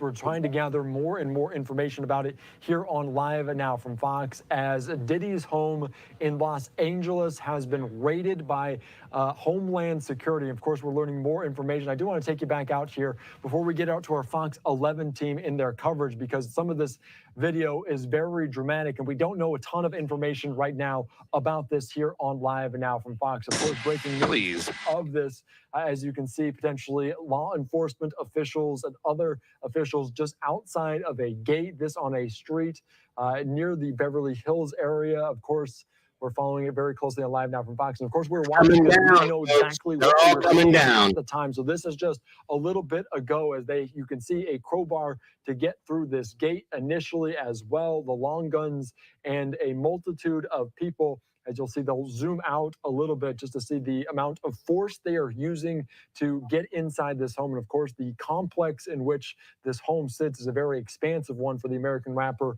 and producer. You can see them checking inside of a vehicle. We don't know exactly what is involved, if Diddy's even there. We don't know a ton of information about this at all, but this was dramatic video coming in of the Los Angeles home there, raided by Homeland Security. Some of those images there on the backs of them. We also saw other images. I want to kind of quickly move to what else we saw as people were led away, potentially in custody. Don't know who these individuals are, if they're related to Diddy in any way, but you can see them, a dramatic video from our Sky Fox team there in Los Angeles as we continue to cover this. And our Fox 11 team is there on the ground right now as we speak. Let's take you out to some of their coverage here as we follow this developing story out of Los Angeles. And then detain those 3 people inside. We haven't seen any signs of P. Diddy himself. Again, we're hearing that he is possibly in New York, but several people inside the home that will surely be questioned. Very chaotic scene when all of this happened.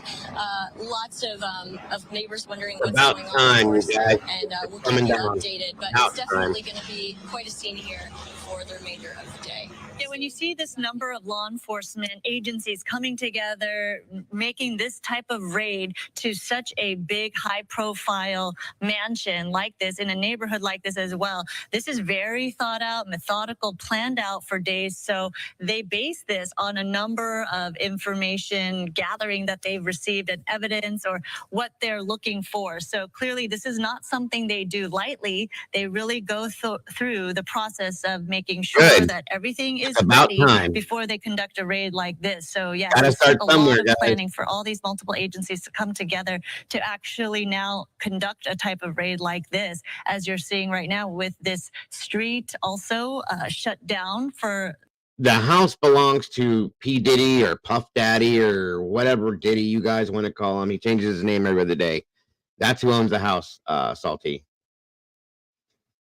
Rapper, producer, blah, blah, blah. Luxury cars. You already see a Porsche, a G-Wagon, so many luxury cars right there on that property. So it is a very differing juxtaposition there of what you're seeing. But look at this mansion here in Holmby Hills where the raid is taking place. Again, we don't know what exactly they're looking for, who they're looking for, but again, this could possibly be linked to a sex trafficking investigation involving rapper Sean Combs, the music executive. But as you heard from Haley right there, she believes, and she's been hearing, that we do not think that Sean Combs is on that property at home right now.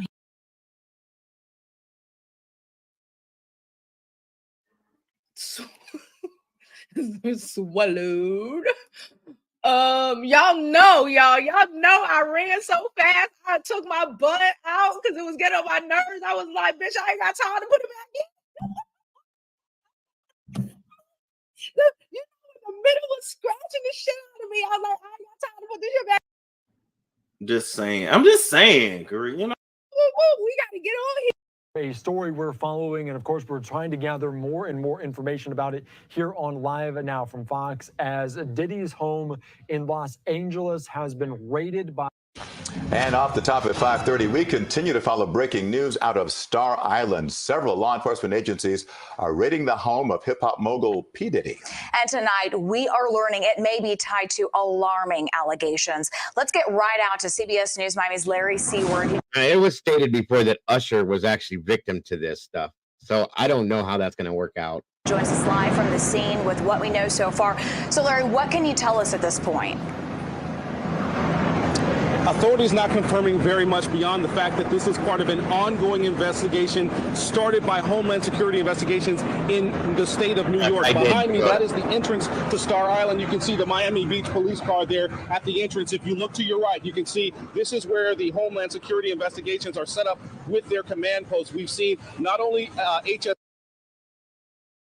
And this is all important, guys, because this all folds into what I've been yelling about. We've all been yelling about this shit for months now. Okay, that's the story that was told. Sherry, was that Usher was a victim and then played into another role. So, that's what. Again, this plays right into everything we're talking about. We're trying to bring down and shut it. Make it known, bring the awareness out. So, a similar law enforcement. They showed up there as well to search the property. It's not clear exactly what they're searching for or the details of the investigation. We've asked Homeland Security about that. They're only saying that this is part of an ongoing investigation led by New York, but obviously the properties in Los Angeles and the property here in Miami being searched as we speak. We're going to stay on top of this story and bring you more details as we get it. But back here live, you're looking at, again, HSI police setting up their investigation at this house. You can look and see in the driveway, the gate, it looks like that gate has been disabled because it's sort of just leaning up against the pillar on the side as they're backing a van up into the property. Again, we're going to try to get as much information as we can. We've talked to neighbors. They told us that these police officers showed up about 2 or 3 hours ago. So again, we'll dig for information, have more for you. This could be the coupling that it takes, guys, to shut everything down in the Star community. Okay, I don't want to deflect anybody's from anything we're covering. I'm just showing you guys that this is going on as well. Okay, that just so you know. And this is all goes along with the cases we're covering, child sex trafficking, the Maddie Soto case, other cases we've looked at, the sting that has happened down in Florida. Okay, I mean, there's a lot of this stuff coming in, so just wanted you to know it is what it is, guys. At one point a while back, I think it was Ice Cube came forward and said there's some things going on that don't need to be going on, and I ain't part of this, and I'm tired of seeing it. I watched that interview, and bing, bang, boom, slowly but surely, here we go. Now, this goes back to, it all folds in. That's all I can say. It's all relative in regards to trafficking and stuff like that, and stuff that we're trying to put a stop to. So I could touch it on everything that we're talking about, and it still comes back to being the same abundance of stuff. Do you know what I mean?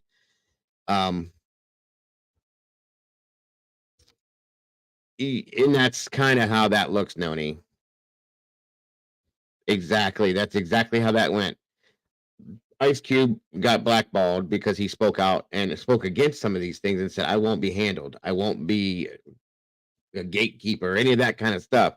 And, a lot of people blow this stuff off. Well, here we go, guys. This shit is starting to open up now. Okay. It is very, very relevant to the things that we are advocating against. And I don't care how far up the pole it is. It's got to start somewhere. Okay. And even if it's just a few of us small channels out here on YouTube saying, hey, let look at this. This has to stop. Why is this happening? Look at this. Look at that.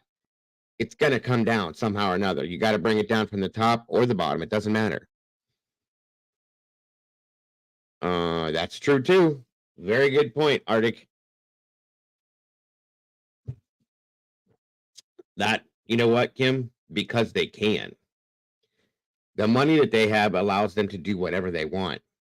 That's why they do it.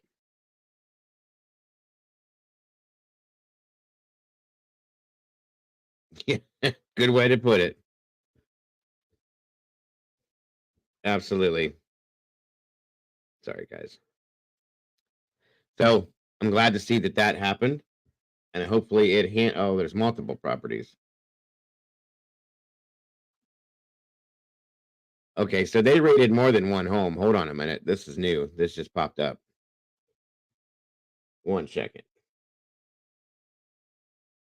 I didn't see the other side of this. Sean P. Diddy are being raided by authorities as part of an investigation related to sex trafficking.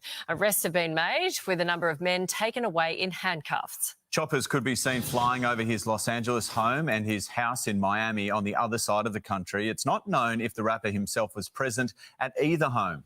Let's bring in US broadcaster Cooper Lawrence. Morning to you. This is a major operation, search warrants carried out. We understand the Department of Homeland Security is executing some sort of search. What do you think is happening here? Good morning, Nat and Shervo. Well, basically, the fact that the Homeland Security folks are involved says that this is more than just the sexual assault allegations. This is something that they think is going on in the home. I was just given a statement actually specifically from his attorneys that said, we will always support law enforcement when it seeks to prosecute those that have violated the law. Hopefully this is the beginning of a process that will hold Mr. Combs responsible, et cetera, et cetera. So there's some questions now as to his culpability in all of this, because it first seemed like this is something that went on at his house without his knowledge, but now both sides have issued statements. His side is saying they're cooperating, and then the lawyers that are working on behalf of the U.S. government are saying that we don't care that he's famous. We're going to prosecute regardless of, as long as we find something, and if it's prosecutable, we're going after him. We don't care that he's famous. So, Cooper, as you... And that is the problem right there, is that people so often have gotten away with this because of the money they have, because they're famous, because they're important, bigwig people. It's not, we can't allow for this anymore. It's got to stop, okay? And that's what I've been screaming about for months, okay? It's going to upset some people because of who is getting in trouble for these things, okay? They shouldn't have done this shit, okay? This is our children. And these things are happening, you know. It's not okay just because they're famous, and it can't be looked at that way anymore. So that's all I'm saying, you guys, and I'm glad it's finally gonna topple over. And it may be a huge thing, we don't know. If they can catch on to this and stop it in time, they might. But if it doesn't, and this has been going on for a while, especially in Florida, folks. Grady Judd, I've been showing you guys everything he's been doing. He ain't playing, and he doesn't care who it is. One after another after another. They're taking this shit down left and right, okay? Left and right. And that's true. It's not just Disney, okay? It's gonna keep coming down, and I hope it does, until they get a handle on this bullshit and our children are safe. Because that's what this is all about. 100%. You said there, he's been associated with some legal troubles, including the alleged sexual assaults, lawsuits that are currently underway, and also sex trafficking. Are you saying that this isn't related to that? Well, there have been several videos posted of individuals in handcuffs. So far, we I haven't. agree, I AZ, he haven't will. identified any of them to be Sean Combs himself, but they seem to be people associated with him, and that's usually how Homeland Security starts. They start with the outer circle and work their way in. So these are people that are involved with Sean Combs, but we don't know how involved. And that's what's going to happen. These people are going to be, they're going to have their livelihoods, their lives threatened to be taken away, and they're going to fold up. And they're going to give up the bigger names that are involved in this. And that's going to be where it folds right there, folks. It's going to blow up from the inside out when they get to this point. Homeland Security don't play, folks. When they send them in, you know there's an issue. It's not the county sheriff. It's not the state police. It's not the local police. This is Homeland Security. That ain't no damn joke. And they're the same ones that raided, I do believe, initially, the St. Cloud, the St. Cloud ring. So I gotta wonder if this is linked to that. because it's still in Florida as well as in LA. But I bet you that there's some form of a link to all of this, guys. I agree, Victoria. Get it all out there. Expose them all. Shut it all down. End of story. What's up, Thomas Geraz? Welcome. Good to see you. We need to keep and protect our children, period. So, 1 second. Let me get this. Or who specifically they are yet. The identities have not been released to us, but it is his home, and it would be hard to think that he doesn't know anything about something going on in his own home. We will have more soon. They're releasing the information little bits at a time, but the helicopters are there, and we're watching the arrest happen in real time. Yeah, and this is, I mean, on social media, there is some speculation that two of those people could be two of his sons. I think he's got, 7 children, and there is speculation that 2 of them could be King and Justin. That is unconfirmed at this stage.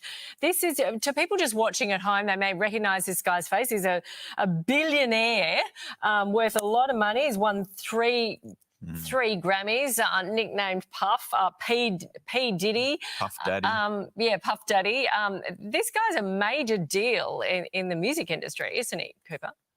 He is. And the important thing to understand here is that Homeland Security is Yeah, my wife, a Brady, major organization. So if they're involved, we watched before Cat Williams there's a came reason out with why it a they're while there. back and said that's why And with somebody he never that went, is at even though he his was level in invited terms to, of he never his went to value, how much any he's parties worth, because how important he of is, the things they that would he not knew have went on gone at those in if parties, they and didn't this have is part some of it, pretty guys. solid evidence It against does. whether it's It against all him needs or whether it's exposed, against and this is the people real in their shit, guys. circle. This Again, is we're not not sure if he's directly some involved, little but local this is twist going on on, at his house. crime here. This is Whether it's with Homeland his Security. knowledge or This not, ain't the whether sheriff's he's department, involved like or I not, said. we don't know for sure. But I will say that Homeland Security going in with guns drawn tells you that they have some very serious evidence, and we're going to be hearing more about that as the days go on. Yeah, this is major news in Hollywood, isn't it? Of course, those 2 homes Right, Lou. of Sean Diddy Combs, Puff Daddy, call him what you will. Cooper, appreciate your time. We're going to continue this story as we watch live shots there.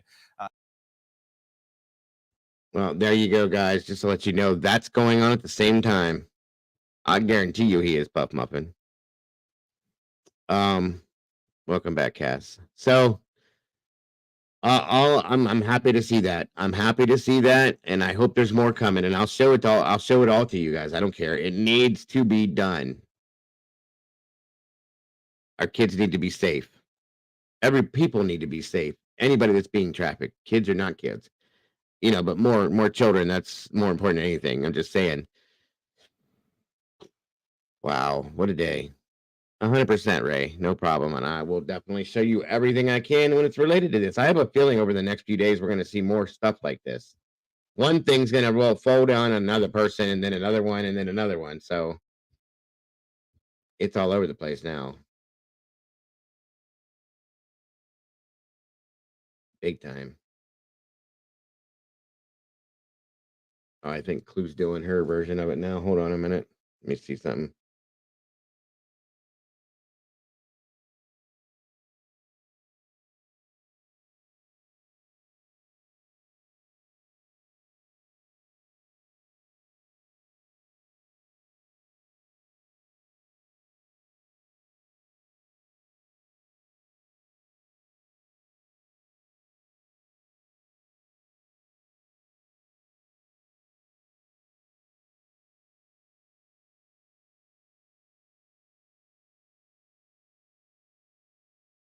So, all right, guys. So we've been here about 4.5 hours. It's time probably to shut this down. We'll be back tonight to cover some more of this stuff. So thank you guys for sticking with me throughout this all day and hanging through the Nancy Grace interview. I appreciate y'all very much for that. And hope to see you guys tonight as we. Yes, it's good. It's over now, Noel. Noel. I hope you guys have a great rest of your day till I see you. I'll post this up when I'll be back in here. And I appreciate you all so very much supporting this once again. And everyone that's out here trying to bring Sebastian home, as I call it, Sebastian Strong for Sebastian's Army. I appreciate you all so very much. Don't forget to love yourselves, to love each other, and do not change a thing about yourselves, folks. Much love to you all, and I'll see you soon. Bye-bye now.